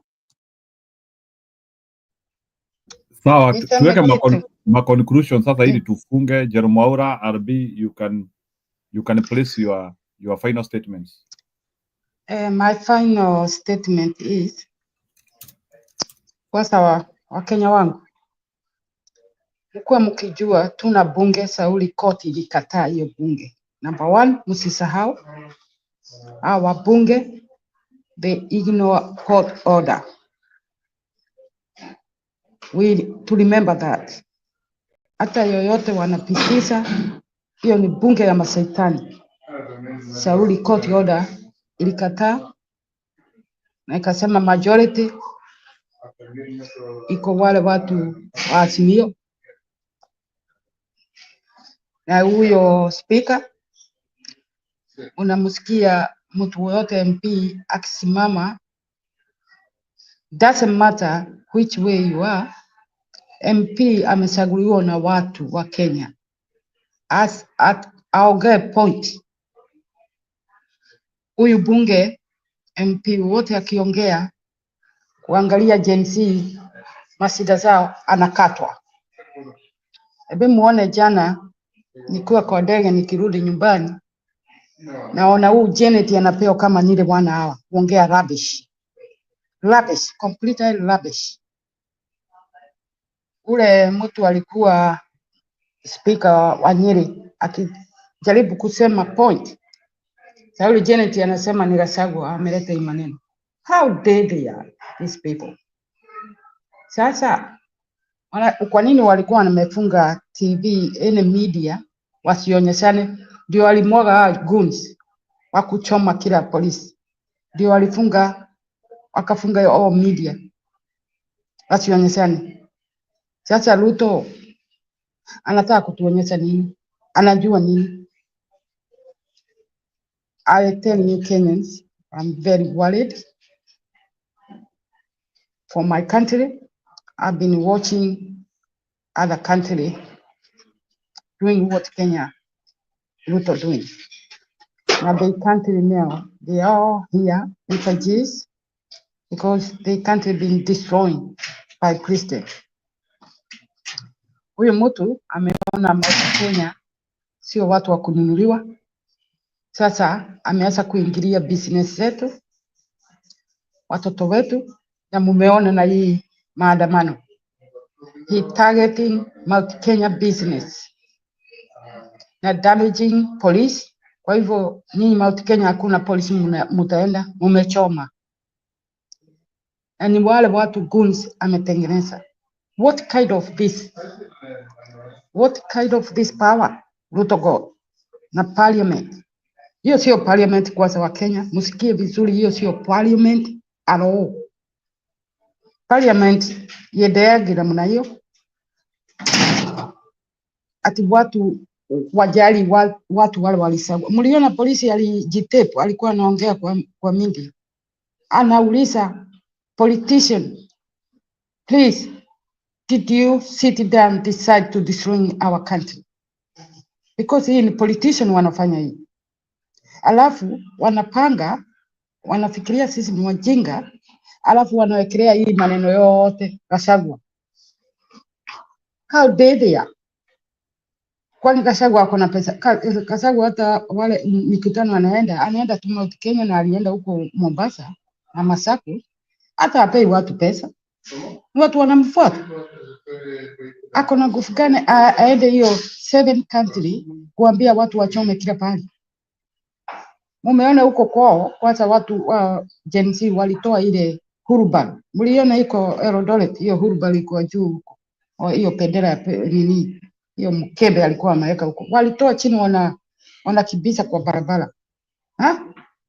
Na kuambia tulisagua wajinga na I'm not trial Mukabira. Lakini hii Nandi itakaa miaka sijui 100 years kurudi kwa power Kenya tena. Sasa tumeona.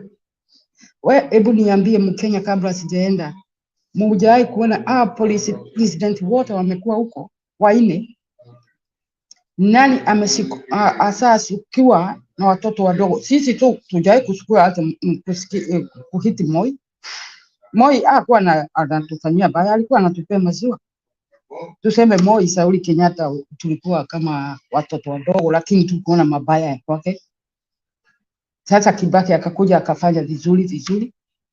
Uhuru ndiye akasanganyikiwa na ule mtu, na niye tu mwenye kuleta. Msiseme ni Gashagua, ni Uhuru alileta huyu muuaji huyu. Sasa vile nasema Kenya, mjue muna parliament na mwache kusikiza hawa watu.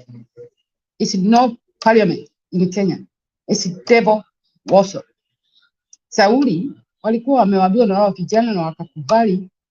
Our Gen Z, they coming to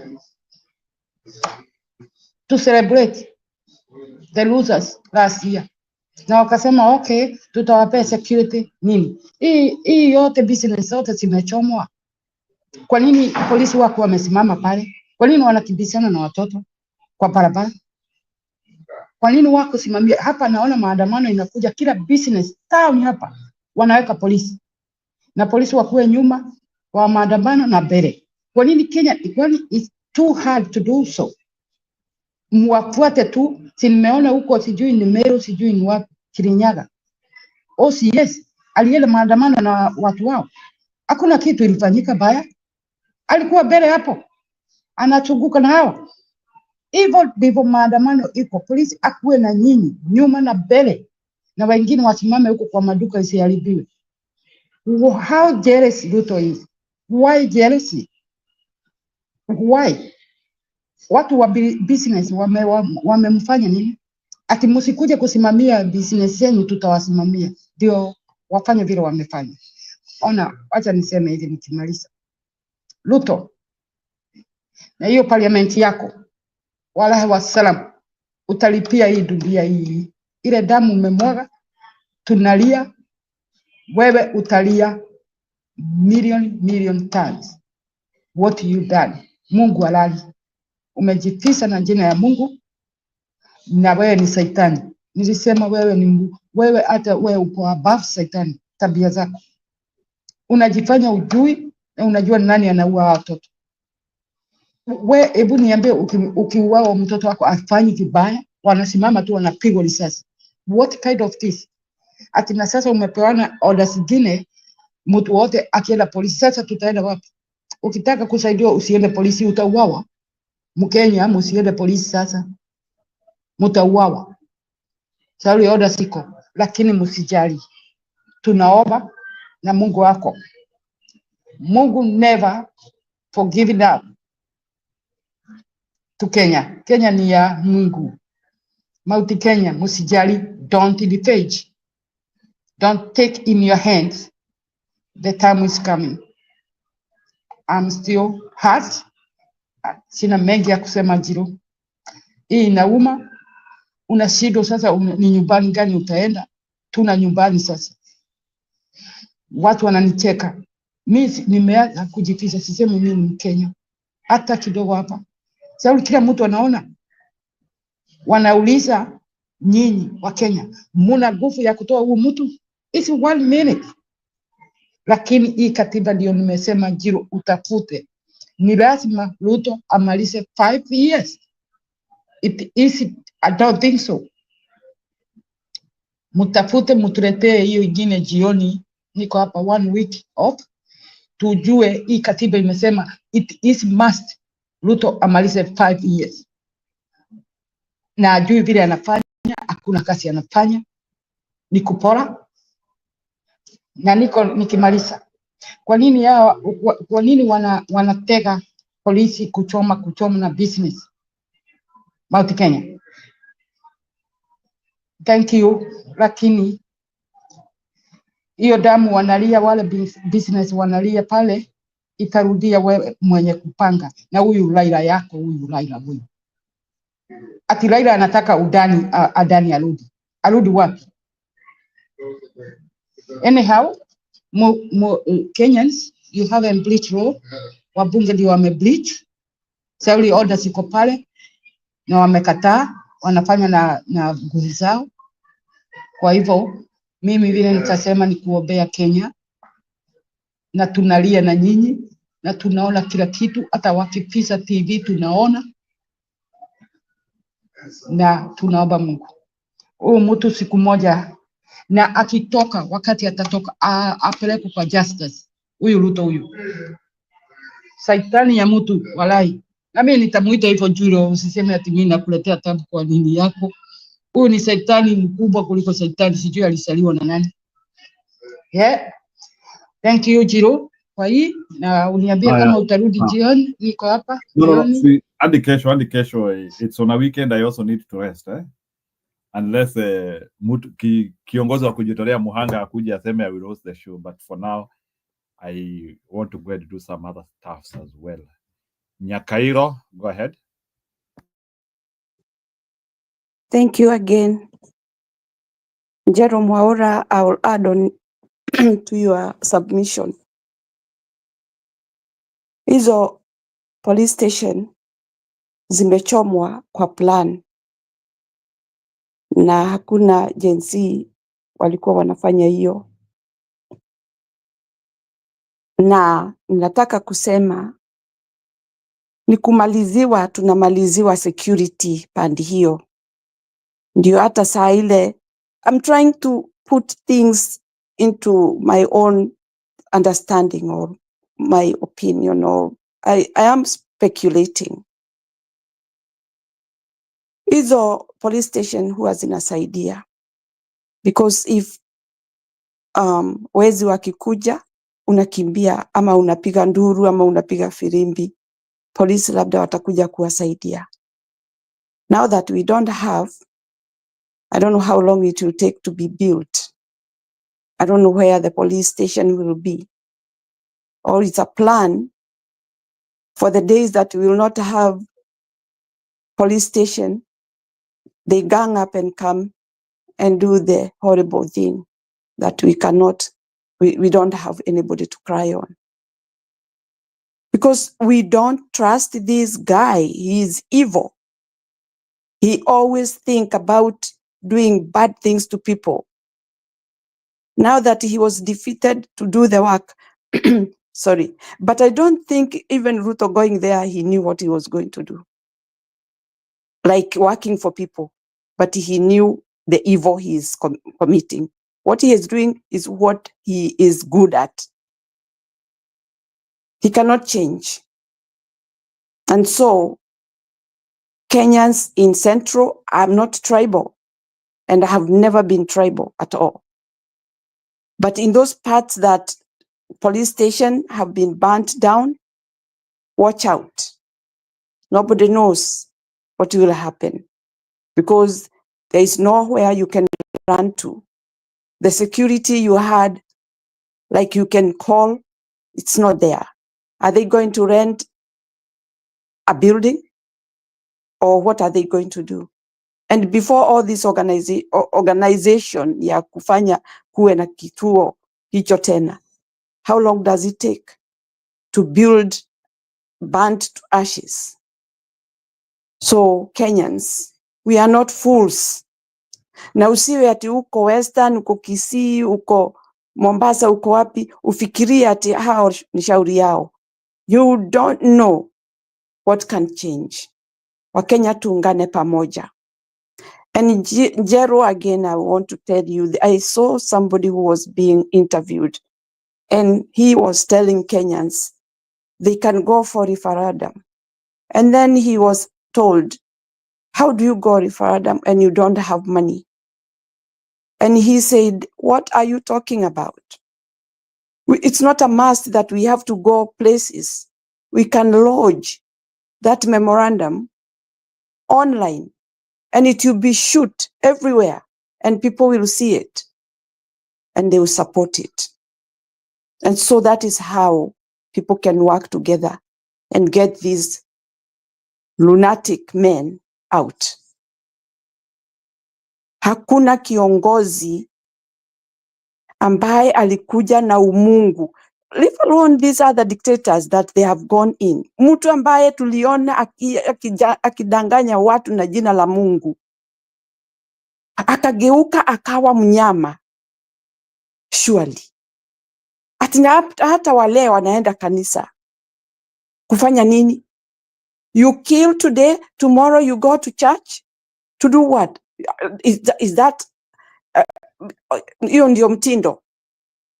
Yani unaua, unaenda kurepent. Unaua, unaenda kurepent. It doesn't go that way.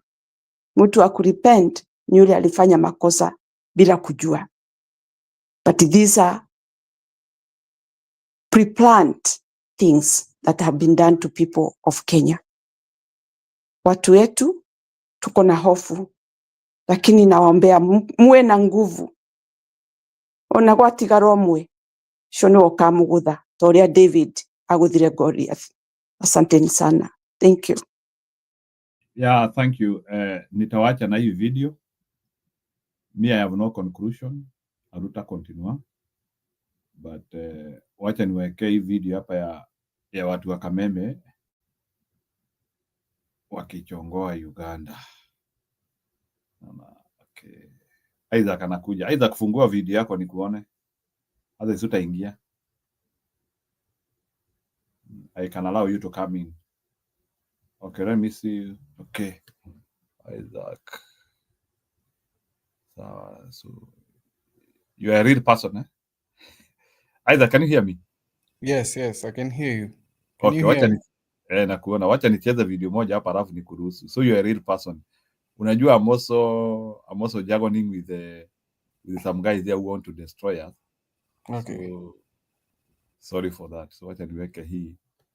You want to take your communication to the next level, whether you're running a business or just starting out, Grammarly has you covered. Grammarly isn't just...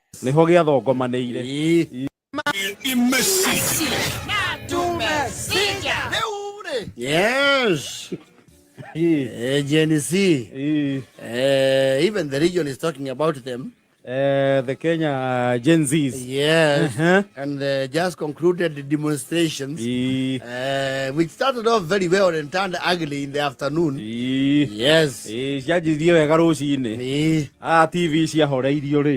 Niho giathogomaneire. Na andu against Africa Gen Z cia kuu ri ni ta maugite horo ucio matigire Gen Z ciaku cia Kenya tondu taru kuri Uganda ri Museveni ni ararirukia federal yake kia NRM, National Resistance Movement. I don't know what they resist. I think they should rebrand and they rename that party. Yes. Resistance ni fatia gucenjio. So they since resisted. Mahuthire na huthika guku muno itagwo democracy. Yes. Guku na gutiri kiama gitari democracy. Movement. Yes. Ni aragetia tamu ni akaigana riu mwana wa Ngai. Agaretha tamu ni ya mugwanja. Ya mugwanja. He is vying for the 7th term. He has been in power since 1986. So this year next year he will be 40 years in office as president.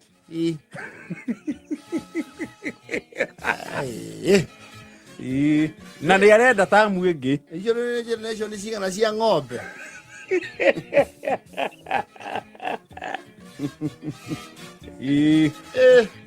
Na kuu ndarerwo ati matire ina must go. Aca makirete ki marauga the generation Z of Kenya, they don't fear authority.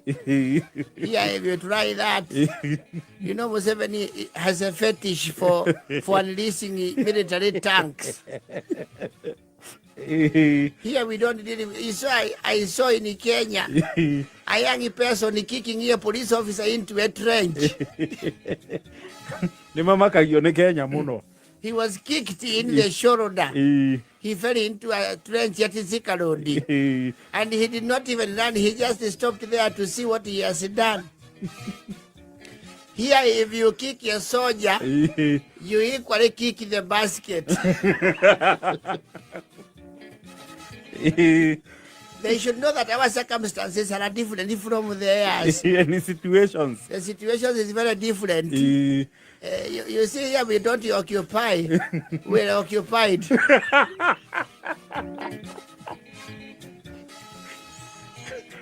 No ni marawici kwa etiri korwo no mahote gukombora Gen Z ya guku ithie kwao. The authorities here, before we get to parliament, I think they can put land mines.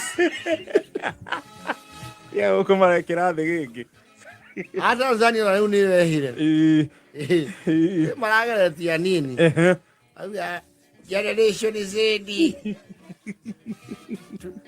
tunamuomba kwa huruma zake akipata hiyo roho mama. You know the Swahili is very polite. Matigiota kuga must go. Matigiota ko ekuroria. Tumekataa. Mlaga tafadhali Mheshimiwa Rais, uliyetunukiwa uongozi na Mwenyezi Mungu, tukiwa kama generation Z, tungependa maisha bora na thabiti zaidi. Ikiwezekana, kama moyo wako utakubali, uongezee nafasi za ajira kwa vijana. Manake na ni vizuri tukukumbushe kwamba kwa roho mkunjufu sana tukukumbushe ni maandamano. Tukukumbushe kwa ukarimu na heshima sana, tunaandamana. Hapa tulipo generation Z hatuna raha. Tuongezee angalau hali ya maisha ipungue kwa huruma na neema. Nikuihoya marehoya. Matingiota kudemand. Tafadhali tu, ikiwa moyo wako unaweza kuwa mwororo na mwenye huruma, na watoto wako hawa, sisi generation Z, mama. What if you can create your own website by saying, this is what I want? With Wix, you can. Tukusi. Unaona hii ni supermarket hatujaingia. Hizi ni vibango hatujatoa.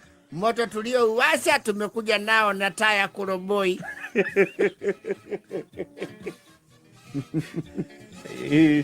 Tuna moshi lakini hatutauweka kwa alami.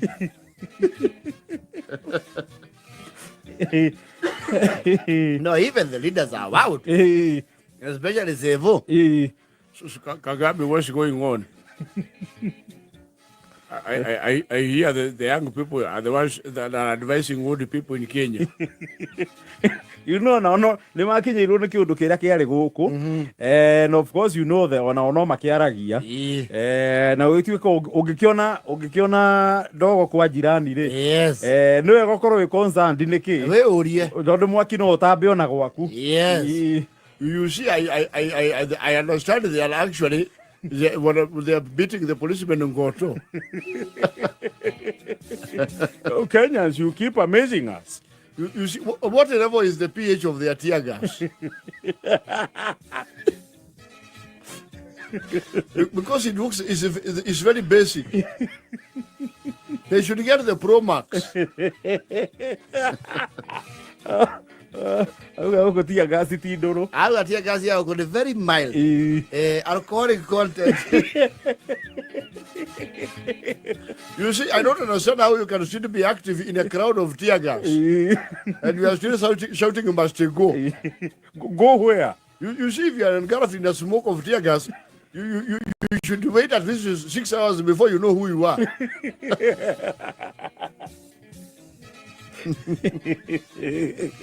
You see, at least yes, we have not used a lot of tear gas. But I would like to sample it myself because I don't want to buy that brand. They should change their plug. Ruto, are you still online? Ruto, what are you typing? Can you tell us? Where do you buy? Because so that we can avoid that market. Sasa hizi zile ziliwachwa na yule alikuwa hapo awali. Zilikuwa zinatumika Tuesday. You should have disposed them. So they are expired. Because they look like the gender reveal.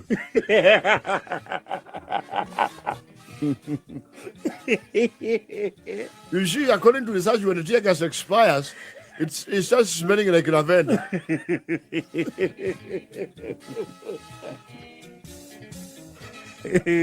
That smoke itself should send people back to the reserve area.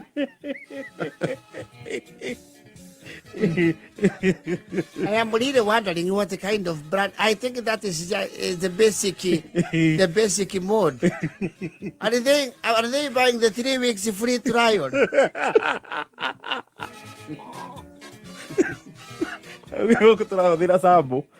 It's like the free trial for 2 weeks.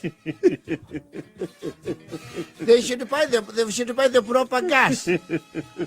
One canister tells you like 100 people to sleep.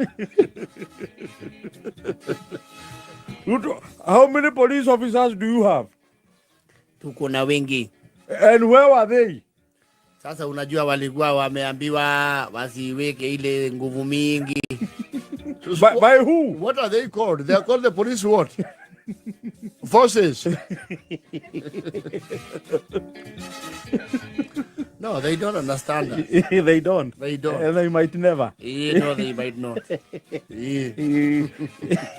Ona Kongo. Nasikia vijana Bakenya banaleta shida katika street. Brokole banakuja banaleta shida banasema basku. Banakwenda wapi? Batoto badogo. Ria maku. Ya bako. Ona atinufu matikekerio ni oroshi. Atinufu a Nigeria. Hey, now wow. They go to the street. And they occupy the street. They give people a holiday. And whose authority? Now wow, they start that in Nigeria.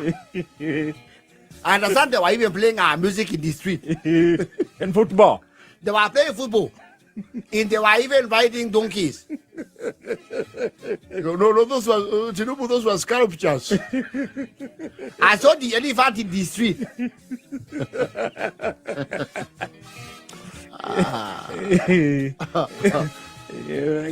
This is Kenya. Sisi kama generation izidi wa hapa Tanzania.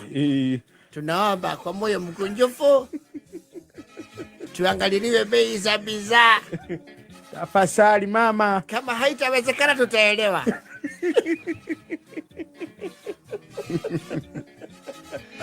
Ikishaendekana tutaelewa. Lakini kama kuna uwezekano tutilie jitihada. Yoke makore huko. Ado manuka ukilala udi speaker street. Yes. Tungewaomba Wasafi watupatie vyombo vya kupaza sauti. Ira kenda na fote thiri. Chuma tatoginya gatano kuegagara. Yeah, I was bringing that one for some comical relief. I didn't watch it and I enjoyed it too much. Maybe in 1 minute, Julia Kablanilete Isaac. Can you react to that clip? Umependa? Suitoe basi kwa nini ama bado unataka kuiendeleza? No. It's gone. Unaona, it is a comical but it is a reality. We are on different levels. And we have always been. They don't even need to compare themselves with us. We have always been on different levels with them. We have always been Jiru. Everything. Hata Kenyatta aliwatukananga. Unakumbuka? Unaona wanasema ati hata Nigeria wakisikia hiyo watu ati young kids are in the streets so ati playing football. Hata Kenyatta aliwatukananga. Unajua Kenyatta the mzee aliwatukananga. So we have always been different. We have always been on a different level. And I think as Kenyans we need to appreciate that we are in a different league. Na tuache kucheza hii ligi ya majirani. Au majirani. Comparing ourselves with Uganda, Tanzania, we have. I think Kenya has to start comparing itself with the big world. I think we should be comparing ourselves with India, UK, Italy, those hizo manini ma G20 sasa. Hiyo ndio ligi yetu. Yes, in fact, wacha nikwambie, saizi, somebody was, this is public participation na manini nilikuwa nasema earlier, we just need the right government. Kenyans don't need any aid. Unajua Kenya si watu wa kuambiwa ati kujeni tuwasaidie tuwapatie chakula. Kenyans are go-getters. We just need a proper government yenye ina fight corruption, yenye imekomesha hii exploitation of public resources, yenye imetujengea barabara, watoto wanaenda shule na tuko na madaktari and we can go to the hospitals. Period. And we have clean water and power. Hiyo itatosha. Kenya itasonga mpaka kama Singapore, Njiru. Kenya will need less than 10 years to catch up with Singapore. Because Kenyans are go-getters. History we are on a different league. They can't cope. And me, I'm very proud to be a mother at this. Njiru, I was just thinking about those young people. Ruto juzi alitukana akasema ati hata wazazi wao ndio wamewalea hivyo. It means these children were given the freedom to reason independently. That is my conclusion. And even the teaching and the curriculum allowed them to do so. Even the schools they went, hata walimu ni kama waliregea wakasema sikuregea. The teachers changed their approach of teaching. That is what I'm thinking now. The teachers na hawa CBC sasa watatuletea nini? Pengine wa CBC ndio watatuletea makubwa. Hao watakuwa wako hata hao, wacha CBC au alpha generation yenye wako high school sahi, hao wako kwa another level now. Because you see the teachers also change their approach. They stop caning them. Corporal punishment imepungua Kenya. Ukisikia penye kuna corporal punishment, hiyo place got outdated sana. They decided to talk with these students and reason with them. Watoto ndio wanaandika place, unaona ile play ya Malala, unaona. Those are the kind of students we have, the children we have. That is what, and hii ni free education ya Kibaki. Hii ni Kibaki children, grandchildren. Wenye alisema waende shule bure, unakumbuka? Au ndio alisema wapewe universal free primary school education. So, in other words, Kenya is on a different level and level of reasoning, na hakuna vile wata catch up. Na mimi naomba Mungu kwamba that Mungu tu afanye kitendo tukue na serikali mpya. Leo nimeona Matiangi akisema is reaching out to everybody. Yes, we want like-minded people who believe that Kenya can change. Hatutaki mtu yenye anajisikia kwamba mimi naweza badilisha Kenya peke yangu. We want people who will come together and decide now we want change. And unaona these people coming in, hata iwe Kalonzo ama Matiangi ama Gashagua, I don't think they'll play with Kenyans again. Njiru, hakuna mtu ataleta jokes. Wewe unaweza fikiria ati mtu aingia afikiria anaweza control wa Kenya? Matiangi used a word today. Alisema even if you have brain what? Njiru, unaweza kumbuka what he said? I think kuna kitu alisema brain something, lakini ni kama uko na uenda wazimu, even hivyo ni kama ama uko na akili punguani. You can see you know what Kenyans want. Yes, it is not rocket science. You know Ruto jana was trying to say ati mnataka nini? Ati mnachukia viongozi. Why he can't accept? What is he, dumb or blind or deaf? It is not about hate for leaders. It is the word hate here doesn't apply. It is that we hate bad governance and we are done. Jana, I was watching some prophets, I don't know, from Nigeria or wherever. He was saying the worst thing at Kenyans, there were days they were expecting William Ruto to change and change his governance. Now they are done. They have decided they no longer want him to change. They want him to go. Na akasema it is very dangerous when people reach there that they no longer even want him to change. They want him to go. So Ruto jana mgani alikuwa anasema hivyo, nimsikilize. Unajua those are the sweet news I like listening. I have to look for it. I just came across it. Share with me. Just share with me. Nitatafuta. At now he was saying now William Ruto, Kenyans do not even want you to change. They want you to go. And it is very dangerous when people reach there. Inafikaga Njiru, unaona, even in relationships and marriages, a lot of times before marriages break up, the spouse, the aggrieved spouse, is always praying that the spouse may change, right? Si hata najaribu kumwongelesha kama ni bibi, unaona anaita ndugu za bwana, si muongee na ndugu yenyu, anaenda kwa mama ya bwana, ongea na kijana yako. Yani she tries. She even goes to the pastor, please speak with my husband.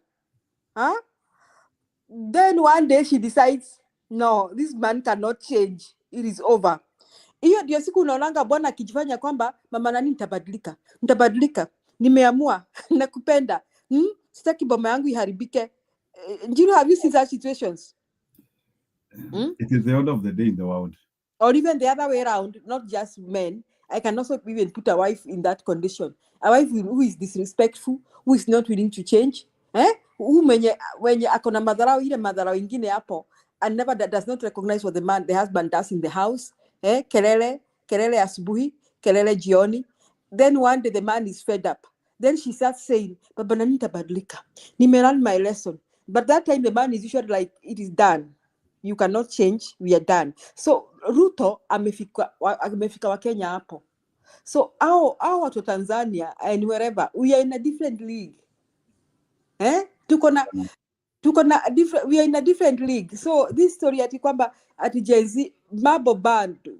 And now I believe somebody who said that after 2024 June 25 protest, somebody said that there was coming another protest, and now there was coming a bigger army.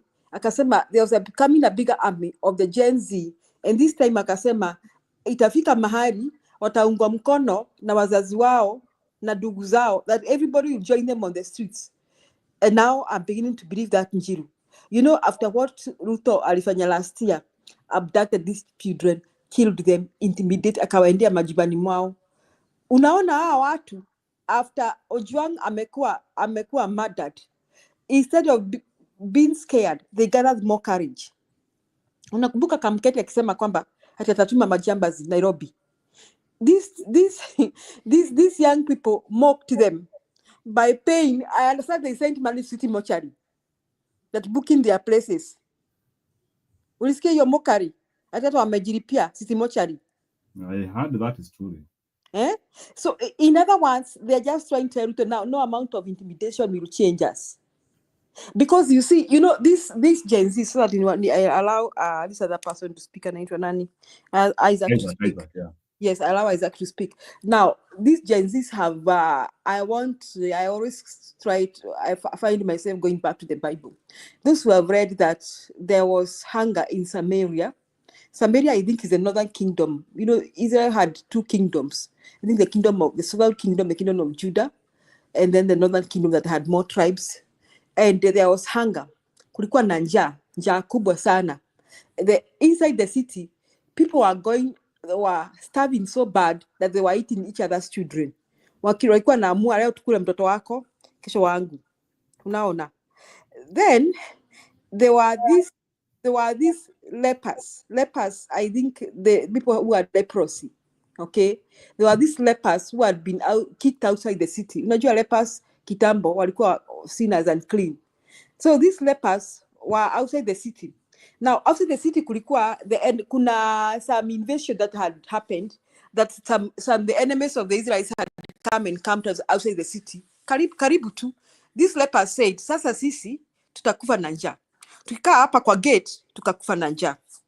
Tuache tuende huko in the enemy's camp, tuone hali kama tunaweza pewa hata chakula. And then they said, anyhow, if we stay here at the gates, we will die. If we got the enemy, they may give us food or they may kill us. So let's go. So they decided to risk.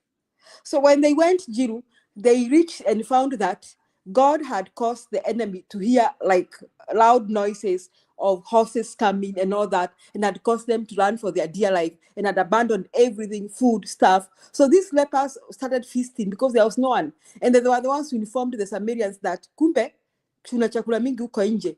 So the Gen Zs are reasoning like this. If we stay in our houses, anyhow we shall die of hunger. We are jobless. Yani, tukikaa kwa nyumba, tukiambiwa kwamba tutakuwa abducted, whether we are on the streets, he's still abducting us. Ojwang was not on the streets. He was abducted and killed. No. If we stay in the houses, he will still come and abduct and kill us. So anyhow, let us go out, because some of us may die, some of us may remain, and we may save Kenya. You know the reason we are Gen Z. So Ruto needs to be told the fear is gone. And when the fear is gone, they lose their power. Wacha nifikishie hapo Njiru, ukaribishe huyo mwingine. Isaac, go ahead. Hello. Hope ninasikika, yeah? Yes, hello. Njiru, unanisikia? Yeah, you are good. You are good. Go ahead. Thank you for this opportunity. And speaking as a Gen Z, nimeona hatuko wengi hapa, but I'll just summarize what has Kenya imekuwa with this protest. And with this government, I think there's been controversies, I think, between Kenya inatendeka in this way. I think the government are thinking that this movement is politically backed, yeah, they think that and it's so unfortunate that this time ni senye pia Gashagua amekuwa in turmoil, but no worries. But anyways, speaking as a Gen Z, and I don't think the term Gen Z iko I think imekuwa so crowned in such a way that it's speaking at a certain age group, yeah. But the struggle is for all of us, and hapo ndio with wazazi wetu pia and what the older people, the older generation, hapo ndio tunakuwa na ubaya na wao because they think that sisi ndio ni kama the mau, but this fight is for all of us, it's just that sisi hatukukaa chini and tukaona tutaendelea kubeba ufala, but the fight is for all of us. You see, kama ni kutokea streets, tunaitaka hata hawa watu wazee watokee streets because the government itaona ni kama ni a certain age group. Ndio kwa maana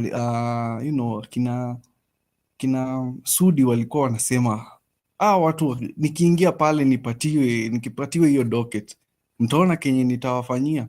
And last year I think ilikuwa certain MP of Northeastern alikuwa anasema something to do with terrorism, ataua Gen Zs, of which alipelekwa koti, but this struggle is for all of us. It's for all of us, yeah. And social media imekuja kukua great resource for all of us, especially with the planning, the coordination, kama sahi, with what is happening, venye Murkomen ameongea leo, and it has struck a nerve even to kila mtu. Nashangaa 1 minute ako with the government, 1 minute anasema haizi patiana orders. You see, ile time alipelekwa, the time he was taken to parliament, alisema yeye mwenyewe he cannot command the police, but leo tunaona ameambia shoot to kill. Hakusema directly, but that was the message, shoot to kill, yeah. And so crazy, we are living in times that hata sisi wenyewe, and what's so stubborn is that tumetoka maandamano leo and kesho we expected to return to the same ni kama hakuna kitu ilifanyika, whereas that's trauma, that's depression, ukiona mwenzako akipigwa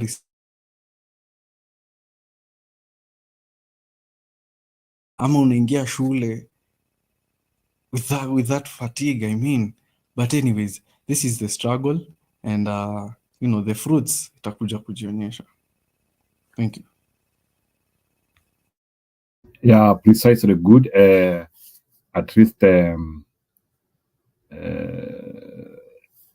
as a Gen Z or as a young person who want good results for Kenya. So maybe Isaac, to help you, bread with you, maybe majority of us here are in other generations, but we appreciate that that struggle which the young people are leading, because I can say the young people are leading it. Maybe to get from you, because the government doesn't seem to get what Gen Zs want, or what do young people want, maybe from you? What is the objective? What is bringing young people? Hatutaki hata story mingi. Actually, hii kitu yote ni 1, accountability, 2, transparency, because you see this is something, it's called bureaucracy, tuna kama venye during 25th when the government shut down the TV stations, when you say wakisema the government, hakuna mwenye atatake accountability to things, yeah. Pesa ikipotea, there's no accountability.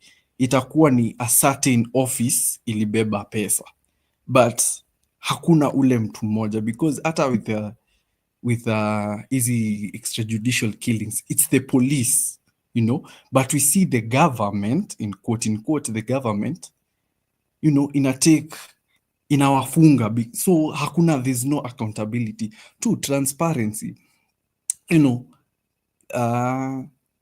kuna nini bill imepita ama like kuna maybe pesa imetolewa but hatuoni penye pesa inaenda. Hakuna, kama it was juzi venye the Ministry of Education will release funds. You see a certain school inapata 140 bob in their account to run a whole primary school. I mean 140 shillings. Two, unasikia kuna basari ya MCA, kuna basari ya MP, kuna basari ya ni governor ama sijui ni ya nani. Hiyo yote yet kuna Ministry of Education. You see? I mean, hiyo hapana. Three, we are returning the same people.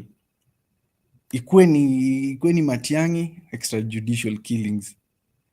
Tunataka tu ni kama tuna cycle and I think tulifanya makosa sana kuweka watu walikuwa ICC. Isaac kidogo, I asked you a question. And because I can hear you have some a bit of it. Where do you get all this information? Like, what is the source of information for Gen Z? Where do they get information? Social media. You see, kama sahi, I can send you a link. Yeah, there's a person alikuwa inspired by what. Usijali my little brother. Unajua hapa tumeja millennials na Gen X. Hawa ukiguza Matiang'i watakugonga. But I get what you're saying, but nataka kusema I understand where you're coming from. Atakwambia, let me tell you what his next question is going to be as Njeru. Sasa nyinyi mlisema you're leaderless, sasa tumewachagulia. That is what they're going to say right now. Wacha tu ni kuona. So hapana, kuja give him a chance to express himself. you see, You're not being fair. ex amekuja sahi. Hapana, keep mpatie nafasi. Why? First, let me say this. I'm very impressed with his level of reasoning and he has a lot of information. Ameanza kujitetea sasa. Hapana, yenye watu wazee hawana. Sasa kwa nini unamintimidate? Hiyo sounds like intimidation. Wacha Sijamintimidate. Najua nini. Kwanza kumwambia Darukiwa juu ya Matiang'i. Simuona sasa Njeru. No, I just know Njeru. I know Njeru ataanza kusema hizo maswali zake and then he'll lead his question towards. So you guys don't want. Okay, thank you. Finish. Yes, thank you. I love the way you are expressing yourself.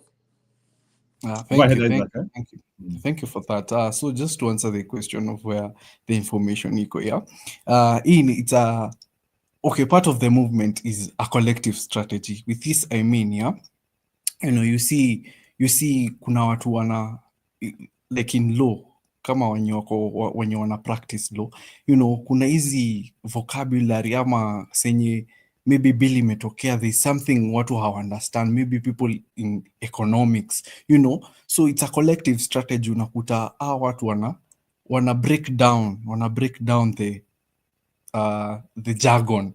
I think wanna break down the jargon too, such that maybe wewe kama unafanya sales and marketing ama wewe unafanya IT, kuna mtu haelewi maybe mambo ya economy na but you know, and kuna hawa watu wana break down na you know we're living in terms of, you know, kama in AI, we're living in terms of AI now.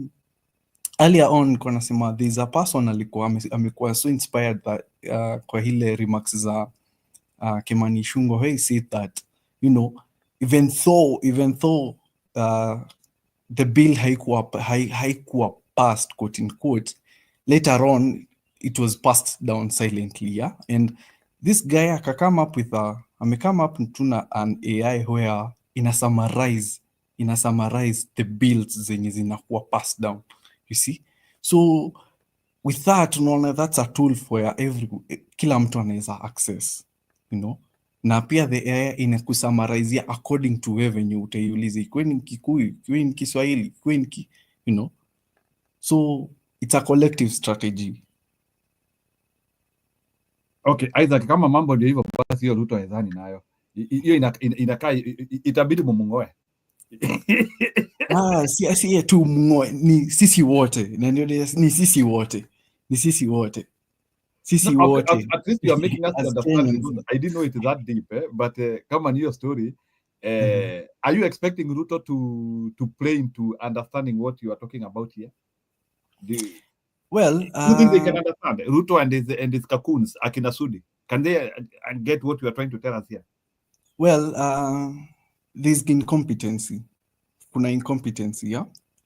So I don't think, especially wao wanajua nao wako in politics, so they think that this is politically backed. So I don't think they'll get it, but soon enough, tutasonga. Okay. My last question ili sasa niruhusu wengine wa interact na wewe. Now that Ruto is not getting it and he is still clinging into power. We don't know how long he can cling to power, and we don't know the status of maandamano in the future. Atujui putting those conditions constant.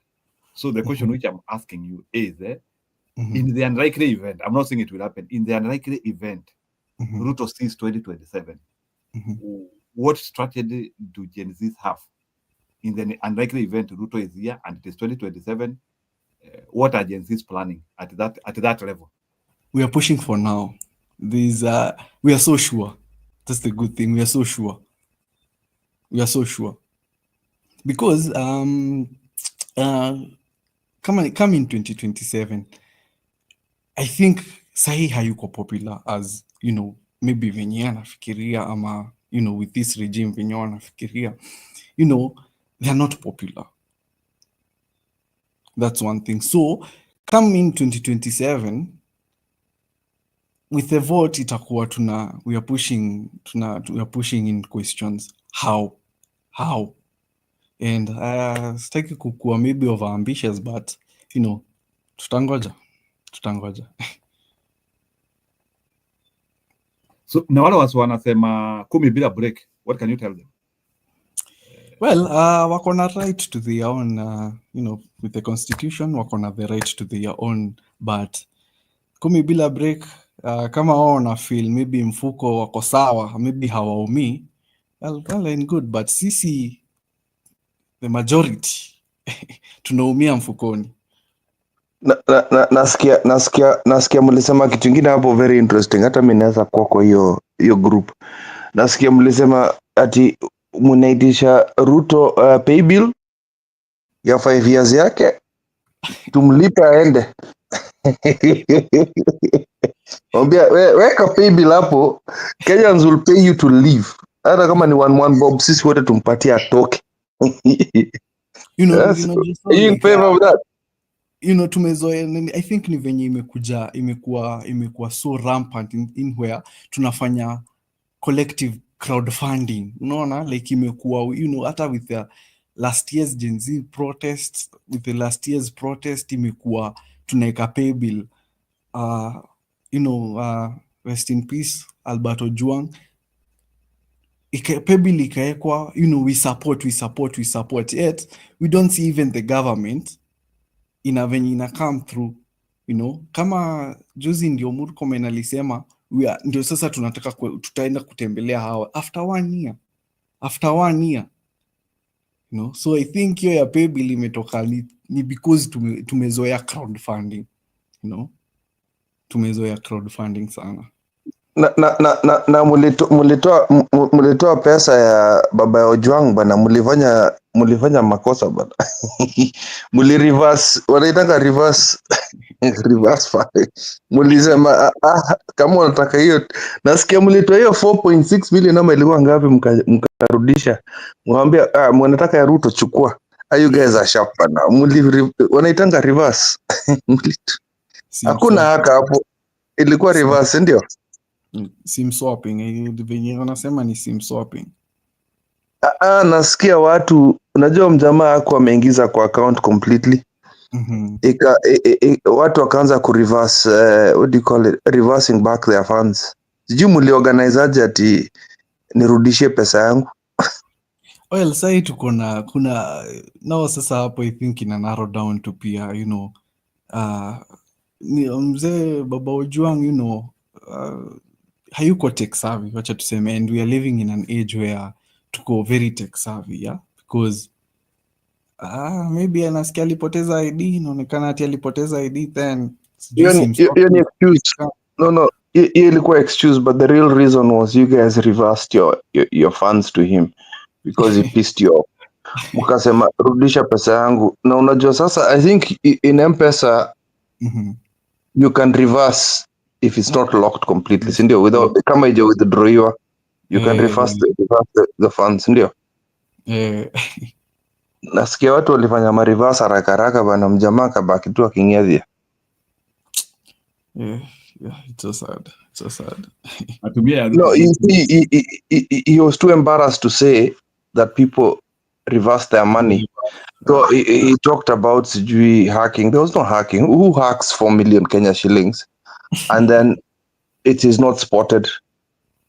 It will be 4 million can be spotted, bana, bro. Hiyo ni pesa mingi sana. Hiyo you'll know which account it entered. Atarudishiwa na Raila. Hakuna shida. Raila will compensate the loss. Ni watu ni noma bana. You guys, I think that you've rattled his feathers. I have written hata sikujua alikuwa amefanya speech leo ama ilikuwa jana 27th. Ni jana kwetu. Ati amesema kwamba ati this is to you guys directly, which includes me as a Kenyan. If you guys have a better plan, I can also go and concentrate in farming. Don't burn the country. If there is no country for William Ruto, then there is no country for you. The constitution already sorted the issue of terms. You can either be 1 term or 2-term maximums.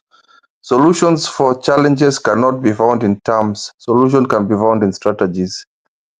I have tried to listen to the protesters. That's a keyword. I have tried to listen to the protesters. They have said 3 things. They love Kenya, but hate its leaders.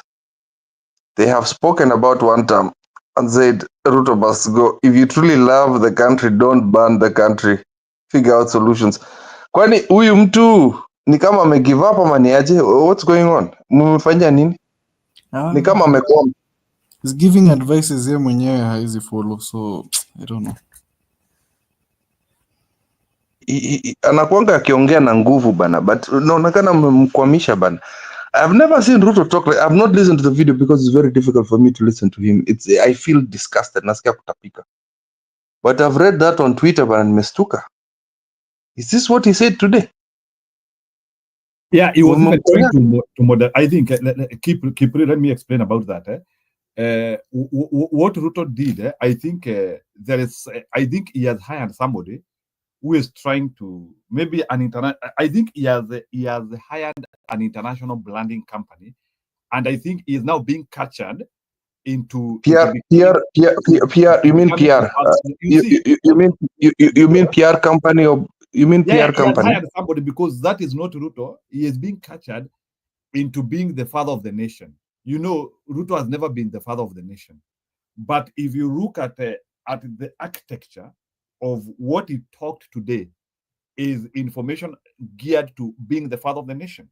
Because the father of the nation is that person who is trying to talk in a remote and trying to speak as if you want to bring things down. But as he is doing that, is the spanner boys, that is not the information which they are funneling. So that's why now the 2 things are not tying up together. The spanner boys are there saying that we will kill, but him as the president is being captured to be that person who can now try to bring the crown together. There is one thing which he will not be able to achieve. And the people capturing him, that is what they will want him to do. And some of the people who brought that information, Yakina Moses Kuria. Now Ruto is now going to be forced. Let me say that he will be forced to seek a truce with the current opposition leader. That is Gashagua, Matiangi, all that crop. You will now be forced to look for an event to bring them together.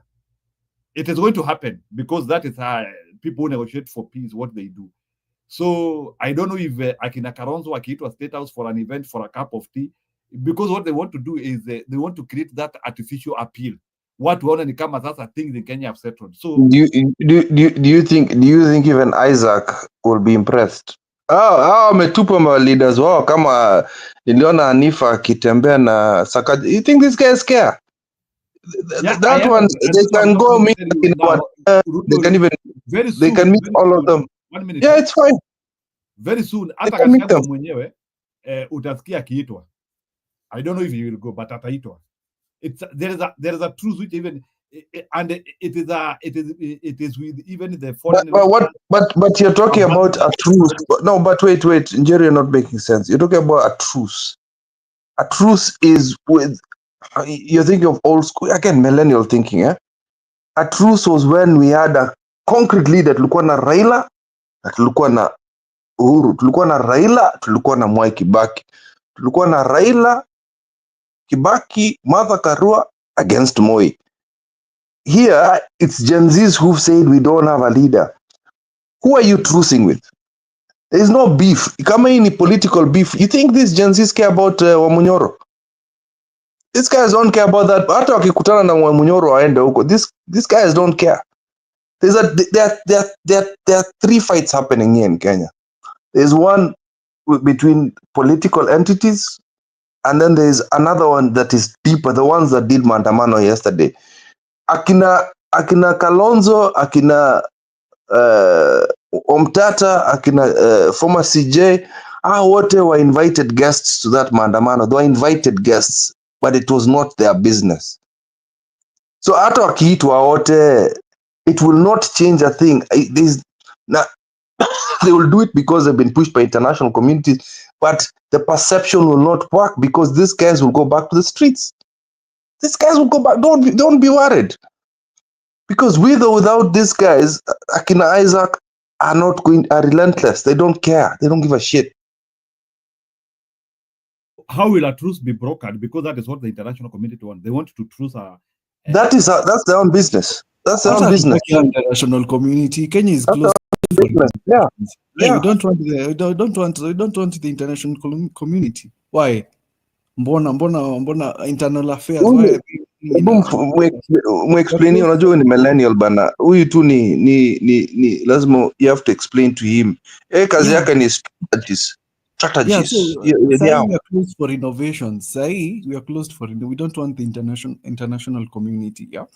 Because even in the international ile wakati wa ICC, it's so clear that there's this guy alikuwa mentioned he thought someone was a witness, so he tried to bribe him, and ilikuwa kesi ya Bensouda, ni alikuwa anasema ilikuwa kesi ya Ruto, and what will make hiyo nini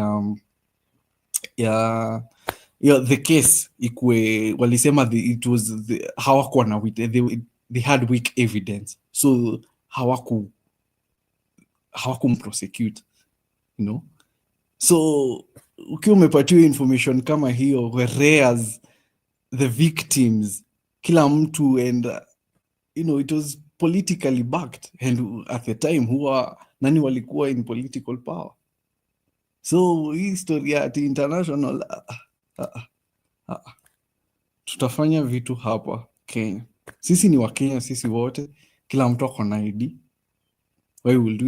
Mbona tutaki nini? Isi kitu transparency, accountability. Those are the two things tunataka. Accountability and transparency. There's nothing political about that. Njiru, have you listened? Have you listened? Kama ungesikiza nani vizuri, Isaac vizuri. I mean, I've taken my time to listen carefully because I was trying to analyze. He gives us a good representation of what the Gen Z want and where their thinking is. And one thing is clear: they are very informed. They know what they want. They know the kind of Kenya they want. They have set their expectations high, and they are not lowering them no matter what. So anybody thinking that they can bring a truce between the politicians and Ruto is wasting their time. Kenya is long gone. Ni kama hiyo story nimekwambia, huyu mhubiri anasema kwamba Kenyans, there's a time that Kenyans wanted Ruto to change. Then ikafika mahali they changed their minds, wakaona he cannot change. Now they want him to go. So the Gen Z know what they want, and the Gen Z are a representation of the society. Hata kama you don't see their parents on the streets, what the Gen Z want is what their parents want. It's not different. Wezi kaniambia ati wezi kapata mtoto wangu akibehave hivi, niweze kuambia ati I'm surprised. I cannot be surprised that my child is behaving the way he's behaving. I will not be surprised. I will be nitakuwa hypocritical nikisema nimeshangaa ati huyu mtoto ana behave namna gani. Hapana. So the Gen Z are a representation of Kenya, of what Kenyans want. So hii story ati wataita kina Gashagua, wataita kina Matiangi na wengine is a waste of time. I can tell anybody planning to do that, they'll be wasting time. Ni sawa tu. By the way, I will not be surprised when nikisikia ati kuna watu wanakutana huko State House, because wana sasa ni wale. Now, the other thing that has made these people succeed is because they are leaderless. And sijui nani amesema ati who was seen with Sakaja. Who was seen with Sakaja? I don't know. Jiru wao amesema kuna mmoja alionekana na Sakaja. No, ni Kipilili amesema Hanifa, somebody Hanifa. Hanifa, I don't know whether it is true or not. Well, maybe it is true. But let me say this, whether kina Hanifa and the others go to Sakaja, it doesn't solve a problem. Because this Hanifa is not commanding the Gen Z. She's not the one telling them do this, go to the street or come back or don't go. And I at first last year people condemned them and said that they failed at walisema ati hawangerudi kwa streets kwa sababu hawana viongozi. This lack of leadership is very tactical and is working, because you cannot compromise the movement with that. So the movement is non-compromisable. And even I believe that the likes of Akina Gashagua, Kalonzo Musyoka, Matiangi, like Matiangi was saying today, that it is not rocket science to know what Kenyans want. And it is not rocket science to know that hata wakisema kesho ati they don't want protest, they can see what happened to Raila Odinga. Raila Odinga joined the government. Na saizi amekuwa tu history, amekuwa tu mtu ya yesterday. So I'm impressed. I know to hear Isaac represent the Gen Z here, and that is what Kenyans needs to listen. That kind of argument, you know, it is the expectations are very high. Now warudi chini, and you know they are also tribalists. Saizi they are not looking at politicians at a kabila letu. Okay, now come to the point where people are saying tunajitetea maneno ya Matiang'i. Now, right now, I think the others, the people when you are float hapo, ni akina Matiang'i, Kalonzo, I think, I don't know, mwingine tulikuwa na yeye, who are those who had come in? Okay, mtoto some time back had said he's vying for presidency, sijui ameenda wapi, kina Martha Karua. Right now, Isaac, those are the politicians we have. So eventually in 2027, we may have to decide between one of them. But probably right now we should keep our focus on Ruto must go. That's how I would like to put it. Thank you. Yeah, I would like Isaac to respond on that. Maybe Isaac, without guiding you, who do you think out of the politicians we have in Kenya, because you know you need a bit of visibility for you to be the next president of Kenya. So even though maybe there are also those people who come from the scratch and they become president, so I'm not withholding that. But out of the people we know or the names which you hear around, so who do you think can be the president?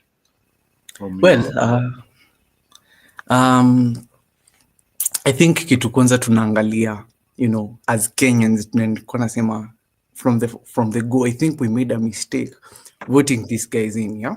Because one, wako hata kama hawakuwa prosecuted, tuseme in layman's language, they were suspects, you know. The politicians now, it's either especially the big people there, either wako suspects to extrajudicial killings, corruption, and it's in the books. No, it's in the books. It's recorded in history, in newspapers. It's recorded. So the person mwenye ataingia after this movement, yeah, this person mwenye hana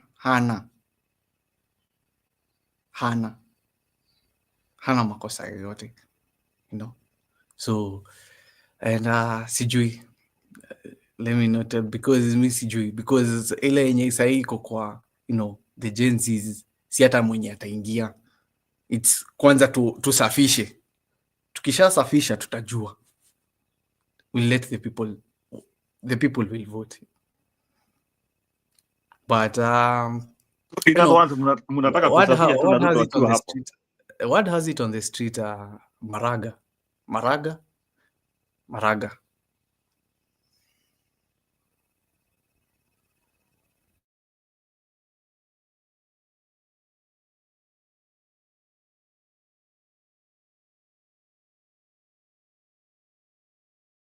Okay, sawa. Julia, umesikia sasa wanafroti Maraga. So Matiangi wetu ni kama anaanzia kukua sidelined na vijana.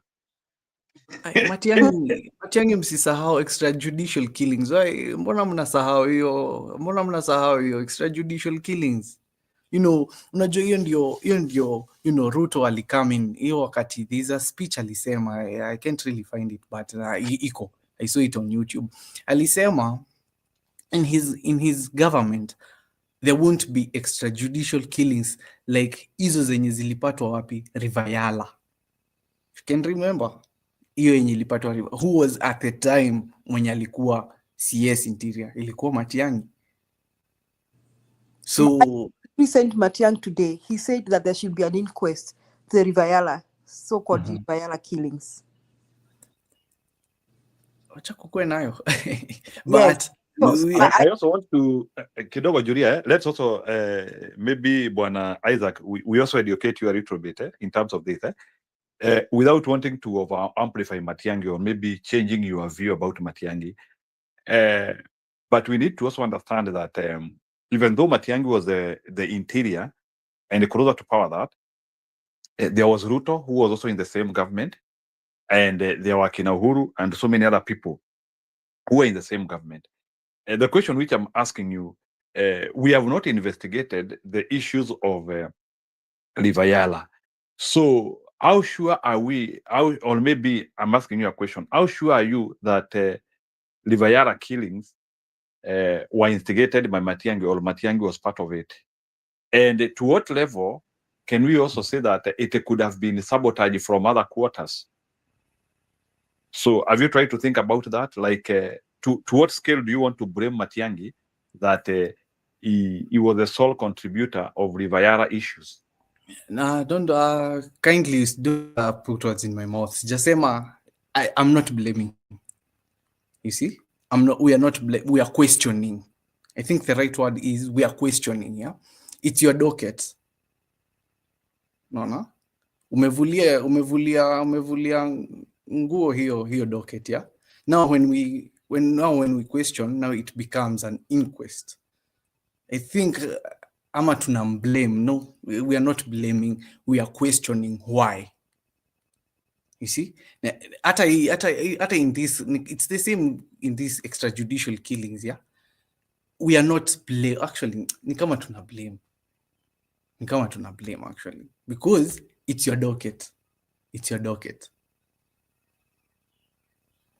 So, Isaac, I was asking you, did you hear that Matiang today said there should be an inquest into that Rivayala killings?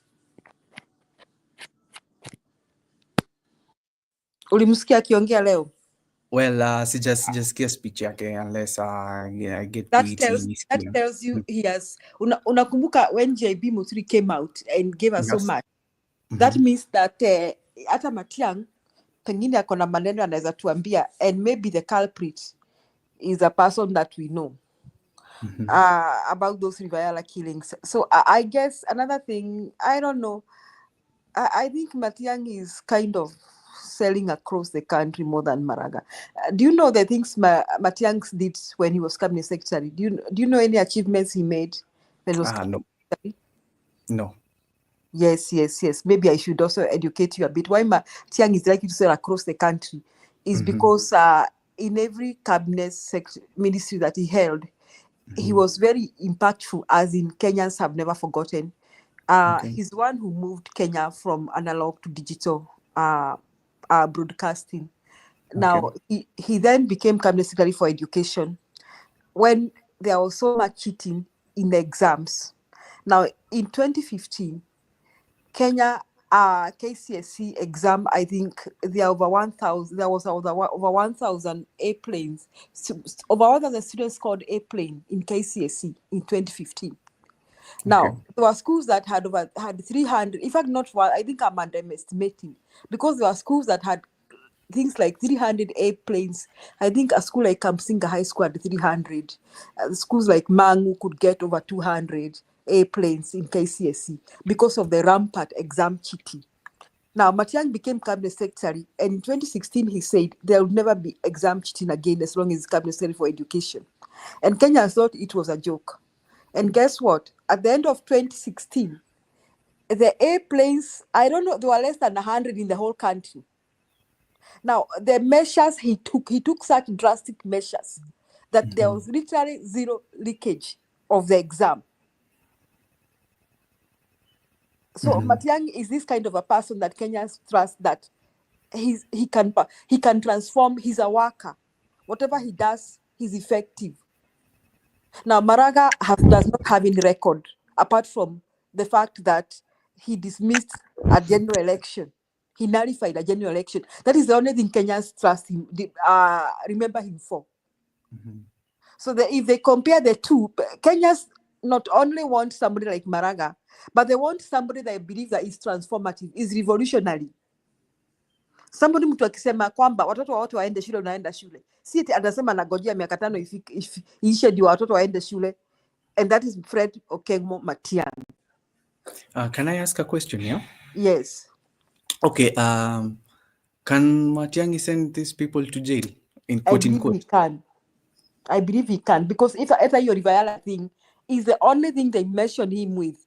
If you want to observe Matiangi, there were times that the members of parliament summoned him for something. I mean, he's not the kind that Matiangi cannot be intimidated. Maraga can be intimidated. Why don't you look for Matiangi's speech so that maybe Isaac may understand who is character Matiangi. Matiangi, even Ruto can intimidate Matiangi. I've left the office, maybe unless kidogo nikifika nyumbani. Ukifika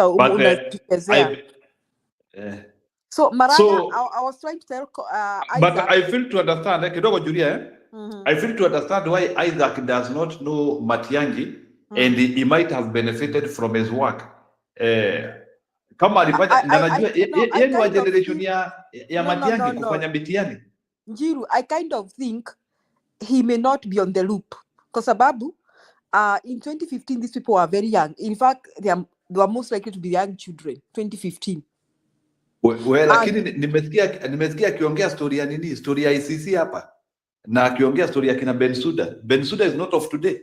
Okay, maybe those are the few things they have researched.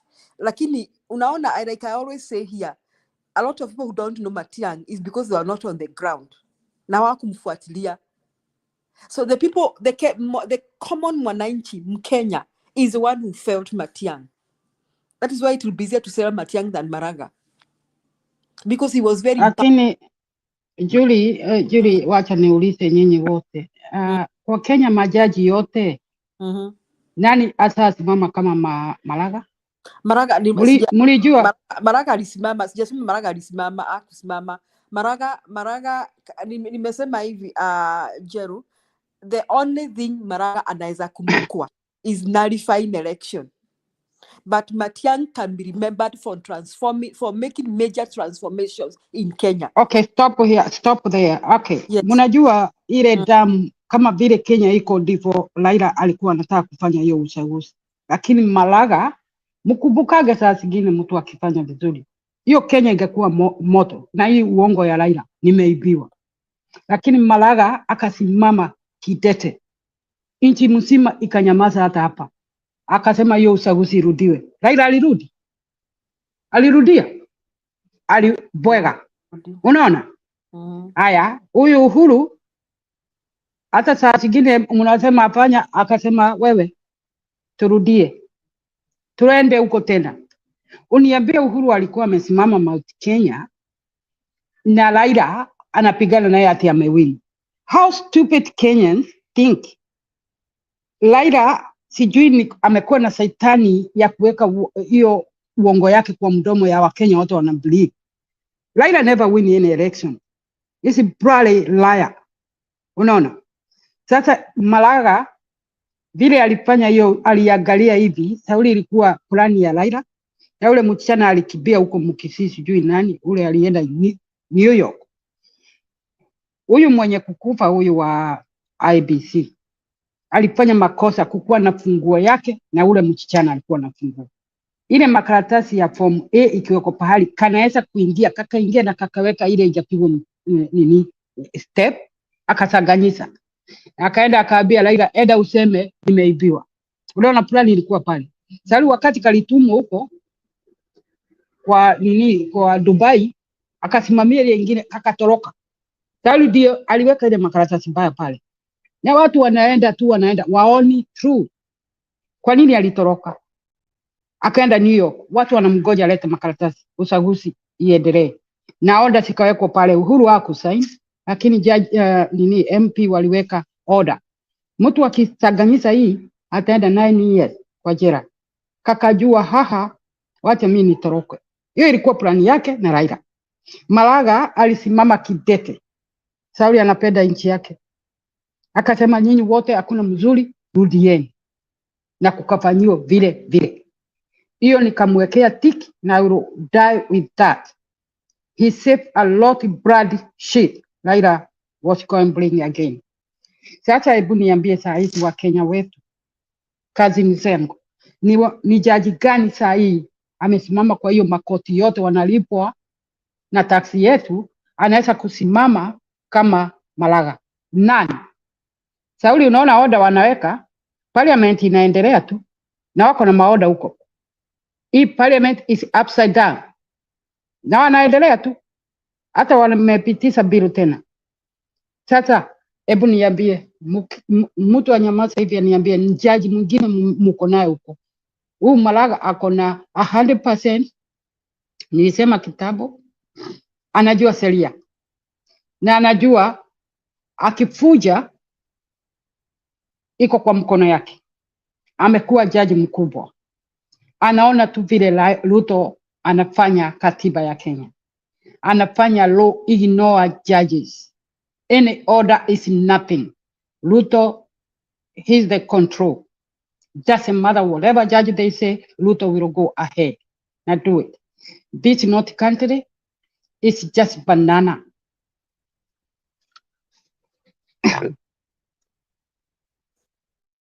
Yeah.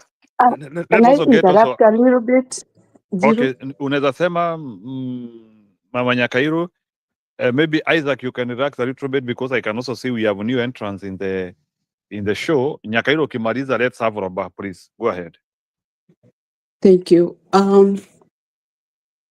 For Matiangi, I heard him speak, I don't know whether it was yesterday, after the maandamano fiasco.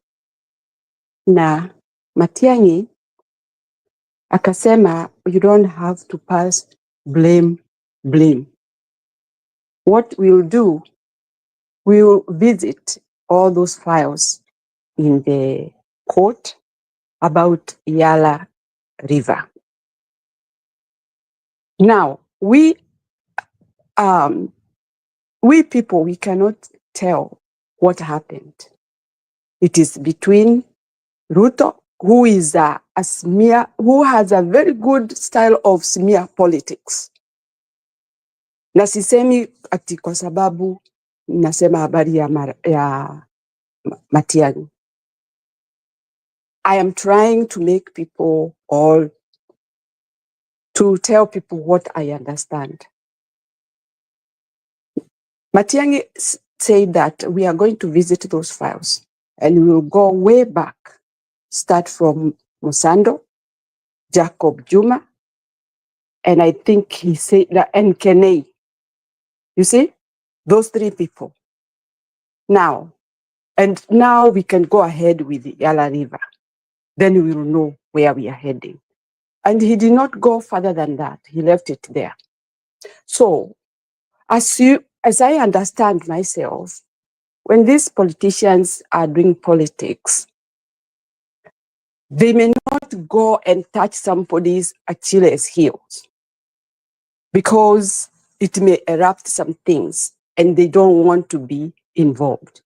Kwa hivyo hawa watu kama walifanya hiyo mambo ya Yala River, we will come to know and the truth will come out. But we are sure about Ruto, what he has done before, all that long, many years back and up to today, what he is capable doing. He has killed people and people have seen it and they have witnessed. And it is not even Gen Z. Remember even that church, he burnt people in the church. Watu wanaomba Mungu, wamekimbilia nyumba ya Mungu, anawachoma huko. What am I saying? I wanted Jero Waweru, I don't know whether I'm saying it correctly. Ajue Maraga isipokuwa ni hiyo tu nullify na haikufua chochote kwa sababu yule alikuwa already ameambiwa alishinda the second time. Si ndio nani Raila akaenda huko at the people's president. So Raila has been playing games for a long time that people have come to realize this is a hypocrite. Somebody whom you cannot trust. Hiyo mchezo sasa ameucheza vibaya sana na sasa hata tutapikia ile mambo mabaya yote yeye anafanya na amefanya huko nyuma.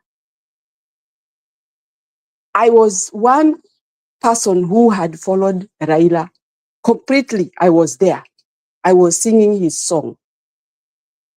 Lakini mimi kuna pahali inafika, huyo mtu hata kama nilikuwa naimba nyimbo zake, nikimwangalia na nisikie na kweli nidhibitishe na achana na yeye. Hapo ninatoka kabisa na nitatoka nikiwa na roho mbaya sana. Because I don't expect somebody as his age to keep on doing same thing, and it is not a good thing. It has no good outcome. Ni vile tu amefanya watu wakawa wamekuwa glued on him. Na dakika moja watu wakamuelewa, wakasema huyu si mtu wa kweli na si mtu ambaye tunaweza amini.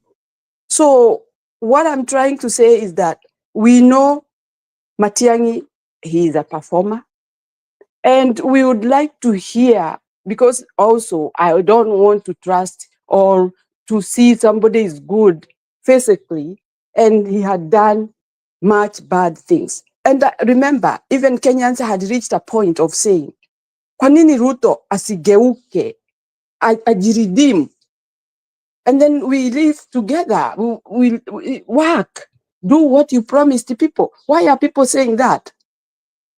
And he has done all those bad, evil things. Kwa sababu watu wanataka peace. So we would like to hear from the horse's mouth habari ya Matiangi. Either tunampenda, tusikie ndio tuanze sasa kusakata na njia nyingine kama hiyo mambo ni ya kweli. Because we have seen these politicians are always lying and spoiling somebody's name. Simia politics mbaya ya kuharibu wananchi innocent ambao wanataka kujua ukweli ndio wafanye kazi yao, wamalizane na wao waende kazi na citizen waende kazi zao. So now we have been put together kwa uchungu na hakuna kitu inaendelea nchi yetu.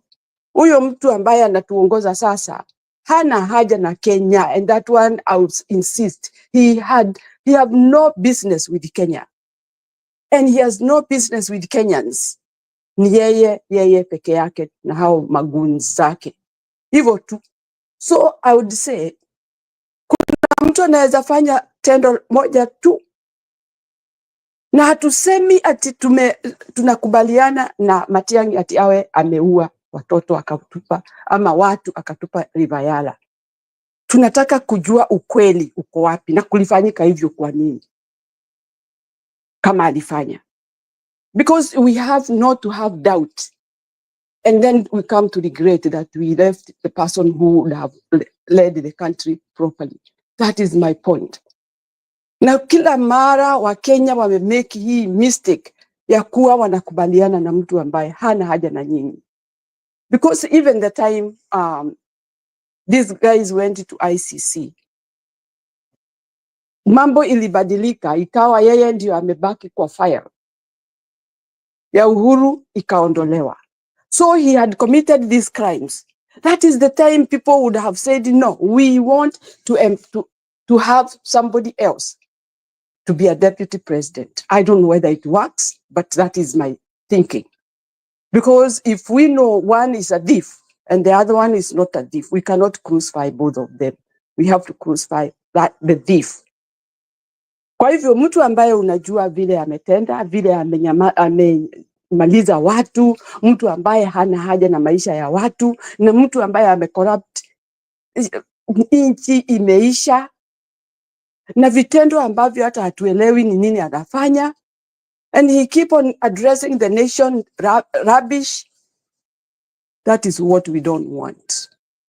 Na kwa hivyo mimi nataka watatue hiyo mambo kweli kabisa, tuwaelewe. Matiangi atoe hiyo mambo, atueleze what happened, what caused it. Kwa sababu hata huyu alikuwa deputy president, he has never opened up.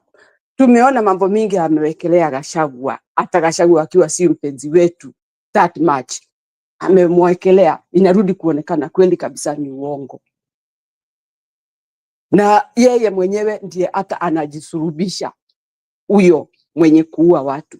So that is what we want to know, so that we don't mix ourselves. Kama basi tutaenda kwa Maraga, tuende na one focus, rather than having that ama ni huyu, ama ni huyu. We don't want that confusion. We want things that are done properly this time round. Kenyans are tired. They want peace and they want to have harmony with each other.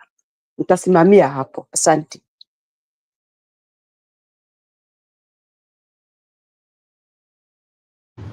Haya, mi naona Roba anakuja akitoka, so I don't know, and I wanted to give him an opportunity.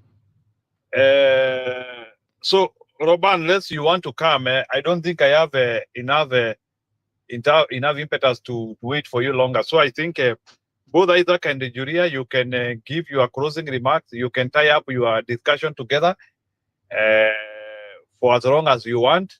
Kama Roba atakuwa amekuja nitamuingiza, but for now I have to be in the background. Thank you. So I want to say this. Maraga, the only thing he achieved is to nullify an election. And then he called for a repeat. He did not give directions. He did not give directions for the corrections. The election was rigged because of the Electoral Commission. He did not give such directions. Yani aliwacha tu tujipange tu with the same Electoral Commission. That is even the election that followed was not even fair again. It was not free and fair.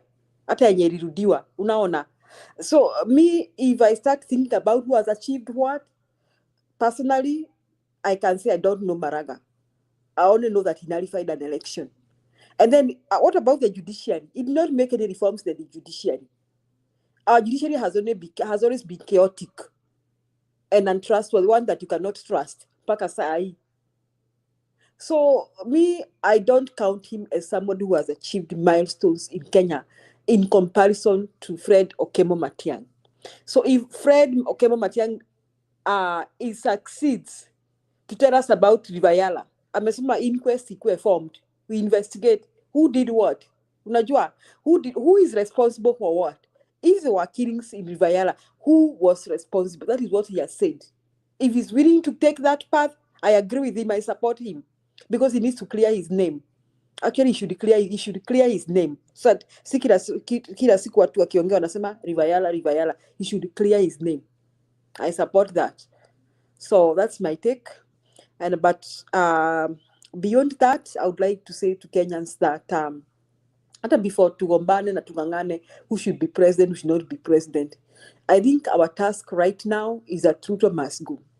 Now, I have never waited for Ruto to change. I didn't have any expectations for him to change. I knew who he was right from the word go. Even in 2022, mimi nilijua huu ni jambazi na hii ni team majambazi. I didn't expect anything better from him, and he has not surprised me. His behavior and his bad governance has not surprised me. So I guess other Kenyans may be surprised. Mimi sijashangaa, sijashikwa na mshangao. I'm honest that Kenyans have to go through this. So leo Ruto ameuliza kwamba tunataka aende aje. It is not rocket science. He was just supposed to resign when he was asking that. And if he resigns, somebody will tell me that Kindiki will be sworn in. No, we shall go to court. Because the manner in which Kindiki was sworn in and pronounced a deputy president, according to me, we have many reasons to prove that it's unconstitutional. So if Ruto resigns, we shall go to court and prevent Kindiki from being sworn in, and we shall ask the courts to swear Moses Wetangula for president, so that if the Speaker of the National Assembly is sworn as president, the Constitution of Kenya gives him 3 months to conduct a genuine election. So we'll have room to go for another election and elect the kind of leaders that we want. So history ya Ruto kusema ati anataka aende, si resign tu. What is the big deal? Kwani Kenya ni yake? Asanteni. Karibu Isaac. Okay. No, as a Gen Z, I think my only goal hata sahi hata siku nini, the only thing ni kuondoa this regime. Then I think later on we'll set measures, because we also have the vote. We are also Kenyans. So and as Kenyans kila mtu akona, because even in this state pia, in this situation pia kuna wasi tu bado wana support kume bila break, yeah. So the main agenda right now, and these because there is a lot, actually we are fighting a lot, as Kenya nimepata from this, the nyinyi wazazi wetu mnashangaa who's next, while at it sisi tuko na vitu mingi. We are fighting goons right now, we are fighting the police right now, we are fighting the government. So the main thing is try, from what tunaona ni kwanza ni tujue how we are dealing with goons, because hiyo ndio imekuja so fast. Then after tumedeal now with the goons, yeah, ni tunaondoa to this regime, because then later on ndio tutajua nani ataingia, now sasa hapo ndio the vote will count sasa. But after that, no, but what I can just say is kindly, even as much tunasema we're clearing names, yeah, do this with so much scrutiny, because mess ikifanyika pale mbele, yeah, as Kenyans tunajuanga tutarudi nyuma, tukumbuke ujamaa alikuanga, unakumbuka even with a protest kuna during his regime, kuna watu walishutiwangwa the Kenchakoma brothers la Baby Pendo, and nothing was done. Kutakuwa na, in case kukuwe na some mistake atafanya hapo mbele, yeah. So even as utachukua vote yako and ukienda kupiga ballot, just know wenye tunaingiza tunawafanya tunawascrutinize, because over and over hii ni kama it's history repeating itself, yeah.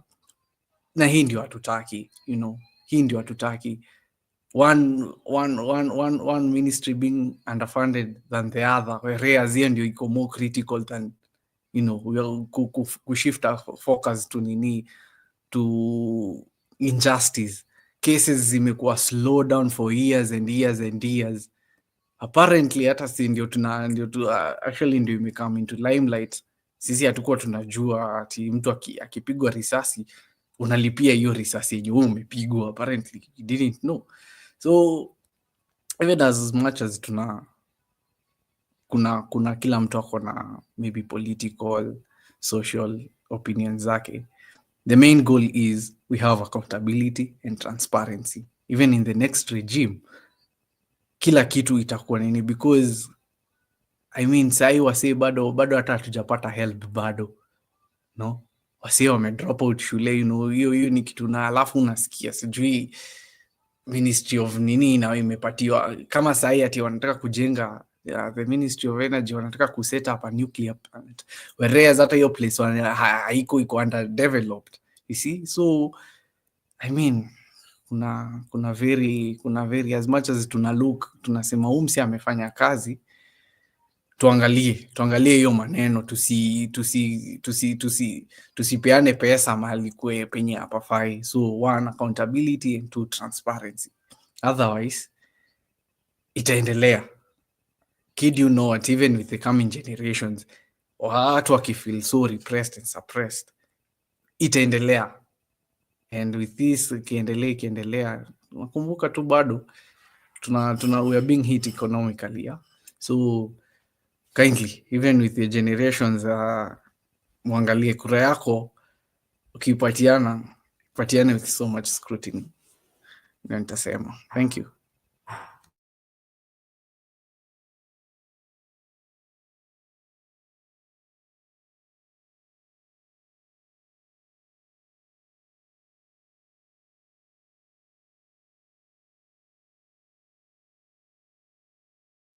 Sawa, ni sawa. Mama Nyakaido, uko na wazo lako la mwisho? Tufunge sasa. I don't want to be to be at this place now. Umefika nyumbani? Yeah, nimefika, but now I don't want to be online. Sasa mimi nataka tufunge, tutapatana kesho please. Okay, niko tu na jambo moja tu nitasema kuhusu hivyo nimesikia, sijui ni anaitwa nani huyo, the last speaker amesema habari ya risasi ati unalipia. Now it reminds me something that these people, hawa mapolisi wanapotoka ndio waende kazi hiyo ya kuwinda watu, huwa wanapewa risasi, imekuwa inahesabiwa. And you can imagine wanahesabu risasi ambayo ataenda kutumia kuua mtu. Yani anatoka kwa ofisi akijua mimi leo nitaua mtu.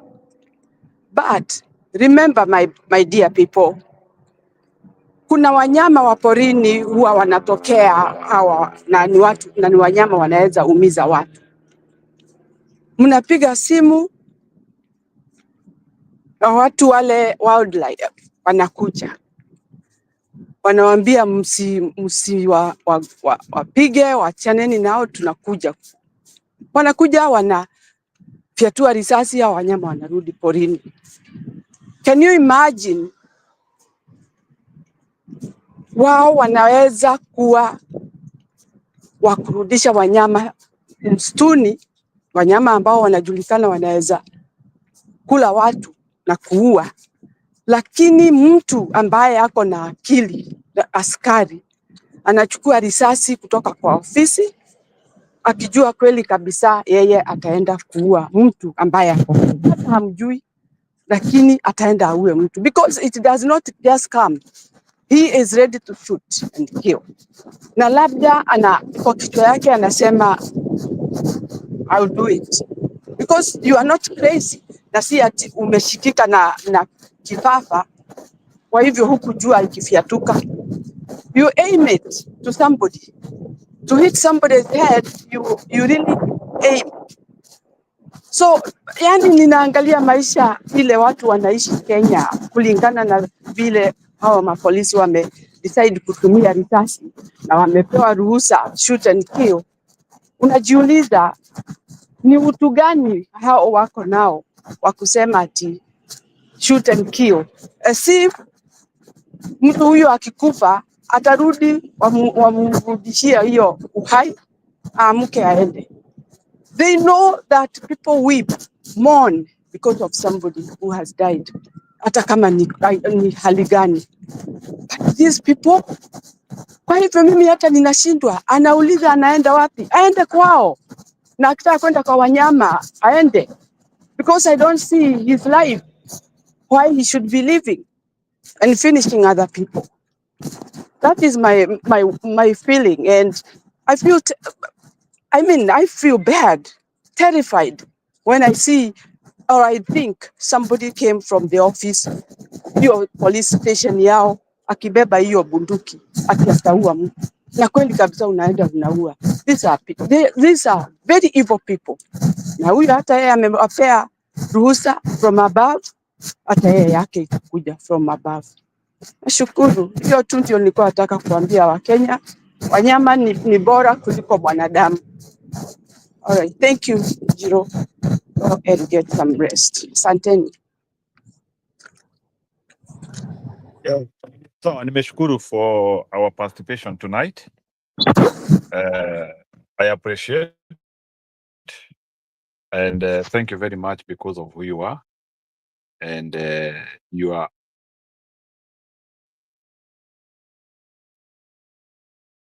needing support to come here. Yeah, our show keeps on growing. Yeah, we get 3-4 subscribers every night.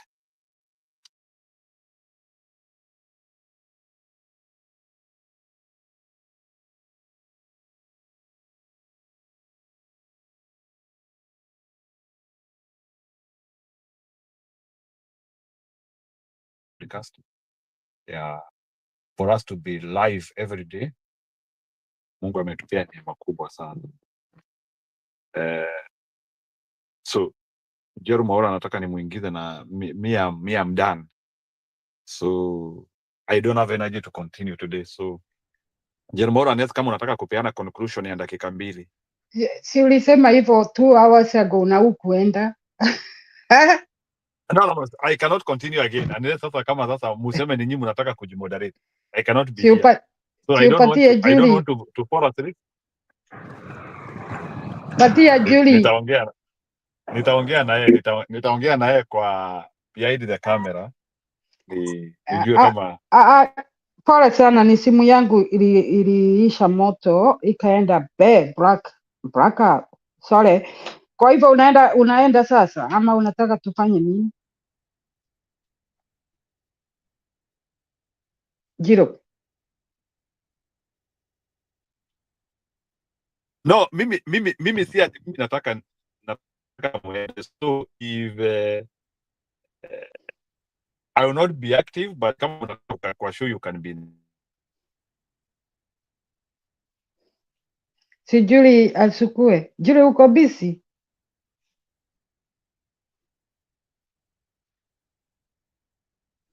Anakimia. Okay, nilikuwa nataka kusema bye kwa nyinyi. Ukiwa umechoka ni sawa, huwezi kuendelea 24 hours. Tutaonana jioni. Mbona amenyamaza? Hello. Ndio nakuuliza utapatia Julie ama niseme kwa heri. Ni simu yangu inanisumbua. Nilikuwa nataka nimemisi nyinyi sana. Nilikuwa nataka kuendelea. Wewe endelea niko hapa. Just make your presentation niko hapa. Mlikuwa mnasema nini sasa? Mmefikisha wapi?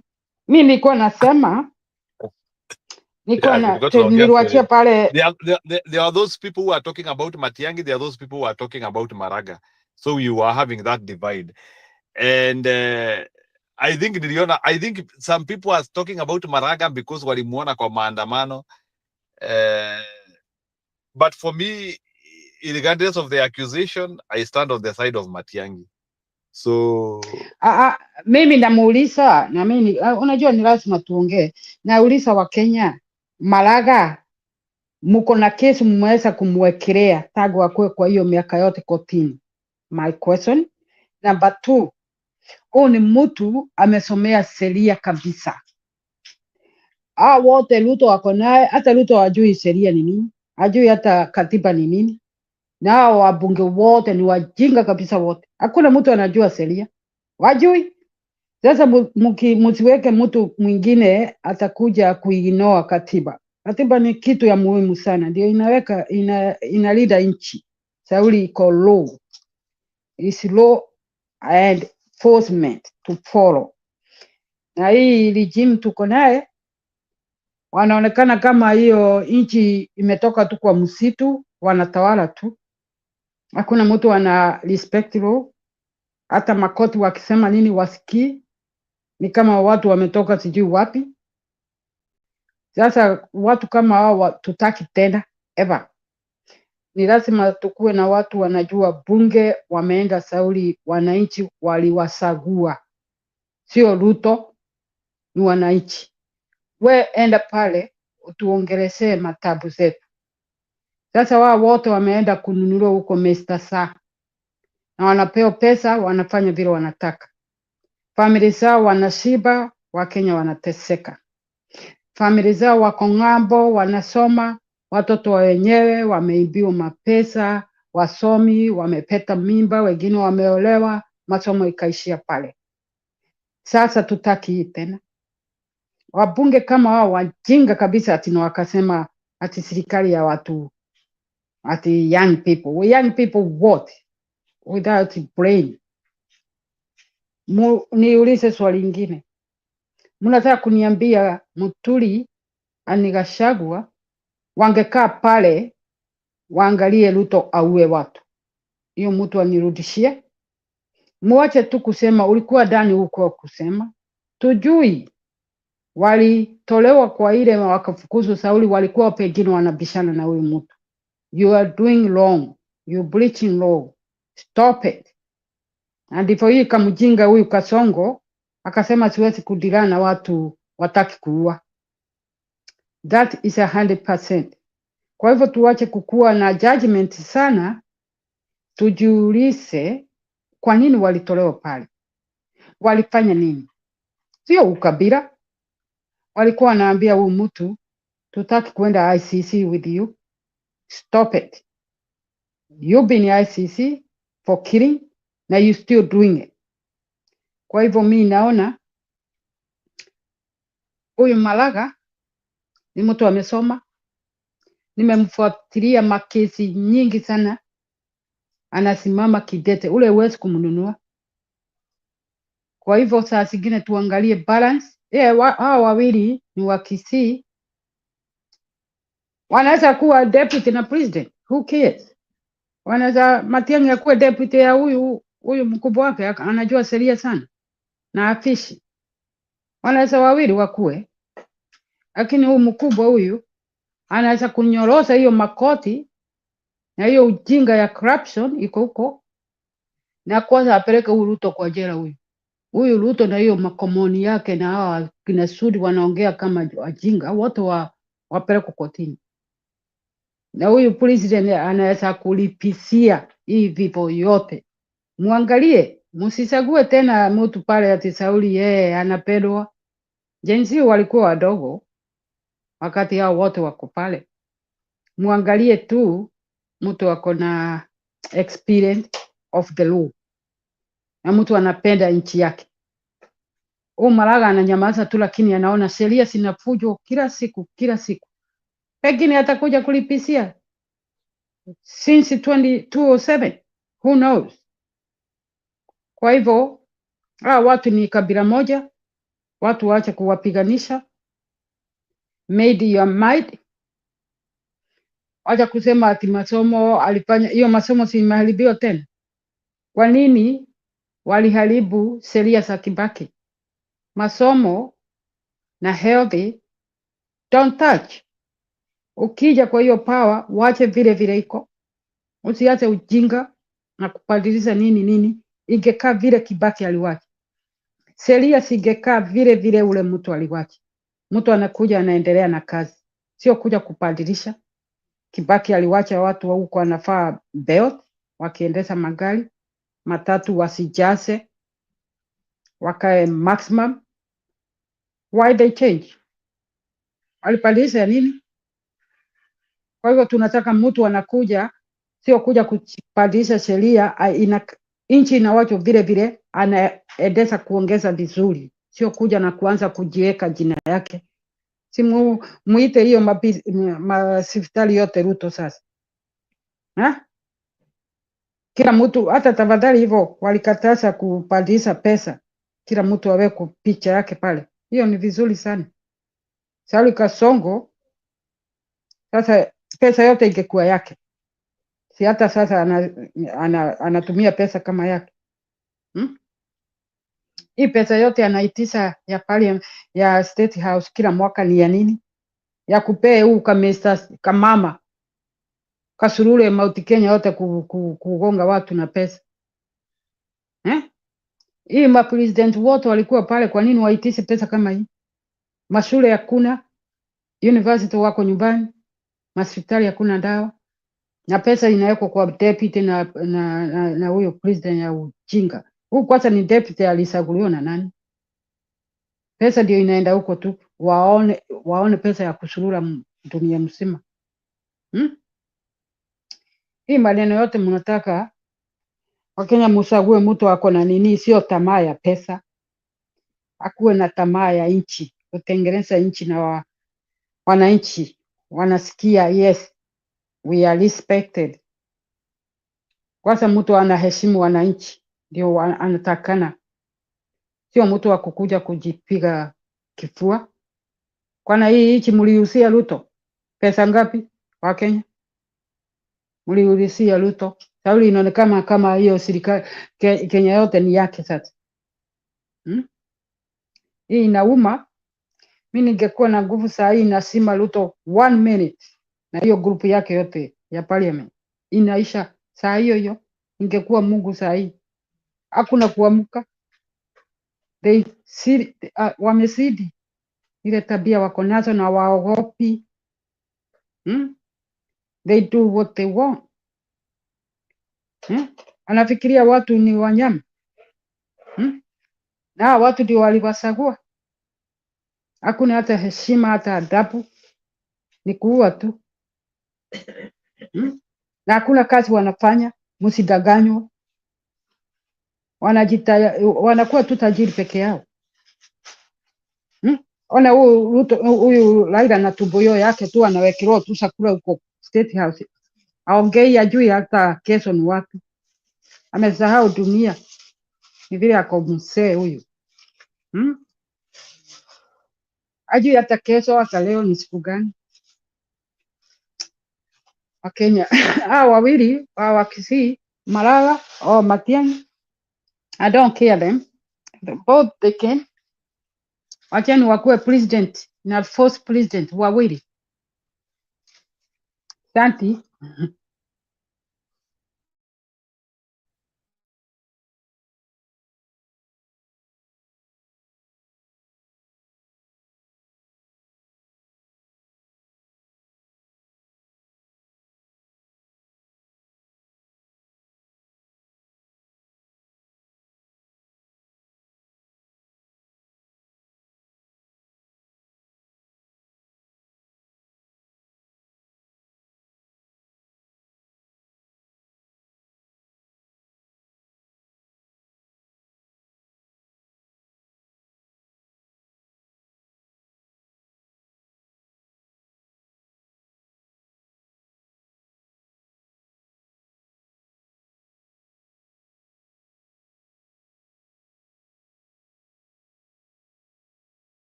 Yeah, ni sawa basi. I think tutafunga show.